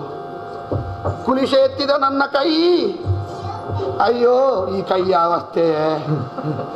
ಕೈಯ ಸುದ್ದಿಯೇ ಇಲ್ಲ, ಮೇಲೆ ಕೆಳಗೆ ಅಂದಾಡುವುದಿಲ್ಲ. ಇಷ್ಟೊಂದು ದುರ್ಬಲ ದರಿದ್ರ ಸ್ಥಿತಿ ಕೈಗೆ ಬರಬಾರ್ದಿತ್ತು. ಏನು ಮಾಡೋಣ? ಒಬ್ಬರನ್ನೇ ಪ್ರಾರ್ಥಿಸಬೇಕಷ್ಟೇ. ಅಚ್ಯುತ ಅನಂತ ಗೋವಿಂದ ನಾರಾಯಣ ಸ್ವಾಮಿ.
ಅರ್ಧ ದಿವಸ ಬೇಕಾದ್ರೂ ಕುಡಿ, ಈ ಕೈಗೆ ಒಂದು ವ್ಯವಸ್ಥೆ ಮಾಡು. ಅಲ್ಲ ಇದ್ದ ಹೊತ್ತೆಲ್ಲ ನೀನೇ ತೆಗೆದೆ, ಇನ್ನು ಎತ್ತಾದ್ರು ನಾವು ಬೇಕಾದ್ರೆ 4 ದಿವಸ ಮಾತಾಡು, ಈ ಕೈಗೊಂದು ವ್ಯವಸ್ಥೆ ಮಾಡು. ಅಲ್ಲ ನೀನು ಇದ್ದ ದಿವಸ ಪೂರ್ತಿ ಮಾತಾಡ್ತಿ. ಹೌದು, ನಿನಗೆ ನಾವು ಬರುವಾಗ ದಿವಸದ ನೆನಪಾಗ. ದಿವಸದ ನೆನಪದ್ದಲ್ಲ, ನನಗೆ ಕೈಯ ನೆನಪಾಗ್ತದೆ. ನಿನ್ನ ಕೈ ಈಗ ಮೇಲೆ ಉಂಟಲ್ವಾ? ಹೌದು. ಯಾವ ಬಲ? ಓ, ನಿನ್ನ ಕೈಗೆ ಯಾವ ಬಲ? ಬಲವೂ ಇಲ್ಲ, ಎಡವೂ ಇಲ್ಲ, ಈಗ ದುರ್ಬಲ. ವಜ್ರಾಯುಧದ ಬೆಂಬಲ ಉಂಟು ಅಂತ ಒಟ್ಟು ನೀನು ಏನಾದ್ರೂ ಮಾಡುವುದಾ? ಮತ್ತೆ ಮಾತಾಡು ದೇವರ, ನೀನು ಒಮ್ಮೆ ಕೈಗೆ ವ್ಯವಸ್ಥೆ ಮಾಡು. ಸುಲಭ ಇಲ್ಲ. ಈ ಸಲ ಕೈಯನ್ನೊಂದು ಅಷ್ಟು ಸುಲಭದಲ್ಲಿ ಕೆಳಗೆ ಹಾಕ್ಲಿಕ್ಕೆ ಸಾಧ್ಯ ಇಲ್ಲ. ಓ, ನೀನು ಕೈಯ ಪಕ್ಷಪಾತಿಯ? ನೀನೊಬ್ಬ ಆದ್ರೂ ಪಕ್ಷಪಾತಿ ಅಲ್ಲ ಅಥವಾ ನೀನು ಕೈ ಕೆಳಗೆ ಹಾಕ್ಲಿಕ್ಕೆ ಮನಸ್ಸಿಲ್ಲ? ಇಲ್ಲ, ನಿನ್ನ ಕೈಯನ್ನು ನಿಧಾನಗತಿಯಲ್ಲಿ ಇಳಿಸಬೇಕು ಅಂತ ಬಂದವ ಗರುಡಾರೂಢನಾಗಿದ್ದ ಅಮರೇಂದ್ರ. ನಿನ್ನದ್ದಾದ ಸಂಸ್ತುತಿ ವೈಕುಂಠ ಧಾಮಕ್ಕೆ ಕೇಳಿತು. ಆವಾಗಲೇ ಅರ್ಥತ್ರಾಣ ಪರಾಯಣರಾಗಿ ನಿನ್ನ ಧ್ವನಿ ಆಲಿಸಿ ಬಂದಿದ್ದೇನೆ. ಜೀಕ್ಷಿಸಿದೆ ಅಂತ ಆದ್ರೆ ನೀನು ಮಾತಾಡಿದ್ದು ನನಗೆ ಅರ್ಥ ಆಗ್ಬೇಕು ಅಂತ ಮಾತಾಡೋದಲ್ವಾ? ಈ ಕೈ ಇಳಿಯದಿದ್ರೆ ನನಗೆ ಅರ್ಥ ಆಗುದಿಲ್ಲ. ಇಲ್ಲ, ನನಗೆ ನೋವು ಮಾತ್ರ ಗೊತ್ತು. ನಿನಗೆ ಅಷ್ಟು ಸುಲಭದಲ್ಲಿ ಗೊತ್ತಾಗ್ಲಿಕ್ಕಿಲ್ಲ. ನಾನು ಇಳಿಸಬೇಕಾದ ಸಮಯದಲ್ಲೇ ಇಳಿಸುವುದು. ಹೌದು, ಸರಿ. ಒಂದು ಹಗ್ಗ ಕೊಡ್ತೀಯಾ? ಓ, ಆ ಕಂಬಕ್ಕೆ ಕಟ್ತೇನೆ ನಾನು. ಹೀಗೆ ಬಾ. ಯಾವತ್ತಿದ್ರು ಉಭಯ ಹಸ್ತಗಳಲ್ಲಿ ಪಾದ ಪೂಜೆ ಮಾಡುವವ ನೀನು. ಈ ಸಲ ನಿನ್ನದ್ದು ಬಹಳ ಮೇಲೆ ಹೋಗಿದೆ ಅಲ್ವಾ? ನೋಡುವ, ಇಳಿಸುವುದಕ್ಕಾಗಿ ಇದು ಜಯ ಜಯ ಶ್ರೀವರಮೇ ಜಯ ಜಯ ಜಯತು ಜಯ ಭಗಹರೇ ಜಯ ಜಯ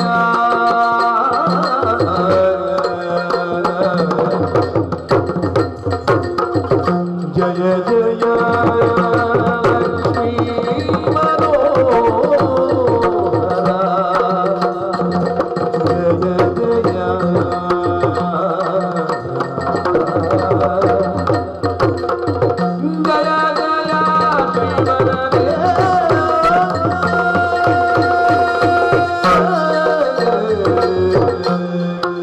ದೇವತೆಗಳೆಲ್ಲ ನೋಡ್ತಾ ಇದ್ದಾರೆ. ಸತ್ಯ.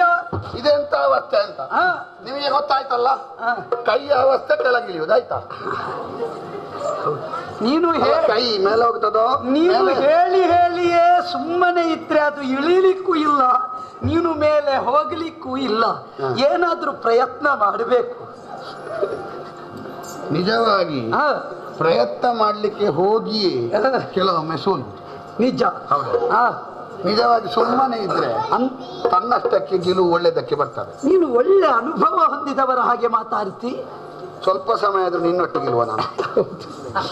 ಹೌದು. ಯಾಕೆ ಹೀಗಾಯಿತಯ್ಯ?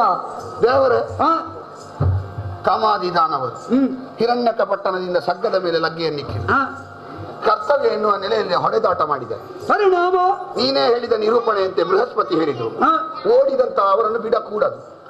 ಓಡಿದ್ರು ಕೆಟ್ಟವರು. ಹೌದು, ಓಡಿದಂತ ಅವರನ್ನು ಓಡಿಸಿಕೊಂಡು ಬಂದೆ. ಹೋಗಿ ಹೋಗಿ ಅವರು ಸೇರಿದ್ದು ಭೃಗುಮುನಿ ಆಶ್ರಮವನ್ನು. ನಾನು ಹೋದೆ. ಹೋಗುವಾಗ ಭೃಗುಮುನಿ ಇಲ್ಲ, ಮತ್ತೆ ಅವರ ಹೆಂಡತಿ ಸತಿ ದೇವಿ, ಕರ್ದಮ ಬ್ರಹ್ಮರ ಸುತೆ. ಹೌದು, ರಕ್ಕಸರೆಲ್ಲ ಸನ್ಯಾಸಿ ವೇಷ ಹಾಕಿದ್ದಾರೆ. ಯಾವ ಸನ್ಯಾಸಿ ವೇಷದಲ್ಲೆಲ್ಲ ರಕ್ಕಸರು ಇರ್ತಾರ ದೇವರಿಗೆ ಗೊತ್ತು. ಹೇಳಲಿಕ್ಕಾಗುವುದಿಲ್ಲ. ಸನ್ಯಾಸಿ ವೇಷ ಒಳಗೆ ಎಷ್ಟು ದೊಡ್ಡ ರಕ್ಕಸ ಇರ್ತಾರ ದೇವರಿಗೆ ಗೊತ್ತು. ಹೇಳಲಿಕ್ಕಾಗುವುದಿಲ್ಲ. ನಾನು ಕೇಳಿದ ಬಿಟ್ಟುಕೊಡು ಎನ್ನುವುದಾಗಿ. ಸತಿ ಧರ್ಮ ಅಂತ ಅದಕ್ಕೆ ಗಂಡ ಇಲ್ಲ, ಗಂಡ ಹೇಳಿಲ್ಲ, ರಕ್ಕಸರನ್ನು ಇಟ್ಟುಕೊಂಡದ್ದು ಸತಿ ಧರ್ಮ ಅಂತ. ಪರಿಪರಿಯಾಗಿ ಬೇಡಿದೆ, ಪರಿಪರಿಯಾಗಿ ಕಾಡಿದೆ, ಪರಿಪರಿಯಾಗಿ ತಿದ್ದಿ ತೀಡಿ ಹೇಳಿದೆ. ಬಂದ ಉತ್ತರ ಕೊಡುವುದಿಲ್ಲ. ಮತ್ತೆ ವಜ್ರಾಯುಧ ಎತ್ತಿದೆ, ಹೊಡಿಲಿಕ್ಕೆ ಹೋದೆ. ಪರಿಣಾಮ ತಮ್ಮನಾಗ್ಲಿ ಅಂತ ಹೇಳಿದ್ದು. ಶಾಪ. ಹೌದು, ನಿನಗೆ ಕೈ ಆಚೆಗೆ ಹೋಗುದಿಲ್ಲ, ಈಚೆ ಹೋಗುದಿಲ್ಲ, ನಿಂತಲ್ಲೇ. ಆಗ ನೀನು ಬಂದೆ, ಒಂದು ಮುಟ್ಟಿದೆ, ಸರಿಯಾಯ್ತು. ಓ ಕಮಲನಾಭ, ಕೈಯ ಅವಸ್ಥೆಯನ್ನು ಇಲ್ಲಿವರೆಗೆ ತಂದಿದ್ದಾಳೆ ಅವಳು, ನೀನು ಏನಾದ್ರೂ ಒಂದು ವ್ಯವಸ್ಥೆ ಮಾಡಬೇಕು. ಈಗ ಅವಳ ಬೆಂಬಲದಿಂದ ನಿನ್ನ ಪರಿಸ್ಥಿತಿ ಹೀಗಾಗಿದೆ. ದಾನವರಿಗೆ ಅಲ್ಲಿ ಆಶ್ರಯ ಉಂಟಾಗಿದೆ. ಅಮರಾಧಿಪತಿ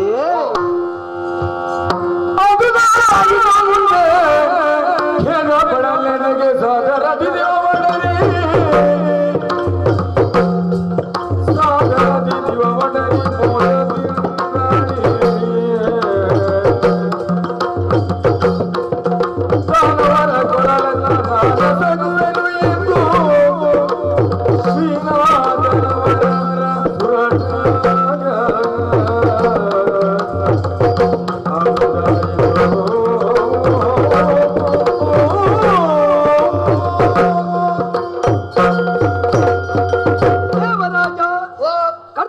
ಬಾಹಿರನಲ್ಲ ನೀನು, ಕರ್ತವ್ಯ ನಿಷ್ಠನಿದ್ದಿ. ಹೌದು.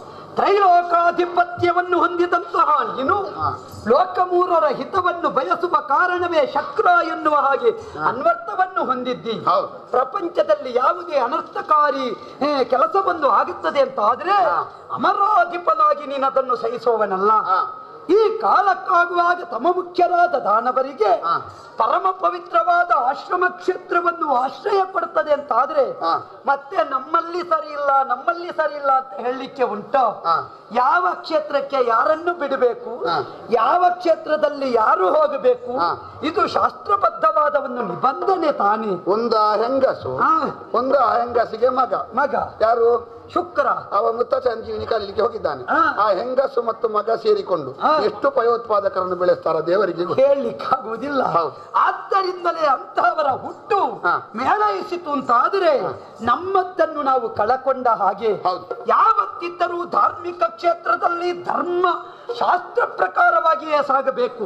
ಶಾಸ್ತ್ರವನ್ನು ಮೀರಿದ ವ್ಯವಸ್ಥೆಯೊಂದು ಅಧಿಕಾರ ವರ್ಗದಿಂದಾಗಲಿ ಅಥವಾ ನ್ಯಾಯಪೀಠದಿಂದಾಗಲಿ ಅಲ್ಲಿ ಸನ್ನಿಹಿತು ಅಂತಾದ್ರೆ ಆಗುವ ಅನಾಹುತ ಎಷ್ಟು ದೊಡ್ಡದು ಬಲ್ಲೆಯ? ಸಮಗ್ರ ಭೂಮಿಗೆ ಮತ್ತೊಂದು ಕ್ಷಾಮ ಬರಬೇಕಾಗಿಲ್ಲ. ದೇವರ ನಾಡು ಅಂತ ಹೆಸರು ಪಡೆದ ಕ್ಷೇತ್ರವಾದರೂ ಧಾರ್ಮಿಕತೆಯ ಮೇಲೆ ಹಲ್ಲೆ ಎಸಗಿದುದರ ಪರಿಣಾಮವಾಗಿ ಜೀವ ಇಲ್ಲದ ನಾಡು ಅಂತ ಹೇಳಲ್ಪಡ್ತದೆ. ಎಲ್ಲಿವರೆಗೆ ಅಂತ ಕೇಳಿದ್ರೆ ಬೇರೆ ಮತ ಪಂಥದವರೆಲ್ಲ ಅವರವರ ಆರಾಧನಾ ಸ್ಥಾನಕ್ಕೆ ಹೋಗಿ ನಮಗೆ ಅವನನ್ನು ಸೋಲಿಸಲಿಕ್ಕೆ ಆಗುದಿಲ್ಲ, ದೇವರೇ ಕೇಂದ್ರದಲ್ಲಿರುವವನು ಸೋಲಿಸು ಅಂತ ಹೇಳ್ತಾ ಇದ್ದಾರೆ ಅಲ್ವಾ? ಅಲ್ಲಿವರೆಗಿನ ಪರಿಸ್ಥಿತಿ ಮುಟ್ಟುತ್ತದೆ ಅಂತ ಆದ್ರೆ ಈಗ ಎಲ್ಲರ ಕಣ್ಣು ಇರುವುದು ಒಂದು ಕೇಂದ್ರದ ಮೇಲೆ. ಕೇಂದ್ರವನ್ನು ಬೀಳಿಸಬೇಕು ಅಂತಲೇ ಯೋಚಿಸ್ತಾ ಇದ್ದಾರೆ. ಅದಕ್ಕೆ ಬೇಕಾಗಿ ಆ ಹೆಂಗಸಿನ ಬಳಿಗೆ ಹೋಗಿದ್ದಾರೆ. ಅವಳು ಇನ್ನು ಮುಸುಕು ಹಾಕಿ ಏನೆಲ್ಲ ಮಾಡ್ಲಿಕ್ಕೆ ಉಂಟೋ ಯಾರಿಗೆ ಗೊತ್ತು ಅಲ್ವೋ? ಅವಳು ಪ್ರಿಯದಿಂದ ಅಂಕ ಕೊಡ್ತಾಳೆ ಅಂತ ನಾವು ಯೋಚಿಸಿದ್ರೆ ಅವಳು ದುರ್ಗುಣದಿಂದಲೇ ಅಂಕ ಕೊಡುವ ಆರಂಭಕ್ಕೆ ತೊಡಗಿದ್ದಾಳೆ ಅಂತ ಆದ್ರೆ ಅಂತವಳನ್ನು ಯಾವತ್ತೂ ನಾವು ಮೇಲೆ ಬೀಳಲಿಕ್ಕೆ ಬಿಡಕೂಡದು, ಬಿಡಬಾರದು. ಬಿಟ್ಟೆ ಉಂಟಾದ್ರೆ ನಮ್ಮ ಧರ್ಮವೂ ಉಳಿಯುವುದಿಲ್ಲ, ನಮ್ಮ ಸಂಸ್ಕೃತಿಯೂ ಉಳಿಯುವುದಿಲ್ಲ. ನಮಗೆ ಬೇಸರ ಅಂತ ಅದು ಗೊತ್ತುಂಟ. ರಕ್ಕಸರೇ ಬೇಡದ್ದು ಮಾಡಿದ್ರೆ ದೊಡ್ಡ ವಿಷಯ ಅಲ್ಲ. ಒಂದು ವಿದೇಶದಿಂದ ಬಂದದ್ದು ಅದರೊಟ್ಟಿಗೆ ಸೇರಿಕೊಂಡು ಬೇಡದ್ದು ಮಾಡ್ತದೆ ಅಲ್ವಾ? ಇಲ್ಲಿವರೆಗೆ ನಮ್ಮಲ್ಲಿ ಇದ್ದದ್ದು ಯಾವುದು? ಮುನಿಸತಿಯ ಪೂರಕ ಬೆಂಬಲ. ಅವರಿಗೆ ರಕ್ಕಸರಿಗೆ ವಿದೇಶ ಅಂತ ಇದ್ದದ್ದು, ಅದೀಗ ಸ್ವದೇಶ ಅಂತ ಆಗಿದೆ ಅಲ್ವಾ? ತಾನು ಮೇಲೆ ಬೀಳುವುದಕ್ಕೆ ಬೇಕಾಗಿ ಇನ್ನೊಬ್ಬರನ್ನು ಎತ್ತಿ ಕಟ್ಟುತ್ತಾಳೆ ಅಂತ ಆದ್ರೆ ಯಾವುದನ್ನು ಸಹಿಸುವುದಕ್ಕಿದು ಸಂದರ್ಭವಲ್ಲ. ಯೋಚನೆ ಮಾಡಬೇಡ. ಇದನ್ನೆಲ್ಲ ಸರಿ ಮಾಡಬೇಕಿದ್ರೆ ನಿನ್ನ ಕೇಂದ್ರ ಆಗ್ಲಿಕ್ಕಿಲ್ಲ, ಈ ಕೇಂದ್ರ ಮನಸ್ಸು ಮಾಡಬೇಕು. 14 ಲೋಕಕ್ಕೆ ಕೇಂದ್ರ ಸ್ಥಾನವೆನಿಸಿದ ವೈಕುಂಠಧಾಮದಿಂದ ಇಳಿದು ಬಂದಿದ್ದೇನೆ, ಹೋಗುತ್ತೇನೆ ಕ್ಷೇತ್ರಕ್ಕೆ. ಅವಳನ್ನು ತಿದ್ದುವ ಯತ್ನ ಮಾಡುತ್ತೇನೆ. ಒಂದು ವೇಳೆ ಅವಳು ಸರಿ ಆಗಲಿಲ್ಲ ಅಂತಾದ್ರೆ ಪ್ರಸಂಗ ಕೊನೆ ಮುಟ್ಟಿಸುವ ಹೊಣೆ ನನ್ನದ್ದುಂಟು. ಸ್ವಾಮಿ, ನೀನು ಬಂದದ್ದು ಒಳ್ಳೇದಾಯ್ತು. ಸ್ವಲ್ಪ ಕೇಂದ್ರದಲ್ಲಿದ್ದವ ಇಳಿದು ಬರುವುದು ಒಳ್ಳೇದು. ಪ್ರಚಾರಕ್ಕೆ ಅವ ಎಷ್ಟು ಒಳ್ಳೇದು ಮಾಡಿದ್ರು ಲೋಕಕ್ಕೆ ಪ್ರಚಾರ ಆಗುದಿಲ್ಲ, ಬೇಡದೇ ಪ್ರಚಾರ ಮಾಡ್ತಾರೆ. ಈಗ ಸೋಲು ಗೆಲುವಿನ ನಿರ್ಣಯ ಆಗುವ ಕಾಲ. ಅವ ಇಳಿದು ಬರೋದಿದ್ರೆ ಸತ್ಯ ಎಂತದಂತ ಗೊತ್ತಾಗುದು. ಇಳಿದು ಬಂದದ್ದು ಒಳ್ಳೇದಾಯ್ತು. ಪ್ರಸಂಗವನ್ನು ಕೊನೆಗೊಳಿಸಿ ಅವಳನ್ನು ಸರಿ ಮಾಡಿ ಅವಳಿಂದ ರಕ್ಕಸರನ್ನು ಬಿಡಿಸಿ ನೀನು ಮತ್ತೊಂದು ಕಡೆಗೆ ಹೋಗುವುದಿದ್ರು ಇದೇ ಬಣ್ಣದಲ್ಲಿ ಹೋಗು. ಆದ್ರೆ ನೀನು ಹಾಗಲ್ಲ. ನೀನು ಇಲ್ಲಿ ಬಂದ ಸ್ಥಿತಿಯನ್ನು ಕಳಚಿದ್ದೇನೆ. ಮುಂದೆ ಸೇರಬೇಕಾದದ್ದು ದಿವದತ್ತ ಸುಮ್ಮನ ಸವಾರವನ್ನು ಸೇರಿಸಿಕೊಂಡು ನೀನು ಹೋಗುವುದಂದ್ರೆ ಇಲ್ಲಿ ನಡೆಯಬಹುದಾದ ವಿಷ್ಣು ಲೀಲೆ ಏನುಂಟು ಅದನ್ನು ನೋಡಿಯೇ ಹೋಗಬೇಕು. ನಾನು ಒಂದು ವೇಳೆ ನನ್ನದ್ದು ಮುಗಿಯಿತು, ಇನ್ನು ಅವರಿಗೆ ಹೊಣೆ ಉಂಟು ಅಂತ ನೀನು ಹೋಗುವುದಲ್ಲ. ನಾನು ಒಂದು ವೇಳೆ ಹೋಗದೇ ಇದ್ರು ನಾನು ಒಬ್ಬ ಪ್ರತಿನಿಧಿಯನ್ನು ನಿಲ್ಲಿಸಿ ಒಳ್ಳೆದಾಗಿದೆ ಕೆಟ್ಟದಾಗಿದೆ ಅಂತ ಮತ್ತೆ ಕೇಳ್ತೇನೆ. ಜಯ ಜಯ. ಇಂದ್ರಾದಿ ಸುಮನಸರನ್ನು ಬಿರುಕೊಟ್ಟ ಹಾಗಾಯಿತು. ಸೇರಬೇಕಾದದ್ದು ಖ್ಯಾತಿಯ ಆಶ್ರಮದತ್ತ ಬಂದಿದ್ದೇನೆ. ಹಾಗೆಂದು ಒಳ ಪ್ರವೇಶ ಮಾಡಬೇಕು. ಆತಿಥ್ಯ ಹೇಗೆ ಸಿಗುತ್ತದೆ ನೋಡೋಣ.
ಪ್ರತಿ ಅಭಿವಾದನವನ್ನು ಸಲ್ಲಿಸುವುದಕ್ಕೆ ಸಿದ್ಧನಿದ್ದೇನೆ. ಪಡೆಯುವ ಅರ್ಹತೆ ಯಾರಲ್ಲಿ ಉಂಟು ಆವಾಗ ಸಿಗುವುದು ತನ್ನಿಂದ ತಾನೇ ಸಿಗುತ್ತದೆ ಅಂತ ಪ್ರಾಜ್ಞರಂಡಿ. ಖಂಡಿತ ನಾರಾಯಣನೇ ನಿನ್ನ ಆಶ್ರಮದಲ್ಲಿ ಕಂಡು ಬರಬೇಕು ಅಂತಿದ್ರೆ ಕೆಲವೊಂದು ಸಲ ಕ್ಷೇತ್ರ ಪಾರಮ್ಯದಿಂದ ಅದು ಸಿದ್ಧಗೊಳ್ಳುತ್ತದೆ, ಕೆಲವೊಂದು ಸಲ ಕ್ಷೇತ್ರ ಧರ್ಮ ವ್ಯತ್ಯಯವಾದಾಗ ಕಂಡು ಬರುತ್ತದೆ. ಇಲ್ಲಿ ಪಾರಮ್ಯವನ್ನು ಮೆರೆಸುವುದಕ್ಕಾಗಿ ಬಂದವನಲ್ಲ, ಕ್ಷೇತ್ರದಲ್ಲಾದ ಅತಂತ್ರ ಸ್ಥಿತಿಯನ್ನು ಸ್ವತಂತ್ರವಾಗಿ ನಿಭಾಯಿಸುವುದಕ್ಕಾಗಿ ಬಂದವನಿದ್ದೇನೆ. ಕ್ಷೇತ್ರದಲ್ಲಿ ಅತಂತ್ರ ಸ್ಥಿತಿ ಸತ್ಯ. ಅಮ್ಮ ಶ್ರೀಲತಾಂಗಿ, ಲತೆಯೊಂದಕ್ಕೆ ಆಧಾರವಾದದ್ದು ಸ್ತಂಭ. ಸ್ತಂಭವೇ ಇಲ್ಲದ ಲತೆ ಏನಾಗುತ್ತದೆ ತಾಯೇ? ಸಿಕ್ಕ ಸಿಕ್ಕ ಕಡೆಯೆಲ್ಲ ಹೋಗುತ್ತದೆ, ಯಾರ್ಯಾರ ಕಾಲಡಿಗೆ ಬಿದ್ದು ಕೊನೆಗೆ ಸಾಯುತ್ತದೆ. ನೀನಂತಹವಳಾಗಬಾರದು. ಋಷಿವೆನ್ನುವ ಸಂಪದದ ಸ್ತಂಭಕ್ಕೆ ಸುತ್ತಿದ ಲತೆ. ಮೌನಿ ಪ್ರಿಯ ನೀನು. ಮುನಿಯಾದವನು ಮಾಡಬಹುದಾದ ಕರ್ಮದಲ್ಲಿ ಪ್ರಿಯವಾದದ್ದನ್ನೇ ಎಸಗಬೇಕಾದವಳು ನೀನು. ಆಶ್ರಮದಲ್ಲಿ ನಿತ್ಯ ಕರ್ಮವನ್ನು ವಿರಚಿಸ್ತೀರಿ ನೀವು. ಏನಮ್ಮ ಮಂತ್ರ ಘೋಷಣೆ ಮಾಡ್ತೀರಿ? ಆಗಮಾರ್ಥಂತು ದೇವಾನಾಂ ಗಮನಾರ್ಥಂತು ರಾಕ್ಷಸಂ. ದೇವತೆಗಳ ಆಗಮನವಾಗಲಿ ದುಷ್ಟರ ನಿರ್ಗಮನವಾಗಲಿ ಅಂತ ಹೇಳುವ ನೀವು ಇವತ್ತು ರಕ್ಕಸರ ಆಗಮನವಾದಾಗ ಆಶ್ರಯ ಕೊಟ್ಟಿದ್ದೀರಿ ಅಂತಾದ್ರೆ ಇದು ಆಶ್ರಮ ಧರ್ಮವಾಗುತ್ತದೆಯೇ? ಆಗುವುದಿಲ್ಲವಲ್ಲ. ಪ್ರಶ್ನಿಸುವುದಕ್ಕೆ ಬಂದವ ನನ್ನ ಪ್ರಾತಿನಿಧ್ಯವನ್ನು ವಹಿಸಿದಂತಹ ಮಹೇಂದ್ರ ಅವನಿಗಾದರೂ ಶಾಪ ಕೊಡುವ ಮಟ್ಟಕ್ಕೇರಿದಿರಿ ಅಂತ ಆದ್ರೆ ದೇವತತ್ವವನ್ನು ಪ್ರಶ್ನಿಸಿದಿರಿ ಅಂತರ್ಥ. ದೇವತತ್ವವನ್ನು ಪ್ರಶ್ನಿಸುವ ಅಧಿಕಾರ ಜೀವನಿಗಿಲ್ಲ ತಾಯಿ. ದೇವತತ್ವ ಪ್ರತಿಪಾದನೆಗೊಂಡದ್ದು ಕಾಣುವ ಮಂತ್ರದಿಂದ, ಋಷಿಮನೀಷಿಗಳ ಸಿದ್ಧಾಂತದಿಂದ. ಸಿದ್ಧಾಂತ ಮಾಡಿದವನೇ ತಪ್ಪಿತಸ್ಥನಾಗುತ್ತಾನೆ ಅಂತಾದ್ರೆ ಸಿದ್ಧಾಂತವನ್ನು ಅವನ ಕುಟುಂಬ ವರ್ಗವೇ ತಿರಸ್ಕರಿಸ್ತದೆ ಅಂತಾದ್ರೆ ಅದಕ್ಕೆ ಎಲ್ಲಿ ಮೌಲ್ಯ ಬರ್ತದಮ್ಮ? ಆವಾಗ ನಾವು ಪ್ರಶ್ನಿಸಬೇಕಾಗುತ್ತದೆ. ಲೋಕದ ಸ್ಥಿತಿಪಾಲಕನಿದ್ದೇನೆ ನಾನು. ತ್ರಿಕಾರ್ಯದ ಮೇಲೆ ತನ್ನ ಕಾರಣೀಕವನ್ನು ಕಾಣಿಸಿಕೊಡಬಲ್ಲ ಶಕ್ತನಿದ್ದೇನೆ. ಆದ್ದರಿಂದ ದೇವನಿಯಮವನ್ನು ಮೀರಿದ ವ್ಯವಸ್ಥೆಯೊಂದು ಋಷಿಪತ್ನಿಯಾದ ನಿನ್ನಿಂದ ಸಾಗುತ್ತದೆ ಅಂತಾದ್ರೆ ಅದು ಹೇಗೆ ಸ್ವೀಕಾರಾರ್ಹವಾಗುತ್ತದೆ? ಆಗುವುದಿಲ್ಲ. ಕೊಟ್ಟೆಯ ರಕ್ಕಸರಿಗೆ ಆಶ್ರಯ? ಹೌದು. ತಮ್ಮ ಮುಖ್ಯರನ್ನು ಒಳಗಿಟ್ಟುಕೊಂಡೆಯಾ? ಕೇಳುವುದಕ್ಕಾಗಿ ಬಂದಂತಹ ದೇವೇಂದ್ರನಿಗೆ ಶಪಿಸಿದೆಯಾ? ಆದ್ದರಿಂದಲೇ ಇಲ್ಲಿ ಕಾಣುವುದು ನಿನ್ನಲ್ಲಿ ದೌರ್ಬಲ್ಯವಮ್ಮ. ಧರ್ಮವನ್ನು ಪಾಲಿಸಬೇಕಾದ ಧರ್ಮಕ್ಷೇತ್ರವೇ ಅಧರ್ಮಿಗಳಿಗೆ ಆಶ್ರಯ ಕೊಡುವುದು ಯಾವತ್ತೂ ಧರ್ಮಯುಕ್ತವಲ್ಲ. ಹಾಗಾಗಿ ಹೇಳ್ತೇನೆ, ನಾನು ಧರ್ಮಾಧ್ಯಕ್ಷನಿದ್ದೇನೆ, ಮಾತ್ರವಲ್ಲ ಕರ್ಮಾಧ್ಯಕ್ಷನಿದ್ದೇನೆ. ನನ್ನ ನಿಯತಿಯನ್ನು ಮೀರುವುದಕ್ಕೆ ಪ್ರಪಂಚದ ಯಾವ ಜೀವಕೋಟಿಗೂ ಸಾಧ್ಯ ಇಲ್ಲ. ರುದ್ರನಿರಬಹುದು, ಬ್ರಹ್ಮನಿರಬಹುದು, ನನ್ನ ನೇಮಕ್ಕೆ ತಾವು ಒಪ್ಪಿಗೆಯನ್ನೇ ಕೊಡುವವರು ವಿನಃ ವಿರೋಧಿಸುವವರಲ್ಲ. ಹಗೆಗಳಿಗೆ ವೀವರಿರುವರು, ತೆಗೆಯಲರಿಯರು ಕೊಟ್ಟ ವರಗಳ ಕೊಡುವ ತೆಗೆವ ಸಮರ್ಥರಾರಿ ಜಗದಿ ಹರಿಯಂತೆ ಎಂದಾಡಿದ ವಚನ ನಿನಗೆ ಗೊತ್ತುಂಟಲ್ಲ. ಕೊಡುವ ತೆಗೆವ ಸಮರ್ಥನಾದ ನಾನು ಕೇಳ್ತಾ ಇದ್ದೇನೆ, ಒಳಗೆ ಇಟ್ಟುಕೊಂಡ ರಕ್ಕಸರನ್ನು ಬಿಟ್ಟುಕೊಡಮ್ಮ.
ಮನಸ್ಸಿನಲ್ಲಿ ಆನಂದ.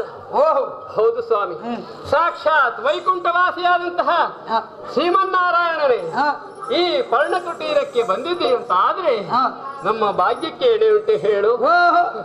ಅಲ್ಲಿರುವಂತಹ ವೈಕುಂಠ ಈ ಭುವಿಗೆ ಇಳಿದು ಬಂತು ಎನ್ನುವ ಹಾಗಿದೆ. ಯಾಕಂದ್ರೆ ನೀನಿರುವಂತಹ ಸನ್ನಿಧಾನವೇ ಹಾಗಂತೆ. ನಿನ್ನ ನೆಲೆ ಎಲ್ಲಿರುತ್ತದೋ ಅದು ಶಾಂತಿಯ ಸೆಲೆ ಅಲ್ವೇ? ನಿಜ. ಹಾಗಿರುವಾಗ ಅಂತಹ ಭಾಗ್ಯವನ್ನ ಇಂದು ಈ ಮುನಿ ಆಶ್ರಮದಲ್ಲಿ ನಾನು ಪಡೆದಿದ್ದೇನೆ. ನಿನ್ನನ್ನು ಕಣ್ಣಾರೆ ಕಾಣುವಂತಹ ಯೋಗವೊಂದು ನನ್ನ ಪಾಲಿಗೆ ಬಂದಿತು ಅಂತ ಆದ್ರೆ ಇದು ನನ್ನ ಪುಣ್ಯದ ಫಲವಲ್ಲದೆ ಮತ್ತೇನು.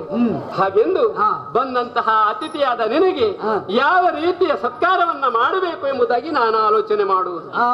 ಅತಿಥಿಯಾದ್ರೂ ಕೂಡ ದೇವ ಸ್ವರೂಪನು ನೀರು. ಸತ್ಕಾರ ಪಡೆಯಬೇಕು ಅಂತಿದ್ರೆ ಕ್ಷೇತ್ರ ಪರಿಶುದ್ಧವಾಗಿರಬೇಕು. ಹಾಗಂತ ಬಂದಂತಹ ದೇವ ನಿನಗೆ ಬೇಕಾದಂತಹ ಷೋಡಚೋಪಚಾರ ಅದೆಲ್ಲವನ್ನು ಕೂಡ ನಮ್ಮ ಆಶ್ರಮದ ಧರ್ಮದ ಹಾಗೆ ಮಾಡಬೇಕಿತ್ತು. ನಮ್ಮ ಅವಕಾಶ ಕೊಡ್ಲಿಲ್ಲ. ಇಲ್ಲ.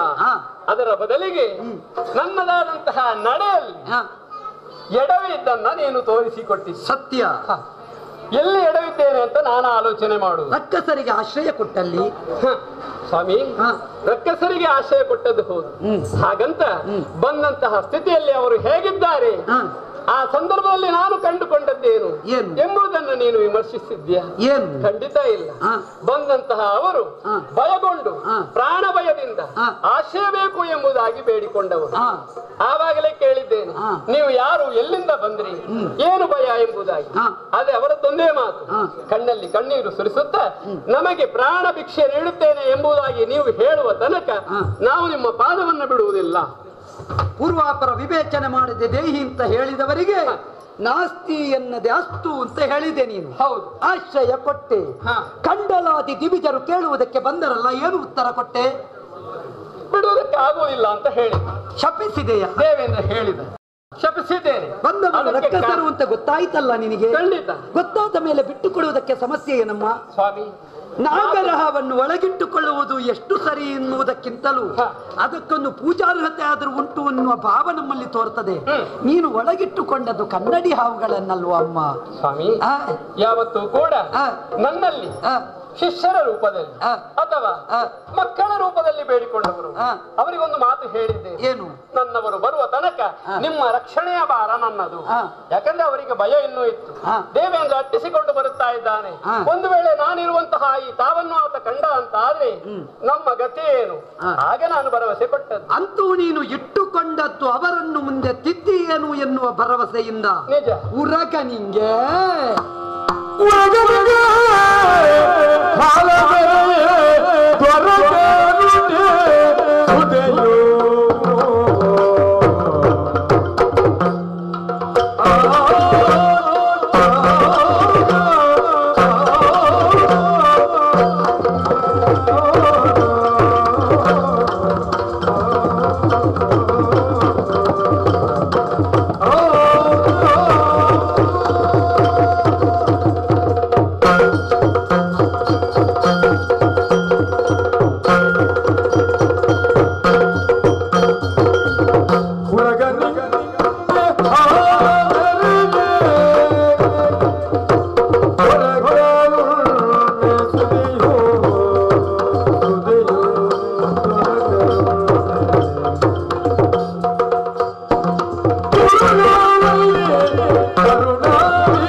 ಮಾಡುವುದಕ್ಕೆ ಸರಿಯಾದದ್ದು ಅನ್ನುವುದು ಮುಖ್ಯ. ಇದ್ದ ಎಲ್ಲಾ ಕಲ್ಲು ಮೂರ್ತಿ ಆಗುವುದಿಲ್ಲ ತಾಯೇ. ಕೆತ್ತುವ ಶಿಲ್ಪಿ ಎಷ್ಟೇ ಒಳ್ಳೆಯವ ಇರಬಹುದು, ಕೆಲವು ಪುಡಿಯಾಗುತ್ತದೆ, ಕೆಲವು ಶಿಲ್ಪವಾಗುವುದಕ್ಕೆ ತಡೆಯಾಗುತ್ತದೆ. ಆದ್ದರಿಂದ ಸೂಕ್ತವಾದ ಕರಿಕಲ್ಲನ್ನೇ ತಾನು ಕೆತ್ತಿ ಮೂರ್ತಿ ಮಾಡಬಲ್ಲ ಶಿಲ್ಪಿಯಾದವ ನಾನು. ಜಗವನ್ನು ರೂಪಿಸಬಲ್ಲ ಶಿಲ್ಪಿ ಇದ್ದೇನೆ. ಜಗಕ್ಕೆ ಒಂದು ಶಿಲ್ಪವಾಗಿಸಿ ಸಜ್ಜನರನ್ನು ಕೊಟ್ಟವನಿದ್ದೇನೆ. ಅದುವೇ ದೇವತೆಗಳೆಂಬ ಶಿಲ್ಪಗಳು. ಅಲ್ಲಿ ಊನತೆಯನ್ನು ಕಾಣುವುದಕ್ಕಿಲ್ಲ. ಆದ್ದರಿಂದಲೇ ಕೆಲವೊಂದು ಸಲ ಅವರ ಔನ್ನತ್ಯಕ್ಕೆ ಬೇಕಾಗಿ ನಾನು ನನ್ನನ್ನೂ ತೊಡಗಿಸಿಕೊಳ್ಳುವನಿದ್ದೇನೆ. ಯಾಕೆ ಹೇಳಿದೆ ಬಲ್ಲೆಯ? ಕೆಟ್ಟವರಾದ ದಾನವರನ್ನು ತಿದ್ದುತ್ತೇನೆ, ಅವರಿಗೆ ಸಂಸ್ಕಾರವನ್ನು ಕೊಡುತ್ತೇನೆ. ಆ ಮುಖಾಂತರವಾಗಿ ಸುಭದ್ರವಾದ ಸಮಾಜವೊಂದನ್ನು ದಾನವಸ್ತೋಮದಲ್ಲಿ ನಾನು ಸ್ಥಾಪಿಸ್ತೇನೆ ಅಂತ ನೀನು ಹೊರಟ್ರೆ ಸರ್ವಥಾ ಅದು ಸಾಧ್ಯ ಇಲ್ಲ ತಾಯೇ. ಯಾವುದು ಆರಾಧನಾ ಯೋಗ್ಯ, ಯಾವುದು ಸ್ವೀಕಾರಾರ್ಹ ಎನ್ನುವ ಪರಿಕಲ್ಪನೆ ನಮಗೆ ಬೇಕು. ಬೆಲ್ಲದ ಕಟ್ಟೆಯನ್ನು ಕಟ್ಟಿ ಕಹಿಬೇವಿನ ಗಿಡವನ್ನು ನೆಟ್ಟು ಜೇನು ತುಪ್ಪವನ್ನು ಸುರಿದು ಬೆಳೆಸಿದರೂ ಕೂಡ ಕಹಿಬೇವು ಕಹಿ ಗುಣ ಬಿಡದು, ಅದು ಯಾವತ್ತೂ ಸಿಹಿ ಆಗದು. ಆದ್ದರಿಂದಲೇ ರಕ್ಕಸರನ್ನು ತಿದ್ದುತ್ತೇನೆ ಎನ್ನುವ ನಿನ್ನ ಯೋಚನೆ ಯಾವ ಕಾಲಕ್ಕೂ ಸಾಪೇಕ್ಷಗೊಳ್ಳಲಾಗದು. ಆದ್ದರಿಂದಲೇ ಹೇಳ್ತೇನೆ, ಉರಗ ನಿಂಗೆ ಹಾಲ ನೆರೆಯೇ ಯಾವ ಕಾಲಕ್ಕೂ ವಿಷ ಕೊಟ್ಟಿದ್ದೇ ವಿನಃ ಅದು ಅಮೃತ ಕೊಡುವುದಕ್ಕಿಲ್ಲ. ಆ ಆತ್ಮವಿಶ್ವಾಸವನ್ನು ಹೊಂದಿದವನಾಗಿಯೇ ಅಮರೇಂದ್ರ ನಿನ್ನ ಬಳಿ ಬಂದು ಕೇಳಿದವನಿದ್ದಾನೆ. ಅವನ ಮಾತನ್ನು ನೀನು ಉಪೇಕ್ಷಿಸಿದೆ. ಈಗ ಜಗದ ಸ್ಥಿತಿ ಕರ್ತನಂತಹ ಪಾಲನಾಧಿಕಾರಿಯಾದಂತಹ ನಾನಿದ್ದೇನೆ. ರಕ್ಷಣಾ ಎನ್ನುವುದೊಂದು ವ್ಯವಸ್ಥೆಯಮ್ಮ. ಬ್ರಾಹ್ಮಣರಿಂದ ಧರ್ಮದ ಪ್ರಚಾರ, ಕ್ಷಾತ್ರಿಯರಿಂದ ಧರ್ಮದ ರಕ್ಷಣೆ, ವೈಶ್ಯರಿಂದ ಧರ್ಮಕ್ಕೆ ಬೇಕಾದ ಸಂಪಾದನೆ, ಶೂದ್ರರಿಂದ ಧರ್ಮದ ಉದ್ದೀಪನಕ್ಕೆ ಬೇಕಾದ ಸೇವೆ. ಇದು ದೇವ ನಿರ್ಣಯ. ಅದನ್ನು ಮೀರುವುದಕ್ಕೆ ಯಾವನಿಂದಲೂ ಸಾಧ್ಯ ಇಲ್ಲ. ಈಗ ನೀನು ರಕ್ಷಣೆಯ ವ್ಯವಸ್ಥೆ ಮಾಡ್ತೇನೆ ಅಂತ ಹೊರಟ್ರೆ ಇದು ಎಷ್ಟು ಸಮಂಜಸ ತಾಯೇ. ರಕ್ಷಿಸಬೇಕಾದವರು ರಕ್ಷಣೆಗೆ ಅರ್ಹರು ಅನ್ನುವುದು ಮುಖ್ಯ. ಭಕ್ಷಕರನ್ನು ರಕ್ಷಿಸ್ತೇನೆ ಅಂತ ನೀನು ಒಳಗಿಟ್ಟುಕೊಂಡ್ರೆ ಕೆಟ್ಟವರನ್ನೆಲ್ಲ ಪಕ್ಷಕ್ಕೆ ಸೇರಿಸಿಕೊಂಡ್ರೆ ಆ ಪಕ್ಷ ಸಂಪೂರ್ಣ ನಿರ್ನಾಮ ಆಗುವುದು ಬಿಟ್ರೆ ಮೇಲೆ ಬೀಳ್ಲಿಕ್ಕಿಲ್ಲ. ಅಲ್ಲಲ್ಲಿ ಒಮ್ಮೊಮ್ಮೆ ತಲೆ ಎತ್ತೀತು. ನಂದುವ ದೀಪಕ್ಕೆ ಪ್ರಕಾಶ ಹೆಚ್ಚು ಎನ್ನುವ ಹಾಗೆ. ಆದರೆ ಎತ್ತಿದ್ದನ್ನು ಕಡೆಗಣಿಸುವಲ್ಲಿ ಧರ್ಮಜ್ಞರದನ್ನು ಒಪ್ಪಲಾರರಮ್ಮ. ಒಂದಲ್ಲ ಒಂದು ಸಂದರ್ಭದಲ್ಲಿ ಧರ್ಮವೇ ಮೈವೆತ್ತು ನಿಲ್ಲುತ್ತದೆ, ಅಧರ್ಮ ನಾಶವಾಗುತ್ತದೆ. ಅದಕ್ಕೆ ಸೂತ್ರಕಾರನಾದ ವ್ಯಕ್ತಿಯೊಬ್ಬನು ಆ ಸಂದರ್ಭದಲ್ಲಿ ಬಂದೇ ಬರುತ್ತಾನೆ. ಈ ಆತ್ಮವಿಶ್ವಾಸವನ್ನು ಹೊಂದಿದವಳು ನೀನಾಗಬೇಕು. ನೀನೊಬ್ಬಳು ಯೋಗಿನಿಯಮ್ಮ. ಒಬ್ಬಳು ಯೋಗಿಯ ಹೆಂಡತಿಯ ಇಂಥದ್ದು ಮಾಡಿದ್ರೆ ಮತ್ತೆ ಲೋಕದಲ್ಲಿ ಎಲ್ಲಿ ಉಂಟಮ್ಮ ಧರ್ಮಕ್ಕೆ ಬೆಂಬಲ? ಹಾಗಾಗಿ ಕೇಳ್ತಾ ಇದ್ದೇನೆ, ದುಷ್ಟರಾದ ರಕ್ಕಸರನ್ನು ಏನು ಮಾಡಬೇಕು ಎನ್ನುವುದು ಜಗದ ಕರ್ತಾರನಾದ ನನ್ನ ಕೈಗಿರುವ ವಿಷಯ. ಮಯೋಧ್ಯಕ್ಷೇಣ ಪ್ರಕೃತಿ ಸೂಯತೆ ಸಚರಾಚರಂ. ನನ್ನ ಅಧ್ಯಕ್ಷ ಸ್ಥಾನದಲ್ಲಿ ಪ್ರಪಂಚದ ಪ್ರತಿಯೊಂದು ಪ್ರಕ್ರಿಯೆಗಳು ನಡೆಯುತ್ತವೆ ಅಂತ ಆದ್ರೆ ಅದನ್ನು ಪ್ರಶ್ನಿಸುವುದಕ್ಕೆ ಯಾವ ಋಷಿಮನೀಷಿಗೂ ಹಕ್ಕಿಲ್ಲ. ಹಾಗಾಗಿ ನಿನ್ನಲ್ಲಿ ಕೇಳ್ತಾ ಇದ್ದೇನೆ, ಪತಿ ಬರುವನಕ ಅವರನ್ನು ಇಟ್ಟುಕೊಳ್ಳುವುದು ಬೇಡ, ಅದರಿಂದ ಅಪಾಯ ಸಂಭವಿಸ್ತದೆ. ಶ್ರೀಪತಿಯೇ ಬಂದು ಕೇಳ್ತಾ ಇದ್ದೇನೆ. ನಿಮ್ಮಲ್ಲಿ ಬಂದು ಹೇಳ್ತಾನೆ, ನಾವು ಸನ್ಯಾಸಿಗಳಾಗುತ್ತೇವೆ, ಮಂತ್ರ ಪಠನ ಮಾಡ್ತೇವೆ ಅಂತ. ಈ ವಂಚಕರನ್ನೆಲ್ಲ ಹೀಗೆ ಇಟ್ಟುಕೊಳ್ತೀಯಲ್ಲ ನೀನು, ಏನಮ್ಮ ಇದು? ಅವನ ಅಂತರಂಗದಲ್ಲಿ ಇರುವ ಭಾವ ಏನು ಎನ್ನುವುದನ್ನು ಮನಸ್ಸಿಗನಯ್ಯನಾಗಿ ತಿಳಿದಿದ್ದೇನೆ. ನೀನು ಹೀಗೆ ಅವರನ್ನು ಉಳಿಸಿದ್ರೆ ಮುಂದೆ ವೇದ ಎನ್ನುವುದೇ ಉಳಿಯಲಾರದು. ಹಾಗಾಗಿ ವೇದಮೂರ್ತಿಯಾಗಿ ಹೇಳ್ತಾ ಇದ್ದೇನೆ, ಅವರನ್ನು ಬಿಟ್ಟುಕೊಡು. ನಾನು ಎತ್ತಿ ಹಿಡಿದಂತ ಕೈಯನ್ನು ಇಳಿಸಿದವ ನೀನಲ್ವ? ನಿಜ. ಪುಣ್ಯ ಪುರುಷನಿಯ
ಕಾಲದಲ್ಲಿ ಅದು ಪದಮೂಲದಿಂದಲೇ ಗಂಗಾದೇವಿಯನ್ನ ಶ್ರವಿಸಿ ಈ ಪ್ರಪಂಚದ ಪಾಪಗಳನ್ನ ತೊಳೆದು ಪುಣ್ಯ ಹಿರಿಗಳನ್ನಾಗಿ ಬದಲಾಯಿಸುವುದಕ್ಕೆ ನೀನು ಶಕ್ತನಾದವನಂತೆ. ಸತ್ಯ.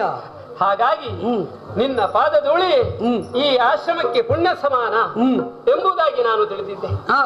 ಅದೇ ನೀನಾಡುವಂತಹ ಮಾತು ಕೇಳುವಾಗ ಸ್ವಾಮಿ ದೇವೇಂದ್ರನ ಪಕ್ಷಪಾತಿಯಾಗಿ ಬಂದೆಯ? ಇಲ್ಲ, ಧರ್ಮದ ಪಕ್ಷಪಾತಿಯಾಗಿ ಬಂದಿದ್ದೇನೆ. ನನಗೆ ಯಾವ ಪಕ್ಷದ ಬಗ್ಗೆಯೂ ದ್ವೇಷ ಇಲ್ಲ. ನಾವು ಧರ್ಮವನ್ನು ಕಡೆಗಣಿಸುವ ಪಕ್ಷಕ್ಕೆ ವಿರೋಧಿಗಳೇ ಬಿಟ್ರೆ ಧರ್ಮವನ್ನು ಬೆಂಬಲಿಸುವ ಯಾವ ಪಕ್ಷವೂ ನಮಗೆ ಆದೀತು. ಹೌದಾ? ಸರಿ, ಹಾಗಾದ್ರೆ ನಮ್ಮದಾದಂತಹ ಧರ್ಮ ಒಂದುಂಟಲ್ಲ ಸ್ವಾಮಿ, ನೀನೇ ಹೇಳಿ. ದೇವರು ಹೌದು ಜಗನ್ನಿಯಾಮಕ, ಈ ಜಗತ್ತಿನ ಆಗು ಹೋಗುಗಳನ್ನೆಲ್ಲ ಸತ್ತ ಮೂರ್ತಿಯಾಗಿ ನೋಡುತ್ತಾ ಇರುವವನು ನೀನು. ನಿಜ. ನಿನಗೆ ಅವರು ಹೆಚ್ಚು, ಇವರು ಕಡಿಮೆ, ಅವರು ಹಾಗೆ, ಇವರು ಹಾಗೆ, ಕೆಟ್ಟದ್ದು ಒಳ್ಳೆಯದು ಎಂಬಂತಹ ಭೇದ ಇಲ್ಲ. ಇಲ್ಲ, ಸರ್ವರು ಸಮಾನರು. ಸರ್ವರಿಗೆ ಸಮಬಾಳು, ಸರ್ವರಿಗೆ ಸಮಪಾಲು ಅಲ್ವಾ? ನಿಜ. ಹಾಗಾದ್ರೆ ದೇವತೆಗಳನ್ನೇ ಯಾಕೆ ನಿನ್ನ ಪಕ್ಷವನ್ನು ವಹಿಸಿಕೊಳ್ಳುವಂತೆ ಮಾಡುತ್ತಿ? ಎಲ್ಲಿ ತಪ್ಪಿದೆ ನಮ್ಮ? ಅಸುರರು ಕೂಡ ಜೀವಿಗಳಲ್ವೇ? ನಿಜ. ಅವರಿಗೂ ಬದುಕುವಂತ ಹಕ್ಕಿಲ್ವೇ? ಉಂಟು. ತಮ್ಮ ಬದುಕನ್ನ ತಾವು ರೂಪಿಸಿಕೊಳ್ಳಬೇಕು, ತಾವು ಬದಲಾಗಬೇಕು ಎಂಬಂತ ಒಂದು ಮನಸ್ಸಿಲ್ವೇ? ಖಂಡಿತ ಉಂಟು. ಅಂತ ಮನಸ್ಸನ್ನು ಹಿಡಿದುಕೊಂಡು ಬಂದ ಕಾರಣ ಅವರ ಮನಸ್ಸನ್ನು ಮಾತೆಯ ರೂಪದಲ್ಲಿ ಅರಿತುಕೊಂಡು ನಾನು ಆಶ್ರಯವನ್ನು ಕೊಟ್ಟವಳು. ಚಿಣ್ಣರೆಂಬ ಭಾವದಿಂದ ಅವರಿಗೆ ಆಶ್ರಯ ಕೊಟ್ಟೆ. ಹೌದು ಅಲ್ಲ ಸ್ವಾಮಿ? ದೇವರು ಹೌದು, ನಾವು ನಂಬುತ್ತೇವೆ ನಿಮ್ಮನ್ನ. ನಮ್ಮವರು ನಿನ್ನ ಪರಮ ಭಕ್ತರು, ನಾನು ನಿನ್ನ ಭಕ್ತಿ. ಹಾಗಂತ ದೇವರು ಅಂದ್ರೆ ಏನು? ದೇವರು ಅಂದ್ರೆ ಇಂತಹ ಮಣ್ಣಿನ ಮೂರ್ತಿ ಅಲ್ಲ, ಕಲ್ಲಿನಿಂದ ಮಾಡಿದ್ದಲ್ಲ. ಅಲ್ಲ, ಅದು ನಮಗೆ ನಮ್ಮ ಅರ್ಹತೆಗೆ ಬೇಕಾದ ಹಾಗೆ, ನಮ್ಮ ಕಲ್ಪನೆಗೆ ಬೇಕಾದ ಹಾಗೆ ಮಾಡಿಕೊಳ್ಳೋದು. ಶ್ರದ್ಧೆಗೆ ಸಿಗಬಹುದಾದ ಅಲ್ವೇ? ಒಬ್ಬನಿಗೆ ಜೇಡಿ ಮಣ್ಣಲ್ಲೇ ದೇವರು ಕಂಡುಕೊಂಡ್ರೆ ಮತ್ತೊಬ್ಬನಿಗೆ ಕರಿಯ ಕಲ್ಲನ್ನ ಕಡಿದು ದೇವರು ಅಂತ ಕಂಡುಕೊಳ್ತಾನೆ. ಮತ್ತೊಬ್ಬ ಬರೇ ಕಲ್ಲನ್ನ ಅದು ಹಾದಿ ಬೀದಿಯಲ್ಲಿ ಹಾಕಿದ್ರು ಕೂಡ ಅದಕ್ಕೆ ಪುಷ್ಪವನ್ನು ಏರಿಸಿ ಆ ಹೂ ಹಾಕಿದ ಕಲ್ಲೇ ಮತ್ತೊಂದು ಕಾಲಕ್ಕೆ ದೈವಿ ಸ್ವರೂಪ ಆಗುತ್ತದೆ. ಆದರೆ ಒಂದು ನೆನಪಿಟ್ಟುಕೊಳ್ಳಮ್ಮ, ಏನು? ಕಲ್ಲಿನಲ್ಲಿ, ಜಲದಲ್ಲಿ, ನೆಲದಲ್ಲಿ, ಮರದಲ್ಲಿ, ಅಗ್ನಿಯಲ್ಲಿ, ಹೃದಯದಲ್ಲಿ ನಾವು ದೇವರನ್ನು ಕಾಣುತ್ತೇವೆ. ಯಾವ ಕಾರಣಕ್ಕೂ ಕೆಟ್ಟ ರಕ್ಕಸರಲ್ಲಿ, ಕಳ್ಳರಲ್ಲಿ, ವಂಚಕರಲ್ಲಿ, ದುರ್ನೀತಿವಂತರ ಹೃದಯದಲ್ಲಿ ದೇವರನ್ನು ಕಾಣುತ್ತೇನೆ ಅಂತ ಒಬ್ಬ ಹೇಳ್ತಾನೆ ಅಂತ ಆದ್ರೆ ಅವನಷ್ಟು ದೊಡ್ಡ ಹುಂಬ ಇನ್ನೊಬ್ಬ ಇಲ್ಲ ಅಂತ. ಖಂಡಿತ ಇಲ್ಲ. ಕಾಣಬೇಕಾದ ಕ್ಷೇತ್ರ ಎಂತದ್ದು, ಕಾಣಬೇಕಾದ ಪಾತ್ರ ಎಂತದ್ದು ಅಂತ ಉಂಟು. ಆದ್ರೆ ನಾವು ಕರ್ಮದಲ್ಲಿ ಕಾಣುವವರು, ಕರ್ಮ ನಾವು ಮಾಡುವಂತಹ ಕರ್ಮ ಅದು ದೇವ ಸ್ವರೂಪವಾಗಿರಬೇಕು, ಸತ್ಕರ್ಮವಾಗಬೇಕೇ ವಿನಃ ದುಷ್ಕರ್ಮದಲ್ಲಿ ದೇವರಿರುವುದಿಲ್ಲ ತಾಯಿ. ಇನ್ನೊಬ್ಬ ಜೀವಿಗೆ ಬದುಕುವುದಕ್ಕೆ ಅವಕಾಶವನ್ನ ಮಾಡಿಕೊಡುವುದೇ ಈ ಪುಣ್ಯಾಶ್ರಮದ ಧರ್ಮ. ಇಲ್ಲೀಗ ನನ್ನವರು ಇಲ್ಲ, ಹೌದು, ಆದ್ರೆ ನನ್ನವರ ಆಜ್ಞೆ ನನಗೆ ಹೀಗೆ, ಇಲ್ಲಿ ಬಂದವರನ್ನ ಧರ್ಮಯುಕ್ತವಾಗಿ ನೀನು ನಡೆಸಿಕೊಳ್ಬೇಕು. ಆ ರೀತಿಯಾಗಿ ಧರ್ಮ ಪತ್ನಿಯಾದವಳು ಅವರಿಗೆ ಅವರಾಡಿದಂತಹ ಮಾತನ್ನ ಚಾಚು ತಪ್ಪದೆ ನಾನು ಯಜಮಾನಿಯಾಗಿ ಈಗ ನಡೆಸಿಕೊಡುವುದು. ಈಗ ಲೋಕಾಧ್ಯಕ್ಷನಾದಂತಹ ನಾನೇ ಬಂದಿದ್ದೇನೆ. ನಿನಗೆ ಶ್ರೀಪತಿಯೇ ಬಂದು ಕೇಳುವಾಗ ನಿನ್ನ ಪತಿವಾಕ್ಯ ಹೆಚ್ಚಾಯಿತೋ ದೇವರ ವಾಕ್ಯ ಹೆಚ್ಚಾಯಿತು? ದೇವರೇ ಒಂದು ಮಾತು, ದೇವೇಂದ್ರ ಬಂದ ಬಿಟ್ಟು ಕೊಡು ಅಂದ, ಕೊಡ್ಲಿಲ್ಲ. ನಾನು ನನ್ನನ್ನ ಶಿಕ್ಷಿಸುವುದಕ್ಕಾಗಿ ಕುಲಿಶವನ್ನೇ ಎತ್ತಿದ. ಆ ಒಂದು ತಪ್ಪು ಆತನಲ್ಲಿ ಇತ್ತು. ಹಾಗಂತ ಮೀರಿ ನಡೆದೆ ಮಘವ ಅಂತ ನಾನೇ ಹೇಳಿದ್ದೇನೆ. ನಿನ್ನಿಂದ ಕೈಲಾಗಬೇಕಾದದ್ದು ಕೇಳಿಕೆ ಮಾತ್ರ. ಮುನಿಪತ್ನಿಯನ್ನು ನೀನು ದಂಡಿಸ್ತೇನೆ ಅಂತ ಹೊರಟದ್ದು ನಿನ್ನ ಅಪರಾಧವಾದ ಕಾರಣ ನಿನಗೆ ಈ ಶಿಕ್ಷೆ ಉಂಟಾಯಿತು. ಆದರೆ ನಿನ್ನ ಒಳಗಿದ್ದ ಭಾವ ಧರ್ಮಯುಕ್ತವಾದುದಾದ ಕಾರಣ ನನ್ನ ಅನುಗ್ರಹದಿಂದ ಮತ್ತೆ ನೀನು ಸಂಜೀವನನಾದೆ ಅಂತ ಹೇಳಿದ್ದೇನೆ. ಸ್ವಾಮಿ, ಹೆಣ್ಣೊಬ್ಬಳ ಶಾಪ ಆತನಿಗೆ ತಟ್ಟಿತು ಅಂತ ಆದ್ರೆ ಆತ ಮಾಡಿದ್ರಲ್ಲಿ ತಪ್ಪು ಉಂಟು. ಹಾಗಂತ ನಾನು ಧರ್ಮದಲ್ಲಿ ನಡೆದುಕೊಂಡಿದ್ದೇನೆ ಅಂತ ಅರ್ಥ ಆಯ್ತಲ್ಲ? ಇಲ್ಲ, ಅವನಿಗೆ ತಟ್ಟಿದ್ದು ನೀನು ನಿನ್ನ ನಡೆ ಅಲ್ಲ, ನೀನಾಚರಿಸಿದ ಕರ್ಮ. ಈಗ ನಿನ್ನ ಇಷ್ಟರವರೆಗಿನ ಕರ್ಮ ಅವನಿಗೆ ಶಾಪವಾಗಿದೆ. ಇನ್ನು ರಕ್ಕಸರನ್ನು ಒಳಗಿಟ್ಟುಕೊಂಡದ್ದಕ್ಕೆಲ್ಲ ಕರ್ಮ ಬಾಧ್ಯವಾಗುವುದಿಲ್ಲ. ನೀನು ಕರ್ಮಚ್ಯುತಳಾಗತ್ತಿ ಅಂತ ಕರ್ಮಾಧ್ಯಕ್ಷನಾಗಿ ಹೇಳ್ತಾ ಇದ್ದೇನೆ. ಅವರನ್ನು ಬಿಟ್ಟುಕೊಡಮ್ಮ. ಇಲ್ಲ ಸ್ವಾಮಿ, ನಾನು ಬಿಟ್ಟು ಕೊಡುವ ಹಾಗೆ ಇಲ್ಲ. ಯಾಕೆ? ಯಾಕಂದ್ರೆ ಮಾತು ಕೊಟ್ಟಿದ್ದೇನೆ ಅವರಿಗೆ. ಕರ್ತಮ ಬ್ರಹ್ಮರ ಬರುವ ತನಕ ನಿಮ್ಮನ್ನ ನಾನು ರಕ್ಷಿಸುತ್ತೇನೆ. ನೀನು ಕರ್ತಮ ಬ್ರಹ್ಮರ ಮಗಳು, ನಿನಗಿರುವುದು ಬ್ರಹ್ಮತ್ವದ ದೇಣಿಗೆಯಮ್ಮ. ಬ್ರಾಹ್ಮಣ ವರ್ಗವನ್ನೇ ದಂಡಿಸಿ ಧರ್ಮವನ್ನೇ ಚ್ಯುತಗೊಳಿಸುವುದಕ್ಕಿರುವ ರಕ್ಕಸರನ್ನು ಒಳಗಿಟ್ಟುಕೊಳ್ಳುವುದು ಯಾವ ಕಾರಣಕ್ಕೂ ನಿನಗೆ ಭೂಷಣವಲ್ಲ. ಬಂದು ಕೇಳುವವ ನಿನ್ನ ಪತಿಗೂ ದೇವರ ಸ್ಥಾನದಲ್ಲಿರುವ ಶ್ರೀಪತಿ. ಹಾಗಾಗಿ ಹೇಳ್ತೇನೆ, ನಿನ್ನ ಪತಿ ಬಂದರೂ ಉತ್ತರ ಕೊಡುವ ಮಟ್ಟಕ್ಕೇರಬಲ್ಲವ ನಾನು. ಹಾಗಾಗಿ ಅವನು ಬೇಕಾಗಿಲ್ಲ. ನಿರ್ಣಾಯಕ ಹಂತ ನನ್ನದ್ದು. ಜಗನ್ನಿಯಾಮಕನಾಗಿ ಕೇಳ್ತಾ ಇದ್ದೇನೆ. ಅವರಿಗೆ ವ್ಯವಸ್ಥೆಯನ್ನು ಮಾಡಬೇಕು ಎನ್ನುವುದು ನನಗಿರುವ ವಿಷಯ. ಆದ್ದರಿಂದ ಅವರನ್ನು ಬಿಟ್ಟುಕೊಡು ಸ್ವಾಮಿ. ನಾನು ಹಾಕಿದಂತಹ ಸೀಮಾರೇಖೆ ನನ್ನ ಮಾತು ಅದು. ಆ ಮಾತು ಎಲ್ಲಿಯವರೆಗೆ ಇರುತ್ತದೋ ಅಲ್ಲಿಯವರೆಗೆ ಅವರಿಗೆ ರಕ್ಷಣೆ ಇರುತ್ತದೆ. ಆ ಮಾತು ನಾನೇ ತಪ್ಪಿ ನಡೆದೆ ಅಂತ ಆದ್ರೆ ಅವರಿಗೆ ರಕ್ಷಣೆ ಸಿಗುವುದಿಲ್ಲ ಎನ್ನುವುದನ್ನು ನಾನು ಬಲ್ಲೆ. ನನಗೆ ಗೊತ್ತಾಯಿತಮ್ಮ, ನಿನಗೆ ತಲೆಯಲ್ಲಿ ಉಂಟು ಇಂದ್ರಾದಿ ಸುಮರಸರನ್ನೇ ಲೆಕ್ಕಿಸಲಿಲ್ಲ. ನನ್ನ ಕರ್ತವ್ಯದಲ್ಲಿ ಚ್ಯುತಳಾಗುವುದಿಲ್ಲ. ಅಚ್ಯುತನಿಗಾದರೂ ಉತ್ತರ ಕೊಡುವ ಮಟ್ಟಕ್ಕೆ ಏರಿಯನು ಎನ್ನುವ ಭಾವ ಉಂಟು ಅಂತಾದರೆ ಹೆಗ್ಗಳಿಗಾದರೂ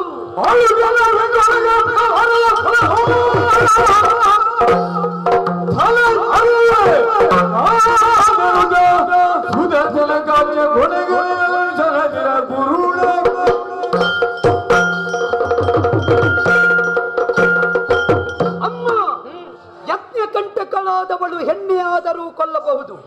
ಧರ್ಮಬಾಹಿರವಾದ ಕೃತಿಯನ್ನು ಎಸಗಿದವಳು ಹೆಣ್ಣೆಯಾದರೂ ಕೊಲ್ಲಬಹುದು. ತಾನಾಚರಿಸಿದ್ದೇ ನಡೆ ಎನ್ನುವ ಮದಮತ್ತತೆಯಿಂದ ತನ್ನ ಸ್ತ್ರೀತ್ವದ ಮರ್ಮವನ್ನು ಮೀರಿ ಅವಳೊಬ್ಬಳು ರಕ್ಕಸಿ ಭಾವವನ್ನು ತಳೆಯುತ್ತಾಳೆಂತಾದ್ರೆ ಅವಳನ್ನಾದರೂ ಕೊಲ್ಲಬಹುದು. ಇದು ವೇದಮೂರ್ತಿಯಾದ ನನ್ನ ಸತ್ವವರಿತು ಬ್ರಹ್ಮನ ಮುಖದಿಂದಲೇ ಹೊರಬಂದ ವೇದಗಳು ಸಾರಿದ ಸತ್ಯ. ನಾನೇ ಬಂದು ಕೇಳುವ ಕಾಲದಲ್ಲಿಯೂ ನೀನು ಪರಿವರ್ತನೆ ಹೊಂದುವುದಿಲ್ಲ ಅಂತಾದ್ರೆ ನಿನ್ನಲ್ಲಿ ಇರುವುದು ಅಹಂಕಾರ ತತ್ವ. ಯಜ್ಞ ಕರ್ಮಾದಿಗಳನ್ನು ಮಾಡುವ ಕಾಲದಲ್ಲಿ ಇದಂ ನಮಮ, ಇದು ನನ್ನದಲ್ಲ ಎಂಬ ಭಾವ ತೋರಿಸ್ತೀರಿ. ಈಗ ಬಂದ ರಕ್ಕಸರನ್ನು ಕೊಡುವಾಗ ಹಾಲಲ್ಲಾದರೂ ಹಾಕು, ನೀರಲ್ಲಾದರೂ ಹಾಕು, ನಿನಗೆ ಬಿಟ್ಟದ್ದು ಎನ್ನುವ ಸರ್ವಸಮರ್ಪಣಾ ಭಾವವನ್ನು ತೋರಬೇಕಾದ ನೀನು ನನ್ನದು ಎನ್ನುವ ಭಾವವನ್ನು ತಳೆಯುತ್ತಿದ್ದಾದ್ರೆ ನಾನು ಎನ್ನುವುದು ಅಹಂಕಾರ, ನೀನು ಎನ್ನುವುದು ಸಾತ್ವಿಕ. ಹಾಗಿದ್ರೆ ನಿನ್ನ ಅಹಂಕಾರವನ್ನು ತುಂಬಿಸಿ ಈ ಕ್ಷೇತ್ರವನ್ನು ಚ್ಯುತಗೊಳಿಸ್ತಿಂತಾದ್ರೆ ಇದನ್ನು ಸಹಿಸುವವ ನಾನಲ್ಲ. ನಿನ್ನ ಪತಿ ಶ್ರೀಪತಿಗಿಂತ ದೊಡ್ಡವನಾಗುವುದಕ್ಕೆ ಸಾಧ್ಯ ಇಲ್ಲ. ಹಾಗಾದ ಕಾರಣ ಹೇಳ್ತೇನೆ, ಹೆಂಗೊಲೆಗಾದರೂ ಹಿಂದೆ ಮುಂದೆ ನೋಡುವವನಲ್ಲ. ಧರ್ಮದ ವಿವಕ್ಷೆಯ ಅಡಿಯಲ್ಲಿ ಮೈತಳೆದು ನಿಂತ ಸುದರ್ಶನ ಕೈಯಲ್ಲಿ ಉಂಟು. ಪ್ರಯೋಗ ಮಾಡಬೇಕಾದೀತು. ಹೆದರುತ್ತೇನೆ ಸುದರ್ಶನಕ್ಕೆ ನಾನು. ಸ್ವಾಮಿ, ನೀನು ದೇವನಾಗಿ ಬಂದಿದ್ದೆ ಅಂತಾದ್ರೆ ಅದು ನಿನ್ನ ಕರುಣೆಗೆ ನಾನು ಪಾತ್ರಳಾಗಿದ್ದೇನೆ ಅಂತಾದ್ರೆ ಅದು ಹಾಗಾಗಲಿ. ಒಂದು ವೇಳೆ ನಿನ್ನದಾದಂತಹ ಆಗ್ರಹಕ್ಕೆ ಪಾತ್ರಳಾಗುತ್ತೇನೆ ಅಂತ ಹೇಳಿದ್ರೆ ಅದಕ್ಕೂ ತಲೆಬಾಗುತ್ತೇನೆ. ಒಟ್ಟಿನಲ್ಲಿ ಹೇಳುವುದು ಒಂದೇ, ಈ ದೇಹದಲ್ಲಿ ಉಸಿರಿರುವ ತನಕ ಆ ಸಮಾಧಿಗಳನ್ನು ಬಿಡಲಾರೆ. ಉಸಿರು ಮುಖ್ಯಾದಿಗಳೆಲ್ಲ ಪಂಚಭೂತಗಳು. ಅದರ ಸೃಷ್ಟಿಕರ್ತನಾದ ಮಹಾವಿಷ್ಣು ನಾನು. ಧರ್ಮದ ವಿಮರ್ಶೆ ಆಗಬೇಕು ಅಂತಿದ್ರೆ ನೀನು ಧರ್ಮಿಷ್ಠಳು ಹೌದು ಅಂತಾದ್ರೆ ನಿನ್ನ ತಲೆ ಒಳಿಯುತ್ತದೆ. ಅಲ್ಲ, ನೀನು ಮಾಡಿದ ಧರ್ಮ ಅಂತಾದ್ರೆ ಇದು ಸುದರ್ಶನ. ಉತ್ತಮರಿಗೆ ದರ್ಶನ ಕೊಡುವುದು, ಕೆಟ್ಟವರಿಗೆ ಅಪದರ್ಶನ. ಇದಕ್ಕೆ ನೀನು ಆಹುತಿ ಆಗಲೇಬೇಕು. ಪ್ರಯೋಗಿಸಿದ್ದೆ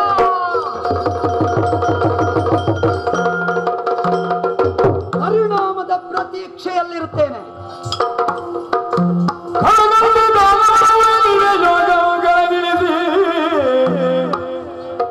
ಕಳಕಳಿಸಿದವರು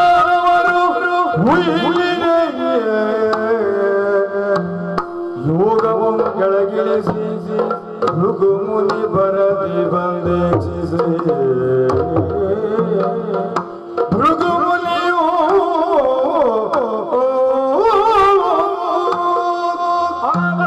ಕೃತವೋ ಎಂತು ವಿಶ್ವತಃ ಎನ್ನುವ ಹಾಗೆ ವಿಶ್ವದ ಆರ್ಷವಾದಂತಹ ಸಂದೇಶವನ್ನು ಪ್ರಪಂಚಕ್ಕೆ ಸಾರುವುದೇ ಋಷಿಮುನಿಗಳಾದಂತಹ ನಮ್ಮ ಕರ್ತವ್ಯ. ಈ ಕಾಲಕ್ಕಾಗುವಾಗ ಬ್ರಹ್ಮ ಮಾನಸ ಪುತ್ರನಾಗಿ ಲೋಕದಲ್ಲಿ ನನ್ನದ್ದಾದಂತಹ ಸೃಷ್ಟಿಯನ್ನು ಕಂಡುಕೊಂಡವನಾದರೂ ಕೂಡ ಸದಾಕಾಲ ಲೋಕಹಿತವನ್ನೇ ಬಯಸುತ್ತಾ ಇರುವವನು ನಾನು. ಆ ಮೂಲಕವಾಗಿ ಯೋಗದಲ್ಲಿಯೇ ಇದ್ದವ, ಮಾತ್ರವಲ್ಲ ಯೋಗ ಮಾರ್ಗಾವಲಂಬಿಯಾಗಿ ಜೀವನವನ್ನು ಸಾಗಿಸ್ತಾ ಇದ್ದವ, ವರ್ಣಲೋಕಕ್ಕಾಗಿ ಸಾಗಿದವ. ಈ ಹೊತ್ತು ಬಂದು ನನ್ನದ್ದಾದಂತಹ ಆಶ್ರಮ ಸೇರಬೇಕು ಎನ್ನುವ ಉದ್ದೇಶದಿಂದ ನನ್ನ ಆಶ್ರಮದತ್ತ ನಾನು ಪ್ರಯಾಣವನ್ನು ಬೆಳೆಸಿದಂತಹ ಹೊತ್ತು ಯಾಕೆ ಅಂತ ಗೊತ್ತಾಗುವುದಿಲ್ಲ. ನನ್ನ ಎಡಕಣ್ಣಿನ ರೆಪ್ಪೆ ಅದರುವುದಕ್ಕೆ ಆರಂಭಿಸಿದೆ. ಶಕುನವನ್ನು ತಿಳಿದವರು ಈ ಎಡ ಕಣ್ಣು ಅದರುವುದು ಅಂತ ಹೇಳಿದರೆ ಯಾವುದೇ ಕಾರಣಕ್ಕೂ ಶುಭ ಶಕುನ ಎನ್ನುವ ಹಾಗೆ ತಿಳಿದದ್ದಿಲ್ಲ.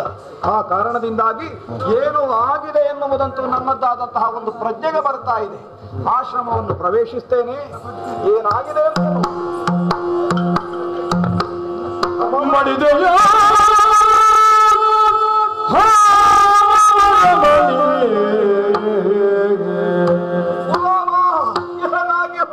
ಮಾಡಿದೆಯೋ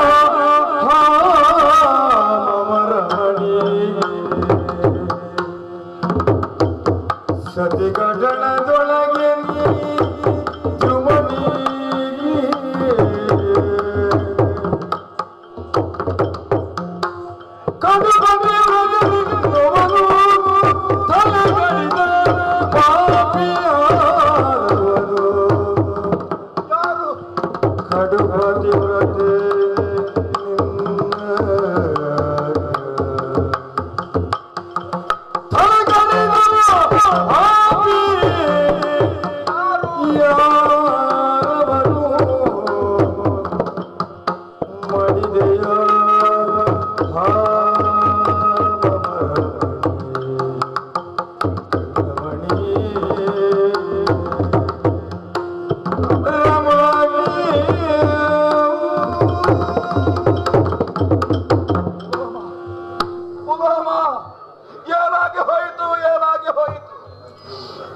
ನನ್ನ ಜೀವನದ ಭಾರ್ಯೆಯಾಗಿ, ನನ್ನ ಜೊತೆಯಾಗಿ, ನನ್ನ ಬಾಳ ಸಂಗಾತಿಯಾಗಿ,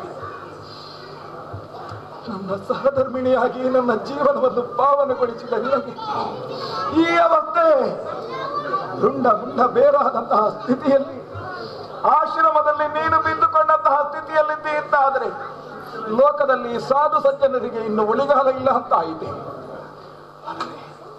ಹರನೇ, ಏನು ಮಾಡಲಿ? ಯಾರು ಹೀಗೆ ಮಾಡಿದರು ಅರ್ಥ ಆಗುವುದಿಲ್ಲ ನನಗೆ. ಈ ಪ್ರಪಂಚದಲ್ಲಿ ನಮ್ಮಂಥವರನ್ನು ಈ ರೀತಿಯಾಗಿ ಅನ್ಯಾಯವಾಗಿ ಮಾಡಿದವರನ್ನು ನಾನು ಸುಮ್ಮನೆ ಬಿಡಬೇಕೆ? ಯಾರಿರಬಹುದು? ಆಲೋಚಿಸಿದರೆ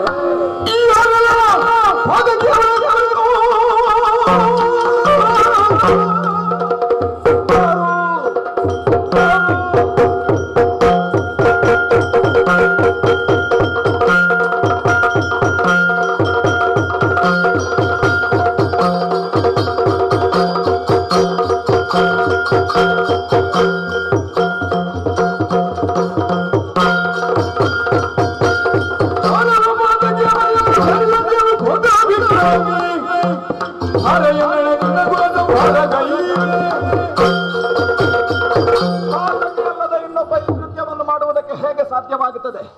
ಲೋಕದಲ್ಲಿ ಶಿಷ್ಟರಾದವರನ್ನು ರಕ್ಷಿಸಬೇಕಾದ ಹೊಣೆಯುಳ್ಳ ಯಾವನು ಇಂತಹ ಕೃತ್ಯಕ್ಕೆ ಮುಂದಾಗಲಾರ.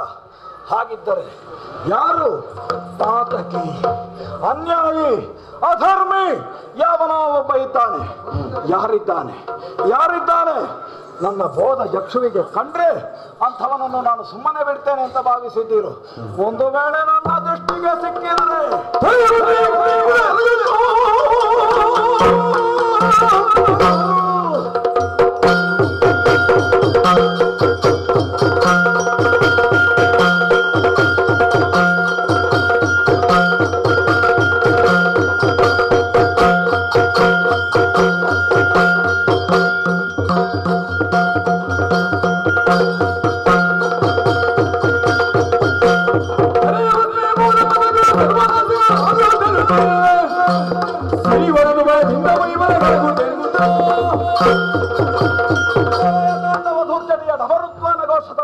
ವಾಣಿಯಲ್ಲಿ ಹೇಳ್ತಾ ಇದ್ದೇನೆ.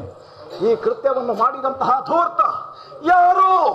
ನಿಜವಾಗಿಯೂ ಅಥಟ್ಟು ಎನ್ನುವುದುಂಟು ಅಂತಾದ್ರೆ, ಕಲಿತನದ ಉರ್ಕು ಎನ್ನುವುದುಂಟು ಅಂತಾದ್ರೆ, ಜೌವನದ ಸೊಕ್ಕು ಎನ್ನುವುದುಂಟು ಅಂತಾದ್ರೆ, ನಿಜಾಶನ ಮೆಚ್ಚುಂಟು ಅಂತಾದ್ರೆ ಯಾರವ ಬರ್ಲಿ ಇಲ್ಲಿಗೆ.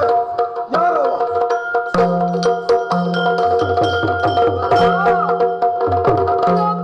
ಯಾದಗಿಂದ ಗಾದಿ ಮನಗೆ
ಅಲಿದ ಸತಿಯ ಹೆಣವನ್ನು ಕಂಡಂತಹ ನೀವು ಪೂರ್ವಾಪರ ತರ್ಕವನ್ನು ಮಾಡದೆ ಕ್ರೋಧವನ್ನಂತೂ ಸಮಗ್ರ ಪ್ರಪಂಚವನ್ನೇ ಭಸ್ಮೀಭೂತಗೊಳಿಸ್ತೇನೆ ಎಂಬ ಹಾಗೆ ಸಟೆದು ಕೈ ಎತ್ತಿ ನಿಂತಿದ್ದ ನನ್ನ ಕ್ರೋಧಾಗ್ನಿಗೆ ಯಾರೇ ಆಗ್ಲಿ ಹೊತ್ತು ಸಿಕ್ಕಿದ್ರು ಅಂತಾದ್ರೆ ಭಸ್ಮೀಭೂತರಾಗ್ಲೇಬೇಕು. ಮುನಿ ಎನ್ನುವ ಶಬ್ದಕ್ಕೆ ಮುನಿಸು ಎನ್ನುವುದೇ ಅರ್ಥ ಅಲ್ಲವಲ್ಲ, ಮನನಶೀಲತ್ವ ಎನ್ನುವುದೇ ಅರ್ಥ. ಹೌದು, ಮನನಶೀಲರಾಗಬೇಕಾದ ನೀವು ಮುನಿಸಾಂತು ಧರೆಯನ್ನೇ ಸುಡುತ್ತೇನೆ ಅಂತ ಮರಿದಿರಿ ಅಂತಾದ್ರೆ ನಾಳೆ ಪ್ರಪಂಚ ಪರಿಹಾಸ್ಯ ಮಾಡುವುದಕ್ಕಿಲ್ವೇ? ದಿವೌಕಸರು ನಗುವುದಕ್ಕಿಲ್ವೇ? ಧರ್ಮ ಬಾಹಿರವಾದ ಕೃತ್ಯವನ್ನು ನಡೆಯುತ್ತದೆ ಅಂತ ಆದ್ರೆ ಧರ್ಮ ರಕ್ಷಣೆಗೆ ಬೇಕಾಗಿ ನಿಮ್ಮ ತನುವನ್ನು ಸವೆಯಿಸುವ ಪುಣ್ಯಾತ್ಮರು ನೀವು. ಕಥೆಯಾಂತು ಯಾಕೆ ನಿಮಗೆ ಕೋಪ? ಇದು ಎಷ್ಟು ಶರೀರ ಶಿವರ ಏನು ಗೊತ್ತಿಲ್ಲದ ಇದ್ದವನ ಹಾಗೆ ಮಾತಾಡ್ತಾ ಇದೆಯಲ್ಲ. ವಿಚಾರವನ್ನು ತಿಳಿದು ನೀನಾಡುತ್ತಿರುವ ಇಷ್ಟು ಮಾತುಗಳು ಕೂಡ ನನಗೆ ಅಪಹಾಸ್ಯ ಮಾಡಿದ ಹಾಗೆ ತೋರ್ತಾ ಇದೆ. ಕಾರಣ ಒಬ್ಬನನ್ನು ಚಿವುಟಿ ಆಮೇಲೆ ನಿನಗೆ ನೋವಾಯ್ತು ಅಂತ ಕೇಳಿದರೆ ಏನರ್ಥ? ಅದಕ್ಕೆ ನೋವಿನ ಅನುಭವ ಆದವನಿಗೆ ಗೊತ್ತು. ಅದನ್ನೇ ಕೇಳಿದ್ದು. ಯಾಕೆ ಈಗ ಸಿಟ್ಟಾಗುತ್ತೀರಿ? ಒಂದು ವೇಳೆ ಈ ಜಾಗದಲ್ಲಿ ನೀನಿರುತ್ತಿದ್ರೆ ಆಲೋಚಿಸು, ನಿನಗೆ ಸಿಟ್ಟು ಬರ್ತಾ ಇರ್ಲಿಲ್ವೋ?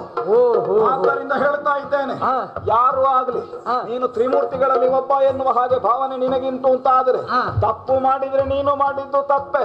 ಆದ ಕಾರಣ ಸರಿಯಾದ ಶಿಕ್ಷೆ ನೀನು ಅನುಭವಿಸಲೇಬೇಕು.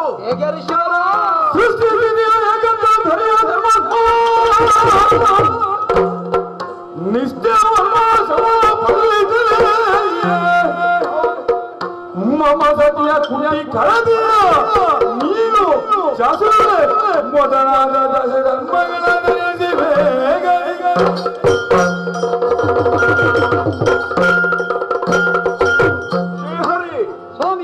ಲೋಕದಲ್ಲಿ ದೇವನ ಇರವನ್ನು ನಂಬಿ ಜಗತ್ತಿನಲ್ಲಿ ಜೀವಕೋಟಿಗಳು ತಮ್ಮ ಜೀವನವನ್ನು ಸವೆಸ್ತದೆ. ಅವ ಕಾವನು ಎಂಬ ಅರಿವಿನಲ್ಲಿ ಅವನದ್ದಾದ ಪಾದಕಾನವಾಗುತ್ತದೆ. ಹಾಗಾದರೆ ದೇವರು ಎನ್ನುವಂತಹ ಶಬ್ದಕ್ಕೆ ಏನರ್ಥ ಎನ್ನುವುದನ್ನು ನಿನಗೆ ವಿವರಿಸಿ ಹೇಳಬೇಕಾದಂತಹ ಅಗತ್ಯ ಇಲ್ಲ ತಾನೆ? ಇಲ್ಲ. ಹೆಂಡತಿಯಾದವಳೊಬ್ಬಳು ತನ್ನ ಗಂಡನನ್ನು ಪ್ರೀತಿಸ್ತಾಳೆ. ಇದನ್ನು ಪ್ರಪಂಚ ಗುರುತಿಸಿದ್ದು ಹೇಗೆ? ಅದು ವ್ಯವಹಾರ ಎನ್ನುವ ಹಾಗೆ. ಒಬ್ಬಾಕೆ ತಾಯಿ ತನ್ನ ಮಗನನ್ನು ಪ್ರೀತಿಸ್ತಾಳೆ. ಇದನ್ನು ಲೋಕ ಗುರುತಿಸಿದ್ದು ಹೇಗೆ? ವ್ಯವಹಾರ ಎನ್ನುವ ಹಾಗೆ. ಆದರೆ ದೇವನಾದವನೊಬ್ಬ ತನ್ನ ಭಕ್ತನನ್ನು ಪ್ರೀತಿಸ್ತಾನೆ ಅಂತಾದ್ರೆ ಇದನ್ನು ವ್ಯವಹಾರ ಅಂತ ಪ್ರಪಂಚ ಗುರುತಿಸಲಿಲ್ಲ. ಅದನ್ನು ಏನು ಅಂತ ಗುರುತಿಸಿದೆ? ಕರುಣೆ ಎನ್ನುವುದು ಭಗವಂತನ ಸ್ವಭಾವ ಎನ್ನುವ ಹಾಗೆ, ಕರುಣಾ ಸಿಂಧು ಎನ್ನುವ ಹಾಗೆ ನಿನ್ನನ್ನು ಪ್ರಪಂಚ ಗುರುತಿಸಿದೆ ಅಂತಾದ್ರೆ ಅದಕ್ಕೆ ವಿರುದ್ಧವಾದಂತಹ ವ್ಯವಹಾರ ನಿನ್ನಿಂದ ಬಂತು. ತಿಳಿಯದೆ ಬೆಂಕಿಯನ್ನೊಬ್ಬ ಮುಟ್ಟಿದ ಅಂತಾದರೆ ಅದು ಸುಡದೆ ಬಿಡುತ್ತದೆ. ಬಿಡಲಾರದು. ಪರಿಣಾಮವನ್ನು ಅನುಭವಿಸಲೇಬೇಕು. ಮೂರು ಮೂರ್ತಿಗಳಾದ ನೀವು ಎತ್ತರದ ಅಧಿಕಾರ ಸ್ಥಾನದಲ್ಲಿರುವವರು, ಮೇಲಿನ ಅಧಿಕಾರಿಗಳಾದ ನೀವೇ ಹೀಗೆ ಮಾಡಿದಿರಿ ಅಂತಾದ್ರೆ ಮುಂದೆ ಪ್ರಪಂಚದಲ್ಲಿ ಒಳ್ಳೆ ಆಚಾರ ಉಳಿಯುವುದಕ್ಕೆ ಸಾಧ್ಯವಾ? ಆಚಾರ ಭ್ರಷ್ಟತೆ ಎನ್ನುವುದು ಬರ್ಲಿಕ್ಕಿಲ್ವೋ? ಇದಕ್ಕಾಗಿ ತಕ್ಕ ಶಾಸ್ತಿಯನ್ನು ನೀನು ಅನುಭವಿಸಬೇಕು. ಹೇಗೆ? ಸಾಮಾನ್ಯ ನಾನು ಅಂತ ಭಾವಿಸಿದೆಯೋ? ಏನು? ನಾನು ಒಬ್ಬ ತಾಪಸಿ ಇದ್ದೇನೆ. ಆದ ಕಾರಣ ಆರ್ಜಿತವಾದಂತಹ ನನ್ನ ಶಕ್ತಿ ಎನ್ನುವುದೇನುಂಟು ಅದನ್ನು ಸದಾಕಾಲ ಊರ್ಜಿತದಲ್ಲಿರಿಸುವ. ಹೌದು ಅಂತಾದ್ರೆ ಈ ಹೊತ್ತು ನಿನಗೆ ಶಾಪವನ್ನು ಕೊಡ್ತಾ ಇದ್ದೇನೆ. ಈ ಕರ್ಮ ಪ್ರಪಂಚವಾದಂತಹ ಈ ಭೂಮಿಯಲ್ಲಿ ನೀನು ಕೂಡ ಝಷವೇ ಮೊದಲಾದ 10 ಜನ್ಮಗಳನ್ನು ಶಾಪ. ಇಷ್ಟು ಮಾತ್ರ ಅಲ್ಲ ಇನ್ನೂ ಉಂಟು. ಯಾವುದನ್ನು ನಾನು ಅನುಭವಿಸ್ತಾ ಇದ್ದೇನೋ ಅದನ್ನು ನೀನು ಅನುಭವಿಸಬೇಕು. ಆದ್ದರಿಂದ ಹೇಳ್ತೇನೆ, ಅಂತಹ ಒಂದು ಜನ್ಮದಲ್ಲಿ ಪತ್ನಿಯನ್ನು ಕಳೆದುಕೊಂಡು ವಿರಹಿಯಾಗಿ ಕಾಡು ಅಲೆಯಬೇಕು. ಹೆಂಡತಿಗೆ ಬೇಕಾಗಿ ನೀನು ಹಪಹಪಿಸಬೇಕು. ಪತ್ನಿ ವಿಯೋಗದ ಸ್ಥಿತಿ ಎನ್ನುವುದು ನಿನಗೆ ಒಂದು ಜನ್ಮದಲ್ಲಿ ಹೋಗಲಿ.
ಲೋಕಾಧ್ಯಕ್ಷನಾದ ಶ್ರೀಮನ್ನಾರಾಯಣನೇ ನಿಮ್ಮ ಸಮಕ್ಷಕ್ಕೆ ಬಂದ ಕಾಲದಲ್ಲಿಯೂ ನಿಮ್ಮ ಅಂತರಂಗ ಎನ್ನುವುದು ತೆರೆಯಲ್ಪಡಲಿಲ್ಲ. ಬದಲಾಗಿ ನಿಮ್ಮಲ್ಲಿದ್ದ ಭ್ರಮೆ ಎನ್ನುವಂತಹ ಮೋಡ ನಿಮ್ಮನ್ನು ಆವರಿಸಿತು. ಪರಿಣಾಮದಲ್ಲಿ ಶ್ರೀಪತಿಗೂ ಶಾಪ ಕೊಡುವ ಮಟ್ಟಕ್ಕೆ ಖ್ಯಾತಿಪತಿಯಾದ ನೀವು ಮುಂದುವರಿದಿದ್ದೀರಿ. ಹೌದು.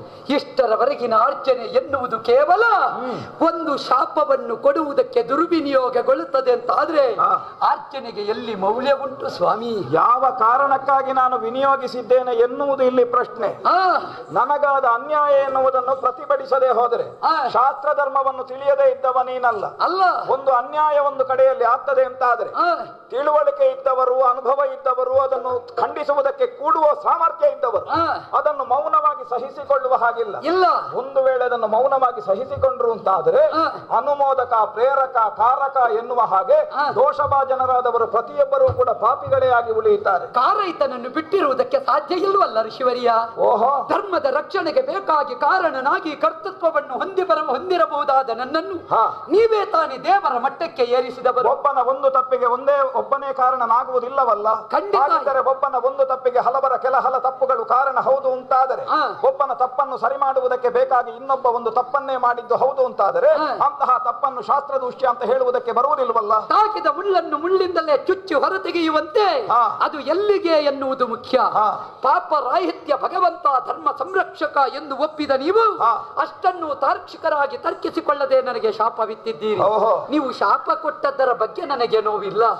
ನಾನು ಕಥೆಯನ್ನಂತುಕೊಳ್ಳುವುದೂ ಇಲ್ಲ. ಶಾಪವಿದನು ಶಿರದೊಳಂತೆ ತಾಪಸೋತ್ತಮ. ನಿಮ್ಮ ಶಾಪವನ್ನಾದರೂ ಪ್ರಪಂಚದ ಕಲ್ಯಾಣಕ್ಕೆ ಬೇಕಾಗಿ ವರವಾಗಿ ವಿನಿಯೋಗಿಸ್ತೇನೆ ಋಷಿವರಿಯ, ವರವಾಗಿ ವಿನಿಯೋಗಿಸ್ತೇನೆ. ನನ್ನನ್ನು ಧರ್ಮಾಧ್ಯಕ್ಷ ಅಂತ ಒಪ್ಪಿಕೊಂಡವರು ನೀವು ಮುಂದಕ್ಕೆ ಧರೆಯಲ್ಲಿ 10 ಜನ್ಮವನ್ನು ಎತ್ತು ಅಂತಾಡಿದಿರಿ. ಎತ್ತು ಅಂದ್ರೆ ಧರ್ಮದ ಸಂಕೇತ. ಧರ್ಮವನ್ನು ಎತ್ತುವುದಕ್ಕೆ ಬೇಕಾಗಿ 10 ಅವತಾರವನ್ನು ಎತ್ತಿಯೇ ಎತ್ತುತ್ತೇನೆ. ಎತ್ತಲಾರೆ ಅಂತ ಹೇಳುವುದಿಲ್ಲ. ಧರ್ಮಕ್ಕೆ 10 ಮುಖಗಳು. ಪ್ರೀತಿ, ಶಮ, ಕ್ಷಮೋಸ್ತೇಯಂ, ಶೌಚಮಿಂದ್ರಿಯ ನಿಗ್ರಹಂ, ವಿದ್ಯಾ, ಸತ್ಯಮಕ್ರೋಧೋ, ದಶಕಂ ಧರ್ಮ ಲಕ್ಷಣಂ. ಧರ್ಮದ 10 ಮುಖವಾಗಿ ಪ್ರಪಂಚದಲ್ಲಿ 10 ಬಗೆಯಿಂದ ಕಂಡು ಬರುತ್ತೇನೆ. ಮಾತ್ರವಲ್ಲ, ಧರ್ಮ ಸನಾತನ ಸಂಸ್ಕೃತಿಯನ್ನು ಎತ್ತುವುದಕ್ಕೆ ಬೇಕಾಗಿ ಕಾರ್ಯೋನ್ಮುಖನಾಗಿ ಅಡುಕುತ್ತೇನೆ. ನೀವಾಡಿದ ವಚನದಂತೆ ಯಾವ ಪ್ರಕ್ರಿಯೆಯಲ್ಲಾದರೂ ಯಾವುದೇ ತೊಂದರೆ ಬಂದರೂ ಧರ್ಮಚ್ಯುತವಾಗುವ ಕಾಯಕವನ್ನು ಅಚ್ಯುತನಾಗಿ ಎಸಗಲಾರರ ಶಿವರಾಯ ಎಸಗಲಾರ. ಆಕ್ಷೇಪವು ಇಲ್ಲಿರುವುದು ಏನು? ಹಿರಣ್ಮಯೇನ ಪಾತ್ರೇಣ ಸತ್ಯಸ್ಯ ಅಪಿಹಿತಂ ಮುಖಂ. ಹಾಗಾದ್ರೆ ಅಪಾವರನು ಸತ್ಯ ಧರ್ಮಾಯ ದೃಷ್ಟಯೇ ಉಪನಿಷತ್ ವಾಕ್ಯಗಳಲ್ಲಿ ಬಂದಂತಹ ವಾಕ್ಯವನ್ನು ಉದ್ಧರಿಸ್ತಾ ಇದ್ದೇನೆ ಶ್ರೀಹರಿ. ಸ್ವಯಂಭೂಮನುವಿಗೆ ಆರ್ಷ ದರ್ಶನದಿಂದ ಸಿಕ್ಕಿದಂತಹ ಮಂತ್ರ ಇದು. ಅದರಲ್ಲಿ ಬಂದಂತಹ ವಾಕ್ಯ ಇದು. ಯಾವುದನ್ನು ಕಂಡಾಗ ನಮಗೆ ಅದು ಸತ್ಯವಾಗುವುದಿಲ್ಲ. ಸೂರ್ಯನಲ್ಲಿ ಕೇವಲ ದೃಗ್ಗೋಚರ ಬಿಲ್ಲೆಯಿಂದ ಹೊರಹೊಮ್ಮಲ್ಪಡುವ ಸುಡು ಶಾಖ ಮಾತ್ರ ಇರುವುದಲ್ಲ. ಹಾಗಾದರೆ ಸೂರ್ಯನಲ್ಲಿ ಏನುಂಟು ಅಂತ ಕೇಳಿದ್ರೆ ಸೂರ್ಯ ನಾರಾಯಣನಿದ್ದಾನೆ. ನಿಜ. ಆದಿತ್ಯವರ್ಣಂ ಸೂರ್ಯಮಂಡಲ ಮಧ್ಯಗಃ. ಸರ್ವಲೋಕ ಸ್ಥಿತೋ ನಾರಾಯಣ. ಚಕ್ರ ಧರೋಂಕಸ್ತ ಏವ ಏವ ಚಹ ಎನ್ನುವ ಹಾಗೆ ನಾವು ಅವನಿಗೆ ಅಭಿವಂದನೆಯನ್ನು ಮಾಡುತ್ತೇವೆ. ಹಾಗಿದ್ದರೆ ನಾನು ಈ ಹೊತ್ತು ಕೂಡ ನಿನ್ನನ್ನು ಕಾಣುವುದು ಹಾಗೆ ಒಬ್ಬ ದಿನೇಶನಾಗಿ ಕಾಣುತ್ತೇನೆ. ದಿನೇಶ ಏನಾಗಬೇಕು ಅಂತ ಕೇಳಿದ್ರೆ ಕಾವಳ ಕಟ್ಟೆಯನ್ನು ಕಳೆಯಬೇಕು. ಎಲ್ಲಿ ಕತ್ತಲೆ ಉಂಟು ಅಲ್ಲಿ ಬೆಳಕನ್ನು ಬರಿಸಬೇಕು. ಸತ್ಯ. ನಿಜವಾದಂತಹ ದಿನೇಶ.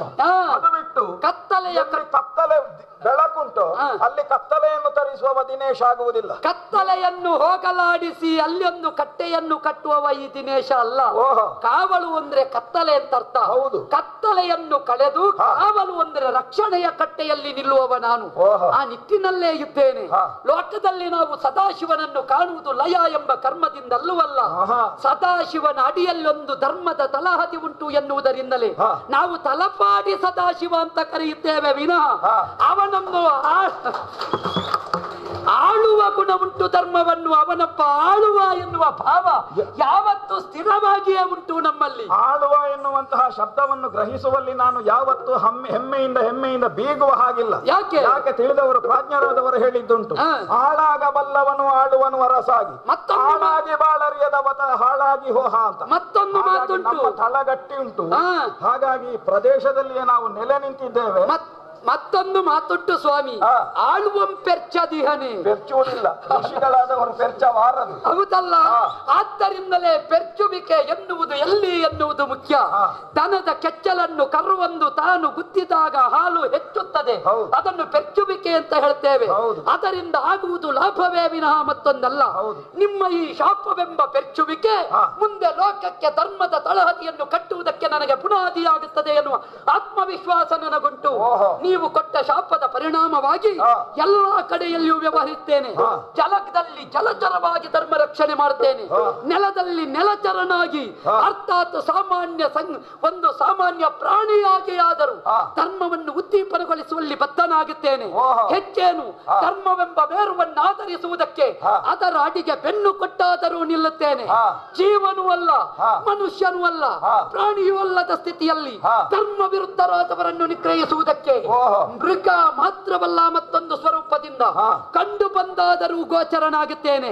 ಹೆಚ್ಚೇನು, ಧರ್ಮವನ್ನೇ ಆಚರಿಸುತ್ತಾ ಅಧರ್ಮದ ಮೇಳೈಸುವಿಕೆಗೆ ಮನ ಮಾಡುವವನ್ನಾದರೂ ಇಳೆಯಲ್ಲಿ ಜಾಗ ಇಲ್ಲ, ಧರ್ಮ ಧರಿಸಿ ನಿಲ್ಲುವುದಕ್ಕಿರುವುದು ಎನ್ನುವುದರಿಂದಲೇ ಅವನನ್ನು ಒತ್ತುವಲ್ಲಿ ಕೂಡ ಮುಂದಾಗುತ್ತೇನೆ. ಕುಳ್ಳನೊಬ್ಬ ಮಹಾನ್ ಆಗಬಲ್ಲ ಧರ್ಮದ ರಕ್ಷಣೆಯಿಂದ ಎನ್ನುವುದನ್ನು ಪ್ರಪಂಚಕ್ಕೆ ಕಾಣಿಸಿಕೊಳ್ಳುತ್ತೇನೆ. ಧರ್ಮದ ಕೈದುಧಾರಣೆ ಮಾಡಬೇಕಾದ ಕ್ಷಾತ್ರಿಯನೇ ಮಾರ್ಮಲೆತ ಕಾಲದಲ್ಲಿ ಧರ್ಮದ ರಕ್ಷಣೆಯನ್ನು ಮಾಡುವುದಕ್ಕೆ ಬ್ರಾಹ್ಮಣನಾದರೂ ಕೈದುಧಾರಣೆ ಮಾಡಬಹುದು ಎನ್ನುವುದನ್ನು ಪ್ರಪಂಚಕ್ಕೆ ಕಾಣಿಸಿಕೊಳ್ತೇನೆ. ಹೆಚ್ಚೇನು, ಒಂದು ಮಾತಾಡಿದಿರಲ್ಲ, ಸತಿವಿಯೋಗದ ವ್ಯಥೆ ಏನು ಎನ್ನುವುದು ನಿನಗೆ ಗೊತ್ತಾಗಲಿ. ಸ್ವೀಕರಿಸ್ತೇನೆ ಸ್ವಾಮಿ. ಹೆಂಡತಿಯನ್ನು ಕಳಕೊಂಡ ಕಾಲದಲ್ಲಿಯೂ ನಿಮ್ಮ ಹಾಗೆ ದೇವರಿಗೆ ಶಾಪ ಕೊಡುವ ಸ್ಥಿತಿಗೆ ನಾನು ಮುಟ್ಟಲಾರೆ. ಹೆಂಡತಿ ಇಲ್ಲದೆ ಇದ್ದರೂ ಕೂಡ ಆಳ್ವಿಕೆಯನ್ನು ಸಮಗ್ರವಾಗಿ ನಿಭಾಯಿಸುವ ದ್ವಾರ ದೇವಲೋಕದ ಸುರೇಂದ್ರ ಹೇಗೆ ಲೋಕದಲ್ಲಿ ಪೂಜ್ಯನು ಆಕೆ ಧರೆಯಲ್ಲಿ ನರೇಂದ್ರನಾಗಿ ಧರ್ಮ ಸಂರಕ್ಷಣೆಯನ್ನು ಮಾಡಿಯೇ ಮಾಡುತ್ತೇನೆ. ಬಂಧಿಸುವ ಪ್ರತಿಬಂಧಕ ಶಕ್ತಿಗಳಿಗೆ ಸಡೆದು ನಿಂತು ಮೌನ ಮೃತದಲ್ಲಿ ಧರ್ಮ ರಕ್ಷಣೆಯನ್ನು ಮಾಡುತ್ತೇನೆ. ಹೆಚ್ಚೇನು, ಹಾಳಾದ ರಾಜಕಾರಣ ಮೇಳೈಸುವ ಕಾಲದಲ್ಲಿ ರಾಜಕಾರಣ ಅಂದ್ರೆ ಹೀಗೆ ಎನ್ನುವುದನ್ನು, ಹಿನ್ನೆಲೆಯಲ್ಲಿ ನಿಂತಪ್ಪ ಮಾಡಬಲ್ಲ ಎನ್ನುವುದನ್ನು ಒಂದು ಅವತಾರದಲ್ಲಿ ಸಂದೇಶಕಾರನಾಗಿ ತೋರಿಸ್ತೇನೆ. ಎಲ್ಲವೂ ನಗ್ನವಾದದ್ದು, ಸ್ಥಿರವಾದದ್ದು ಮತ್ತೊಂದುಂಟು ಅಂತ ಕಾಣಿಸ್ತೇನೆ. ಧರ್ಮ ಮೇಳೈಸಿ ಕಲಿತನ ಮೇಳೈಸುವ ಕಾಲದಲ್ಲಿ ಮಾಡುವುದಕ್ಕೆ ಬೇಕಾಗಿ ಕರದಲ್ಲಿ ಕತ್ತಿ ಹಿಡಿಯುತ್ತೇನೆ. ಮಾತ್ರವಲ್ಲ, ದುಷ್ಟರ ಕತ್ತನ್ನು ಕಡಿಯುವ ಕರ್ಮಕ್ಕೆ ತೊಡಗುತ್ತೇನೆ. ಇಷ್ಟನ್ನು 10 ಅವತಾರದಲ್ಲಿ ಮಾಡಿ ತೋರಿಸಿ ನಿಮ್ಮ ಶಾಪದ ಮೌಲ್ಯವನ್ನು ಪ್ರಪಂಚದ ಧರ್ಮದ ರಕ್ಷಣೆಗೆ ಬೇಕಾಗಿ ನಾನು ಸ್ವೀಕರಿಸ್ತೇನೆ. ಕೇವಲ ನಿನಗೆ ಮಾತ್ರವೇ ನಿಗ್ರಹಾನುಗ್ರಹದ ಶಕ್ತಿ ಇದೆ ಎನ್ನುವ ಹಾಗೆ ಭಾವಿಸುವ ಹಾಗಿಲ್ಲ ಶ್ರೀಹರಿ. ಈ ಹೊತ್ತು ಇಷ್ಟು ನಿನ್ನಲ್ಲಿ ಮಾತಾಡಬೇಕು ಅಂತ ಇದ್ರೆ ನನ್ನಲ್ಲಿ ಶಕ್ತಿ ಇಲ್ಲ ಅಂತ ಭಾವಿಸಿದೀಯ.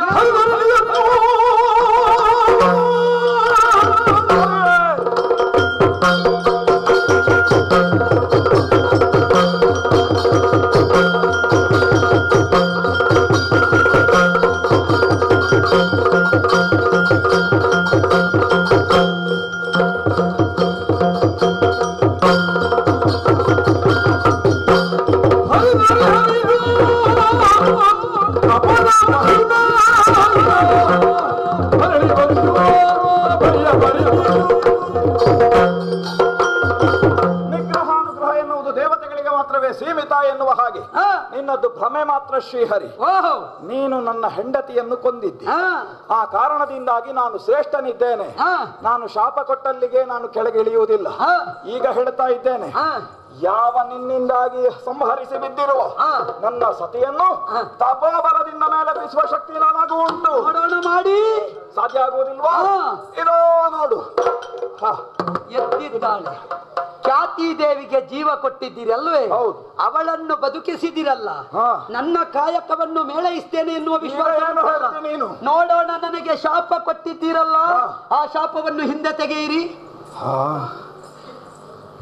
ಶಾಪ ಕೊಡ್ಲಿಕ್ಕೆ ಗೊತ್ತುಂಟಲ್ಲ, ತಕ್ಕೊಳ್ಳಿಕ್ಕೂ ಗೊತ್ತುಂಟಲ್ಲ ನಿಮಗೆ. ಶ್ರೀಹರಿ, ಏನು ಹೇಳಿದೆ ನೀನು? ನೀವು ಕೊಟ್ಟ ಶಾಪವನ್ನು ಹಿಂದೆ ತೆಗೆಯಿರಿ. ಶಾಪವಿದನು ಶಿರದೊಳ ಅಂತೆ. ಈ ಮಾತಿನ ಮರ್ಮ, ಇದರಲ್ಲಿರುವ ರಹಸ್ಯ ನನಗೀಗ ಅರಿವಿಗೆ ಬಂತು ಸ್ವಾಮಿ. ನಾನು ಕೊಟ್ಟ ಶಾಪ ಬೇಕಿದ್ರೆ ನೀನು ಸ್ವೀಕರಿಸ್ತೀಯಲ್ವ? ನಿಜ. ಒಂದು ವೇಳೆ ಬೇಡ ಅಂತಾದ್ರೆ ಅದನ್ನು ಬಿಡುವುದಕ್ಕೂ ನಿನಗೆ ಸಾಧ್ಯ ಇದೆ. ಯಾಕಂದ್ರೆ ನಿಮ್ಮಲ್ಲಿ ಶಾಪ ಕೊಡುವ ಪ್ರಭಾವ ಬಂದದ್ದೇ ಭಗವದಾರಾಧನಾ ಶಕ್ತಿಯಿಂದ. ಭಗವಂತ ನಾನು, ನೀವು ಏನಿದ್ದರೂ ಭಗವಂತನ ಸಂಕಲ್ಪದ ಒಂದು ಹಂತ. ಶ್ರೀಹರಿ, ಕೇನೇಷಿತಂ ಪತತಿ ಪ್ರೇಷಿತಂ ಮನಃ ಕೇನಃ ಪ್ರಾಣ ಪ್ರಥಮ ಪ್ರೈತಿಯುಕ್ತಃ ಕೇನೇಷಿತಂ ವಾಚಾಮಿ ಮಾಮು ವದಂತಿ ಚಕ್ಷು ಶ್ರೋತ್ರಸ್ಯ ಕಾವು ದೇವೋ ಯುನಕ್ತಿಃ. ಮನುಕುಲದ ಪಂಚಮುಖಿ ಪ್ರಶ್ನೆಯನ್ನು ಪಂಚಮುಖನಾದಂತಹ ಭಗವಾನ್ ಪರಮೇಶ್ವರ ಒಂದು ಕಾಲದಲ್ಲಿ ತನಗೂ ಶ್ರೇಷ್ಠನೆನಿಸಿದಂತಹ ಬ್ರಹ್ಮದೇವನಲ್ಲಿ ಕೇಳಿದ. ಹಾಗಾದರೆ ಇದರ ಮರ್ಮ ಏನು ಅಂತ ನನಗೆ ಈಗ ಅರ್ಥ ಆಗುವುದು. ಯಾವನು ಕಣ್ಣಿಗೆ ಕಣ್ಣು, ಮೂಗಿಗೆ ಮೂಗೋ, ನಾಲಿಗೆಗೆ ನಾಲಿಗೆಯೋ, ಮನಸ್ಸಿಗೆ ಮನಸ್ಸು, ಅವನೇ ನೀನು ಎನ್ನುವಂತಹ ಸತ್ಯ ನನ್ನ ಅರಿವಿಗೆ ಬಂತು ಸ್ವಾಮಿ. ದಿಕ್ಕು, ದೇಶ, ಕಾಲ, ಕರ್ಮ ಈ ನಾಲ್ಕರ ಬಂಧುತ್ವ ಎನ್ನುವುದು ಯಾವನಿಗಿಲ್ಲವೋ ಅವನನ್ನೇ ಪ್ರಪಂಚ ಭಗವಂತ ಎನ್ನುವ ಹಾಗೆ ಗುರುತಿಸಿದ್ದು. ಹಾಗಾದರೆ ನೀನು ಮಾಡುತ್ತಿರುವ ಪ್ರತಿಯೊಂದು ಕಾರ್ಯಗಳು ಕೂಡ ಜಗತ್ತಿನಲ್ಲಿ ಲೀಲೆ ಅಂತ ಅನ್ನಿಸಲ್ಪಡ್ತದೆ ಸ್ವಾಮಿ. ಹಾಗಾಗಿ ಲೀಲಾ ಮಾನುಷ ವಿಗ್ರಹನಾದಂತಹ ನಿನ್ನ ಮುಂದೆ ನಾನು ತಪ್ಪಿಯೂ ಹೀಗಾಡಬಾರದಿತ್ತು. ಒಂದು ಮಾತು ನನಗೆ ಕೇಳಬಹುದಿತ್ತು. ಬಂದ ನಿನ್ನನ್ನು ನೇರವಾಗಿ ಶಪಿಸುವುದರ ಬದಲು ಶ್ರೀಹರಿ ಯಾಕೆ ಹೀಗೆ ಮಾಡಿದೆ? ಹಾಗಾದರೆ ಯಾವನು ಋಷಿಯು ಕ್ರೋಧ ಕಾಮಾದಿಗಳನ್ನು ಜಯಿಸಿದವ ನಾನು ಆ ಕಾರ್ಯಕ್ಕೆ ಮುಂದಾಗಬಾರದಿತ್ತು. ಈಗ ಅದನ್ನು ಮಾಡಿದೆ, ನನಗೆ ಪಶ್ಚಾತ್ತಾಪವಾಗ್ತಾ ಇದೆ. ದೇವಾ, ನಾನು ಒಂದು ಸತ್ಯವನ್ನು ತಿಳಿದೆ. ಕಾಲದ ಆದಿಯಿಂದ ಯೋಗಿಗಳು, ಋಷಿಮುನಿಗಳು, ಸಾಧು ಸಂತರು ಒಂದು ಮುಹೂರ್ತ ಕಾಲವಾದರೂ ಕೂಡ ಭಗವಂತನ ಧ್ಯಾನಮಗ್ನರಾಗಿ ಒಂದು ಪ್ರಶಾಂತವಾದಂತಹ ಸ್ಥಳದಲ್ಲಿ ಒಂದು ಧ್ಯಾನಮಗ್ನರಾಗ್ತಾರೆ ಅಂತಾದ್ರೆ ಅಂತಹ ಭಗವದ್ಭಕ್ತರ ಅಭೀಷ್ಟಗಳನ್ನು ಈಡೇರಿಸುವುದಕ್ಕೆ ಬೇಕಾಗಿಯೇ ದಿವ್ಯವಾದಂತಹ ಪರಂಧಾಮದಿಂದ ನೀನು ಕೆಳಗಿಳಿದು ಬರುತ್ತೇನೆ ಅಂತ ಹೇಳಿದೆ, ಅವತಾರವನ್ನು ಎತ್ತುತ್ತೇನೆ ಅಂತ ಹೇಳಿದೆ. ದೇವಾ, ಲೋಕ ಕ್ಷೇಮಕ್ಕೆ ಬೇಕಾಗಿ ನಾನು ಕೊಟ್ಟ ಶಾಪವನ್ನು ನೀನು ವಿನಿಯೋಗಿಸ್ತಿ. ಆದರೆ ನಾನು ನನ್ನ ತಪಶ್ಶಕ್ತಿಯನ್ನು ಯಾವುದಕ್ಕೆ ವಿನಿಯೋಗಿಸಿದೆ? ನನ್ನ ಹೆಂಡತಿಯನ್ನು ಬದುಕಿಸುವುದಕ್ಕೆ ಮಾತ್ರ. ನಿಜ. ಅದರ ಆಚೆಗೆ ಹೋಗುವುದಕ್ಕೆ ನನಗೆ ಸಾಧ್ಯ ಇಲ್ಲ. ಇಲ್ಲ. ಲೋಕಕ್ಷೇಮ ನಿನ್ನಿಂದ ಸಾಧ್ಯ, ಸ್ವಾರ್ಥ ಮಾತ್ರ ನನ್ನಿಂದ ಸಾಧ್ಯ. ಆದ್ದರಿಂದ ಹೇಳ್ತೇನೆ, ನಿನ್ನ ಎಷ್ಟು ಅವತಾರ ನೋಡುವ ಭಾಗ್ಯ ಉಂಟು ನನಗೆ ಗೊತ್ತಿಲ್ಲ ದೇವರೇ. ಹಾಗಾಗಿ ಒಂದು ಮಾತ್ರ ಸತ್ಯ, ಇವತ್ತಿನ ನನ್ನ ಈ ಯಜ್ಞ ಮಂಟಪ, ನಾನಿರುವಂತಹ ಈ ಪರ್ಣಶಾಲೆ, ಈ ನನ್ನದ್ದಾದಂತಹ ಋಷಿ ಕುಟೀರ, ಇದು ಮಾತ್ರ ಸುಮುಖ ಮಂಟಪ ಸ್ವಾಮಿ. ಒಳ್ಳೆಯ ಮಂಟಪ ಆಗಿರುವುದು. ಯಾಕೆ ಗೊತ್ತು? ದುರ್ಮುಖರು ಹೋಗಬೇಕು, ಸುಮುಖರೇ ಬರಬೇಕು. ಒಳ್ಳೆಯ ಯಾಗ ಯಜ್ಞ ಹೋಮ ಹವನಾದಿಗಳೇ ನಡೆಯುತ್ತಾ ಉಂಟಿಲ್ಲಿ. ಹಾಗಂತ ಇನ್ನು ಮುಂದೆ ನಿನ್ನ ಅವತಾರ ಇಲ್ಲಿ ಆಗ್ತದೆ ಈ ಭೂಮಿಯಲ್ಲಿ ಅಂತ ಆದ್ರೆ ಇನ್ನು ಮುಂದೆ ಸ್ವಾಮಿ ಹರಿಕತೆ, ಇಲ್ಲಿ ಎಷ್ಟು ಹರಿಕತೆ ಆಗುವುದಕ್ಕೂ ಇನ್ನು ಕಥೆಗೆ ಕೊರತೆ ಇಲ್ಲ. ಯಾಕಂದ್ರೆ ನಿನ್ನ 10 ಅವತಾರ ಬರುವಾಗ ಕಥೆ ಅಷ್ಟು ಮುಂದುವರಿಯುತ್ತದೆ. ಹಾಗಾಗಿ ಹೇಳ್ತಾ ಇದ್ದೇನೆ, ಅಪರಾಧವಾಯಿತು. ವ್ಯಥೆಗೊಳ್ಳಬೇಡಿ ಋಷಿವರ. ಮುಂದಕ್ಕೆ 1000 ವರ್ಷದ ತಪಸ್ಸಿನ ಫಲರೂಪವಾಗಿ ನಿಮಗೆ ಕೊಟ್ಟ ಮಾತನ್ನು ನಡೆಸುವುದಕ್ಕೆ ದರ್ಶನ ಈಯುತ್ತೇನೆ. ನಿಮಗೆ ಕೊಟ್ಟ ಶಾಪದಂತೆ ಪ್ರಥಮತ ಅವತಾರವನ್ನು ದುಷ್ಟ ನಿಗ್ರಹ ಕಾಯಕಕ್ಕೆ ಬೇಕಾಗಿ ಸದ್ವಿನಿಯೋಗಗೊಳಿಸ್ತೇನೆ. ನಿಶ್ಚಿಂತೆಯಿಂದಿರಿ. ಋಷಿವರೇಣ್ಯರಿಗೆ ಅಭಯವನ್ನು ಕೊಟ್ಟಿದ್ದೇನೆ, ಶಾಪವನ್ನು ಶಿರದೊಳ ಅಂತಿದ್ದೇನೆ. ಅವತರಣಕ್ಕೆ ಬೇಕಾದ ಕಾಲಾವಧಿಯನ್ನು ನಿರ್ಣಯಿಸಿಕೊಳ್ಳುತ್ತೇನೆ ನೋಡು.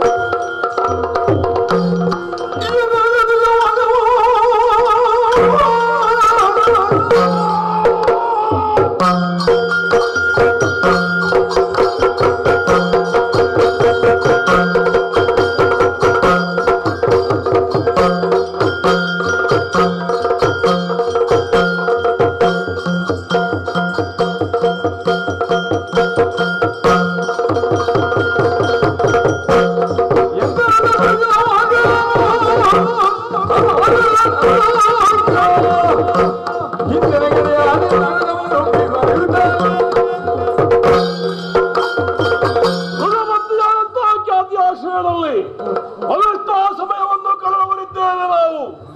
ಎಲ್ಲವನ್ನು ಅವಲೋಕನ ಮಾಡಿಕೊಂಡಂತಾರು ಸಾಧಿಸಬೇಕೆನ್ನುವುದಕ್ಕಾಗಿ ತಪೋನಿರತನಾದೆ ಸಿದ್ದೇಶ್ವರಿಯನ್ನ ಒಲಿಸಿಕೊಂಡೆ. ಸ್ತಂಭನ, ಚಲನ, ಮೋಹನ, ವಶೀಕರಣ, ಉಚ್ಚಾಟನ ಎನ್ನುವಂತ ಪಂಚಸಿದ್ಧಿಗಳನ್ನು ವಶೀಕರಿಸಿಕೊಂಡವನಿದ್ದೇನೆ. ನನ್ನ ಪಾಲಾಗಿದೆ ಅಂತ ಮೇಲೆ ಇನ್ನು ಸಾಧಿಸುವುದಕ್ಕೆ ಬಹಳಷ್ಟಿದೆ. ಸ್ತಂಭನ ವಿದ್ಯೆಯಿಂದ ದೇವತೆಗಳನ್ನು ಸ್ತಂಭೀಪುತ್ರನಾಗಿ ಮಾಡಿಕೊಂಡಿದ್ದೇನೆ. ಏನಾಗಬೇಕು?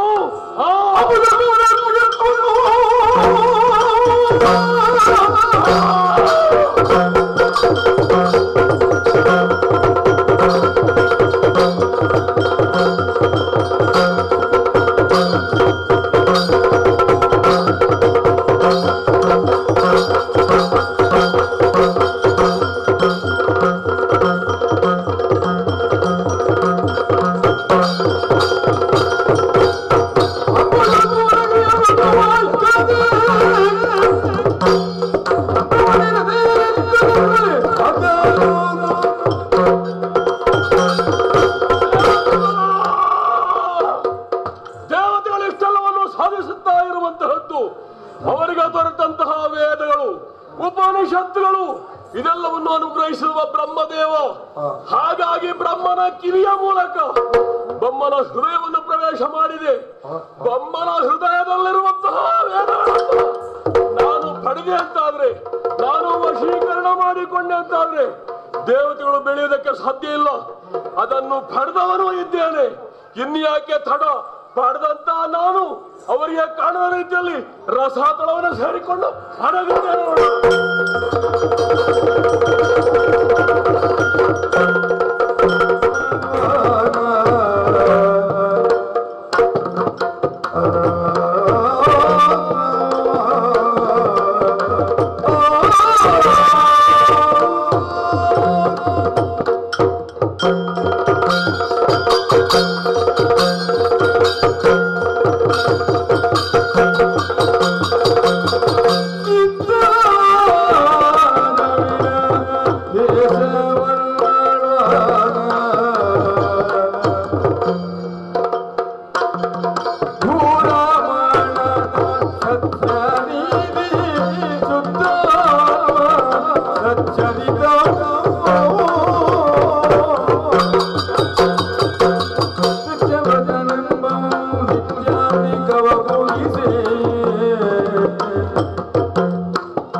ಈ ಪ್ರಪಂಚದಲ್ಲಿ ಭಗವಂತನ ಅನುಗ್ರಹ ಇಲ್ಲದೆ ಪ್ರಪಂಚದಲ್ಲಿ ಒಂದು ಹುಲ್ಲುಕಟ್ಟಿಯು ಅಲುಗಾಡುವುದಕ್ಕಿಲ್ಲ ಎನ್ನುವಂತ ಪರಮ ಸತ್ಯವನ್ನು ತಿಳಿದುಕೊಂಡವರು ನಾವು.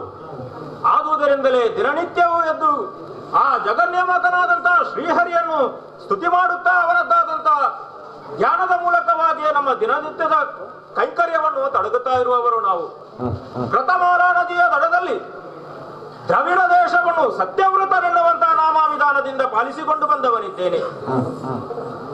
ಜೀವಮಾನದುದ್ದಕ್ಕೂ ಬದುಕಿನುದ್ದಕ್ಕೂ ಸತ್ಯವನ್ನೇ ವೃತವನ್ನಾಗಿಸಿ ಆ ಮೂಲಕವಾಗಿ ಸತ್ಯವ್ರತನೆನ್ನುವಂತಹ ಅನ್ವರ್ಥನಾಮವನ್ನು ಪರಿಪಾಲಿಸಿಕೊಂಡಿದ್ದೇನೆ. ನನ್ನ ಆಡಳಿತದಲ್ಲಿ ಯಾವುದೇ ವಿಧವಾದಂತಹ ಕೊರತೆಯೂ ಇಲ್ಲ. ಒಂದು ರಾಜ್ಯ ಅಂದ ಮೇಲೆ ಆ ರಾಜ್ಯಾಡಳಿತದಲ್ಲಿ ಸಭೆಯ ಸಪ್ತಾಂಗಗಳೆನಿಸಿದಂತಹ ಯಾವ ರಾಜನು, ದೇಶವು, ಕೋಶವು, ಬಲವು, ಮಂತ್ರಿಯು ಇತ್ಯಾದಿಗಳ ಯಾವತ್ತು ಬಲದ ಮುಖೇನವಾಗಿಯೇ ಆ ರಾಜ್ಯ ಸುಸೂತ್ರವಾಗಿ ಸುಲಲಿತವಾಗಿ ಸಾಗಬೇಕು. ಈ ಇರಾದೆಯನ್ನು ಹೊಂದಿದವನು ನಾನು.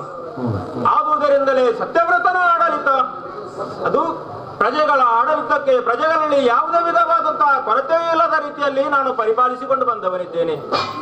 ಒಂದು ಪ್ರಜೆಗಳು ಧಾರ್ಮಿಕರಾಗಬೇಕು ಅಂತಾದ್ರೆ ರಾಜನಾದವನು ಮೊದಲು ಧಾರ್ಮಿಕತೆಯನ್ನು ತನ್ನನ್ನೇ ತಾನು ಬೆಳೆಸಿಕೊಳ್ಳಬೇಕು. ತಾನು ಧಾರ್ಮಿಕನಾಗಿದ್ದುಕೊಂಡು ಪ್ರಜೆಗಳಿಗೆ ಧರ್ಮ ಮಾರ್ಗವನ್ನು ಬೋಧಿಸುವುದರ ಮೂಲಕವಾಗಿ ಸನ್ಮಾರ್ಗದಲ್ಲಿ ನಡೆದು ಪ್ರಜೆಗಳು ಕೂಡ ಆ ಧರ್ಮ ಮಾರ್ಗವನ್ನೇ ಅನುಸರಿಸಿ ಸತ್ ಮಾರ್ಗದಲ್ಲಿ ನಡೆದರು ಅಂತಾದ್ರೆ ಆ ರಾಜ್ಯದಲ್ಲಿ ಯಾವುದೇ ವಿಧವಾದಂತಹ ಕ್ಷಾಮ ಡಾಮರಾದಿಗಳು ಕಾಣಿಸಿಕೊಳ್ಳುವುದಕ್ಕೆ ಸಾಧ್ಯವಿಲ್ಲ. ಈ ಪರಮ ಸತ್ಯವನ್ನು ತಿಳಿದುಕೊಂಡು ರಾಜ್ಯಾಡಳಿತವನ್ನು ನಡೆಸಿಕೊಂಡು ಬಂದವನಿದ್ದೇನೆ. ಸದಾ ಹರಿಯ ಅನುಗ್ರಹಕ್ಕೆ ಪಾತ್ರನಾಗಿ ಆ ಚಿನ್ಮಯ ಮೂರ್ತಿಯನ್ನು ಯಾವಾಗ ಕಾಣುತ್ತೇನೆ ಎನ್ನುವಂತಹ ಕಾತರತೆಯಿಂದ ನಾನಿದ್ದವನು. ಇಂದಲ್ಲ ನಾಳೆಯಾದರೂ ಹರಿದರ್ಶನ ನನ್ನ ಬಾಳಿಗಾಗುತ್ತದೆ ಎನ್ನುವಂತಹ ಹೆಬ್ಬಾಯಿಕೆಯನ್ನು ನಾನು ಅಂದುಕೊಂಡವನು. ಎಂದಿನಂತೆ ಇಂದು ಕೂಡ ನಿತ್ಯ ವಿಧಿಗಳನ್ನೆಲ್ಲವನ್ನು ತೀರಿಸಿ ಓಲಗ ಚಾವಡಿಯನ್ನು ಬಂದು ಸೇರಿದ್ದೇನೆ. ಪ್ರಜೆಗಳನ್ನು ಕಂಡಾಗ ಮನಸ್ಸಿಗೆ ಸಮಾಧಾನ ಆಗುತ್ತದೆ. ಆದರೆ ಅನುಚಾರವಾಗಿ ನಾನು ನಡೆಸಿಕೊಂಡು ಬಂದಂತಹ ಒಂದು ಪದ್ಧತಿ ಉಂಟು. ಅದು ದಿನನಿತ್ಯವೂ ನಾನು 3 ಹೊತ್ತಿಗೂ ನದಿ ದಡವನ್ನು ಸೇರಿ ಭಗವಾನ್ ಸೂರ್ಯನಾರಾಯಣಿಗೆ ಅರ್ಘ್ಯವನ್ನು ಕೊಡುವಂತಹ ಹೊತ್ತು ನೋಡುತ್ತಾ ಇದ್ದಂತೆ ಸಮಯ ಸನ್ನಿಹಿತವಾಯಿತು. ಜಗಚ್ಚಕ್ಷವಾದಂತಹ ಸೂರ್ಯನಾರಾಯಣಿಗೆ ಅರ್ಘ್ಯವನ್ನು ಕೊಡಬೇಕು. ಜಗತ್ತಿನ ಕಣ್ಣು, ಜನರಿಗೆ ಜ್ಞಾನದ ಬೆಳಕನ್ನು ನೀಡುವವನು ಅವನು. ಆ ದೃಷ್ಟಿಯಿಂದ ಬರೇ ಸೂರ್ಯನಲ್ಲ, ಸೂರ್ಯನಾರಾಯಣನೂ ಹೌದು. ಆ ದೃಷ್ಟಿಯಿಂದ ಜಗಚ್ಚಕ್ಷುವಿಗೆ ಅರ್ಘ್ಯವನ್ನು ಕೊಡುವಂತಹ ಸಮಯ ಸನ್ನಿಹಿತರಾದುದರಿಂದ ಕೃತಮಾಲ ನದಿಯ ದಡದ ಕಡೆಗೆ ಸಾಗಬೇಕು. ನೋಡೋ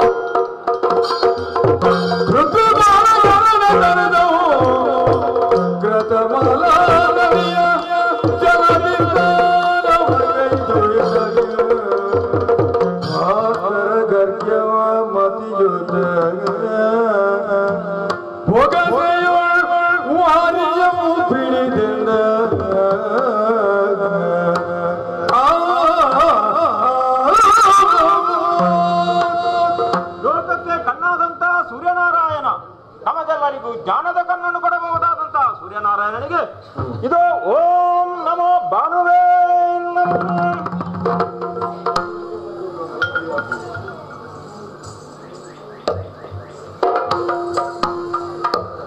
ಓಂ ನಮೋ ಭಾಸ್ಕರಾಯ ನಮಃ.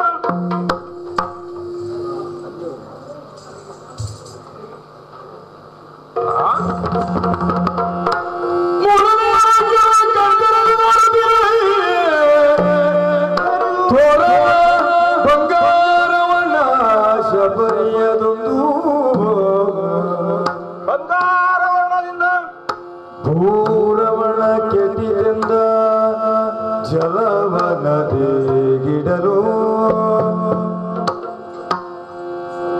ಭೂರವಣ ಕೆಟಿದಿಂದ ಜಲವನದಿಗಿಡಲು ಕರಗುರಿದುದ ಮತ್ಸ್ಯವೂ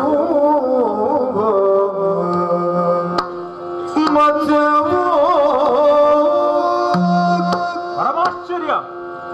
ಮೂರನೆಯದ್ದಾದಂತಹ ಅರ್ಘ್ಯವನ್ನು ಕೈಯಲ್ಲೆತ್ತುಕೊಂಡಾಗ ಬಂಗಾರ ವರ್ಣದಿಂದ ಶೋಭಿಸಬಹುದಾದಂತಹ ಮತ್ಸ್ಯವೊಂದು ನನ್ನ ಕೈಯಲ್ಲ ಅಂತ ಅರ್ಘ್ಯ ಜಲವೇ ಮಲಿನವಾಯ್ತಲ್ಲ ಎನ್ನುವ ಹಾಗೆ ಭಾವಿಸಿ ಆ ಜಲವನ್ನು ಪುನರಪ್ಪಿ ನದಿಗೆ ಬಿಟ್ಟು ಪುನರಪ್ಪಿ ತೆಗೆದುಕೊಂಡಾಗಲೂ ನನ್ನ ಕೈಗೆ ಬಂತಲ್ಲ. 3 ಬಾರಿಗೂ ಹೀಗೆ ನಾನು ಅಂತುಕೊಂಡಾಗ ಭಯದಿಂದ ಮತ್ಸ್ಯ ನನ್ನಲ್ಲಿ ಹೇಳಿದ್ದಾದರೂ ಏನು, ನನ್ನನ್ನು ರಕ್ಷಿಸಬೇಕು ನೀನು, ನದಿಯಲ್ಲಿ ಬಿಡಬೇಡ ಎನ್ನುವ ಹಾಗೆ. ಅದು ಜೀವಿ, ಅದು ಮತ್ಸ್ಯವನ್ನು ರಕ್ಷಿಸಬೇಕಾದ್ದು ಹೌದು. ಹಾಗಂತ ಅದು ಮನುಷ್ಯರ ಭಾಷೆಯಲ್ಲಿ ಮಾತಾಡುತ್ತಾ ಉಂಟು. ನನ್ನನ್ನು ರಕ್ಷಿಸಬೇಕು, ನಾನು ಭಯಗೊಂಡಿದ್ದೇನೆ ಎನ್ನುವ ಹಾಗೆ ಅದು ಹೇಳ್ತಾ ಇದೆ ಅಂತ ಆದ್ರೆ ಇದರಲ್ಲಿ ಏನೋ ವಿಶೇಷತೆ ಇಡಬೇಕು ಎನ್ನುವ ಹಾಗೆ ನಾನು ಭಾವಿಸಿದ್ದೇನೆ. ಹಾಗಾಗಿ ಬಂಗಾರ ವರ್ಣದಿಂದ ಶೋಭಿಸುವಂತಹ ಈ ಮತ್ಸ್ಯವನ್ನು ಪುನರಪಿ ನೀರಿಗೆ ಬಿಡುವುದಲ್ಲ, ಬದಲಾಗಿ ತನಗೆ ಜೀವದಾನವನ್ನು ಮಾಡಬೇಕು ಎನ್ನುವ ಹಾಗೆ ಬೇಡುತ್ತಾ ಇರುವಂತಹ ಈ ಮತ್ಸ್ಯವನ್ನು ಕೊಂಡೋಗಿ ಇದನ್ನು ರಕ್ಷಿಸುತ್ತೇನಂತೆ.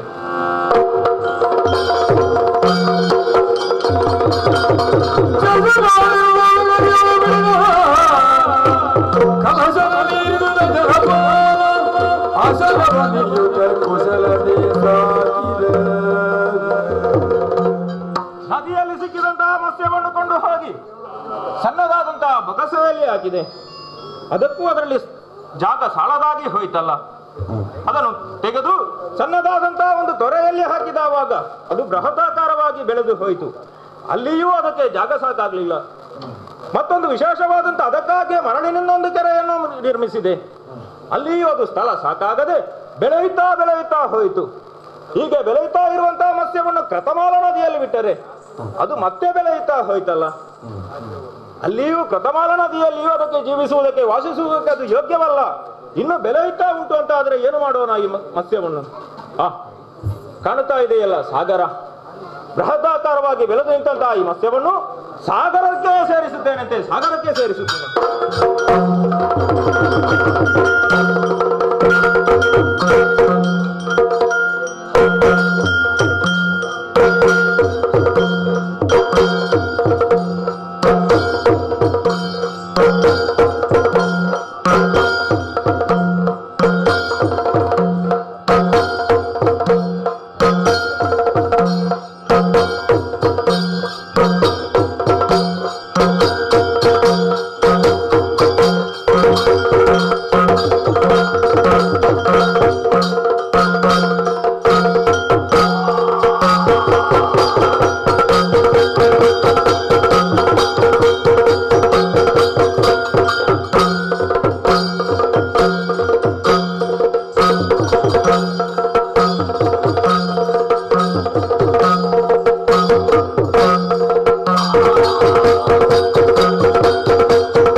ಜಲಾಂಬುದಿಯಲ್ಲಿ ವಾಸವಾಗಿದ್ದಂತಹ ನೀನು ಯಾರು ಏನು ಎನ್ನುವುದರ ಕುರಿತಾಗಿ ನಾನು ಅರ್ಥ ಮಾಡಿಕೊಂಡಿದ್ದೇನೆ. ಜಯ ಜಯ ಜಯ ಜಯ, ರಕ್ಷಿಸು ತಂದೆ, ರಕ್ಷಿಸು.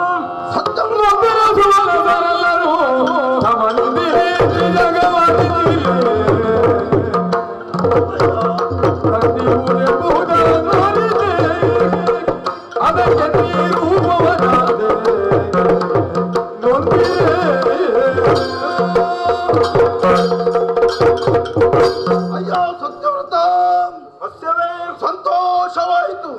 ನಿನ್ನ ಭಕ್ತಿಗೆ ಮೆಚ್ಚಿದ್ದೇನೆ. ನೀರಲ್ಲಿದ್ದವ ನಾನು, ನನ್ನನ್ನು ರಕ್ಷಣೆ ಮಾಡಿದವ ನೀನು.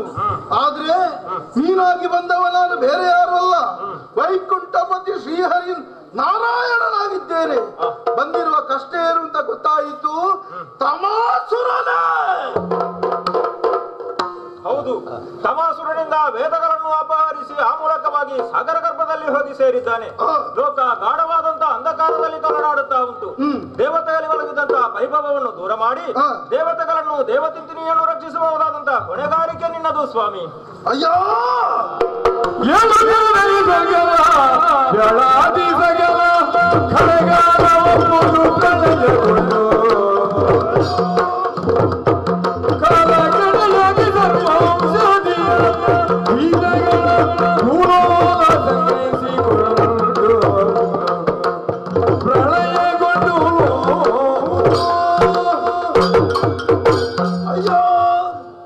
ಸತ್ಯವೃತ, ನಿನ್ನ ಮಾತಿನಲ್ಲಿ ಏನು ತಪ್ಪಿಲ್ಲ.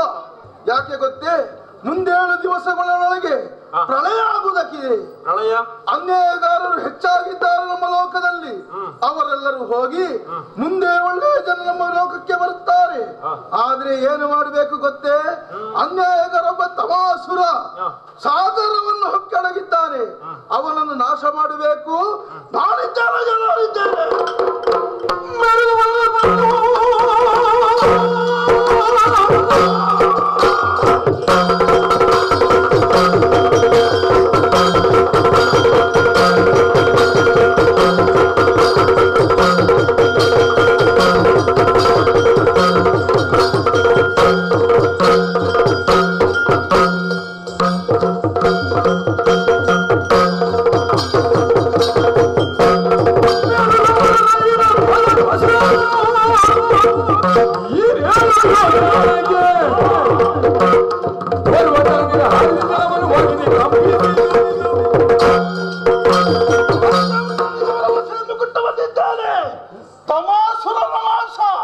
ನನ್ನ ಕೈಯಿಂದ ಅದಕ್ಕಾಗಿ ಸಾಗರವನ್ನು ಹಾಕಿ ಹುಡುಕುತ್ತಾರಂತೆ.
ಬ್ರಹ್ಮನಿಂದ ಇದ್ದಂತಹ ವೇದವನ್ನ ಹಿಡಿದು ಸಾಗರ ಗರ್ಭವನ್ನ ಸೇರುತ್ತಾ ಇರುವ ಸಂದರ್ಭದಲ್ಲಿ ನನ್ನನ್ನು ತಡೆದು ನಿಲ್ಲಿಸಿದೆಯಲ್ಲ, ದಿವಸ ಒಂದಕ್ಕೆ ನಿನ್ನಂತಹ ಮೀನು ಎಷ್ಟು ತಿಂದು ತ್ಯಾಗಿದವ ನಾನು ಯಾರೇನೋ.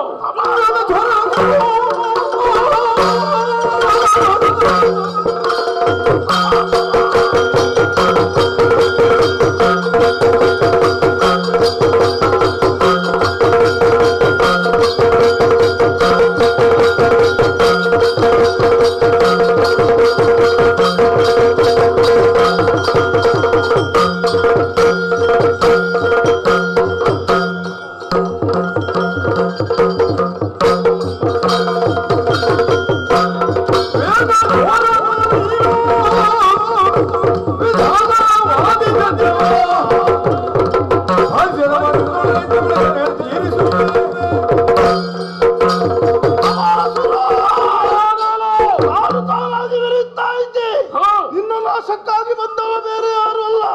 ಇಂದಿನ ದಿವಸದಲ್ಲಿ ಮುಗಿಸ್ತೇನೆ. ವೈಕುಂಠಪತಿ ಶ್ರೀನಾರಾಯಣ.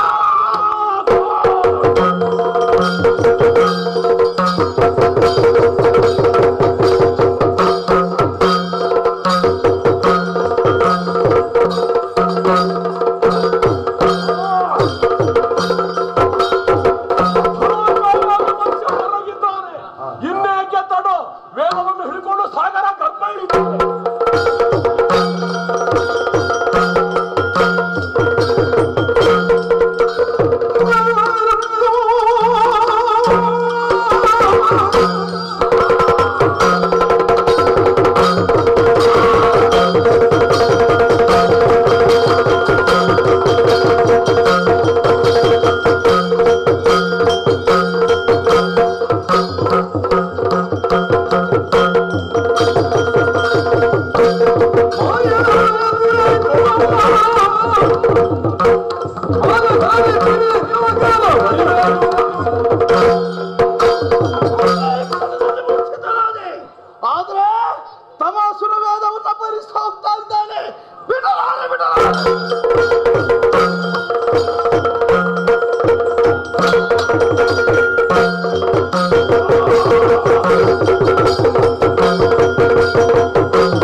ಸಾವಿರ ಸಾವಿರ ಪ್ರಣಾಮಗಳನ್ನು ಸಲ್ಲಿಸುತ್ತಾ ಇದ್ದೇನೆ ದೇವರೇ. ಸತ್ಯಋತ ಸಂತೋಷವಾಯಿತು. ವೇದಗಳನ್ನು ಅಪಹರಿಸಿದಂತ ತಮಾಸುರವನ್ನು ಕೊಂದಿದ್ದೇನೆ, ವೇದಗಳನ್ನು ಒಪ್ಪಿಸಿದ್ದೇನೆ. ಅಷ್ಟು ಮಾತ್ರ ಅಲ್ಲ, ಇಂದ್ರಾದಿ ದೇವತೆಗಳಿಗೆ ಸ್ವರ್ಗವನ್ನು ಮರಳಿ ಒಪ್ಪಿಸಿದ್ದೇನೆ. ಆದ್ರೆ ಇನ್ನಾಗಬೇಕಾದದ್ದೇನು? ಸತ್ಯ ಧರ್ಮ. ಇನ್ನು ಮುಂದೆ ಸತ್ಯ ಧರ್ಮದಿಂದ ನಮ್ಮ ಲೋಕವು ಕೊಂಡಾಡಲಿ, ಲೋಕಕ್ಕೆ ಕಲ್ಯಾಣವಾಗಲಿ. ಪ್ರಭು, ಮತ್ಸ್ಯಾವತಾರವನ್ನು ತಳೆಯುವುದರ ಮೂಲಕವಾಗಿ ಲೋಕಕಂಟಕರಾಗಿ ಮೆರೆಯುತ್ತಿದ್ದಂತ ಅನೇಕ ಮಂದಿಗಳನ್ನು ಸಂಹಾರ ಮಾಡಿದೆ. ಲೋಕದಲ್ಲಿ ಧರ್ಮ, ಸತ್ಯ, ಶಾಂತಿ ನೆಲೆಗೊಳ್ಳುವ ಹಾಗೆ ಮಾಡಿದೆ. ಪುಣ್ಯಪ್ರದವಾದಂತಹ ನಿನ್ನ ಚರಿತ್ರೆಯನ್ನು ಯಾರು ಕೇಳುತ್ತಾರೋ, ಯಾರು ಕೇಳಿಸುತ್ತಾರೋ, ಯಾರು ನೋಡುತ್ತಾರೋ, ಯಾರು ನೋಡಿಸುತ್ತಾರೋ ಅಂತವರಿಗೆಲ್ಲರಿಗೂ ಆ ಜಗನ್ಯಮಕನಾದಂತಹ ಶ್ರೀಹರಿಯ ಅನುಗ್ರಹ ಸದಾ ಇರಲಿ ಎನ್ನುವಂತೆ ಬೇಡುತ್ತಾ ಇದೋ ಕತೆಗೆ ಮಂಗಲವನ್ನಾಡುತ್ತಾ ಮಾಡೋಣ.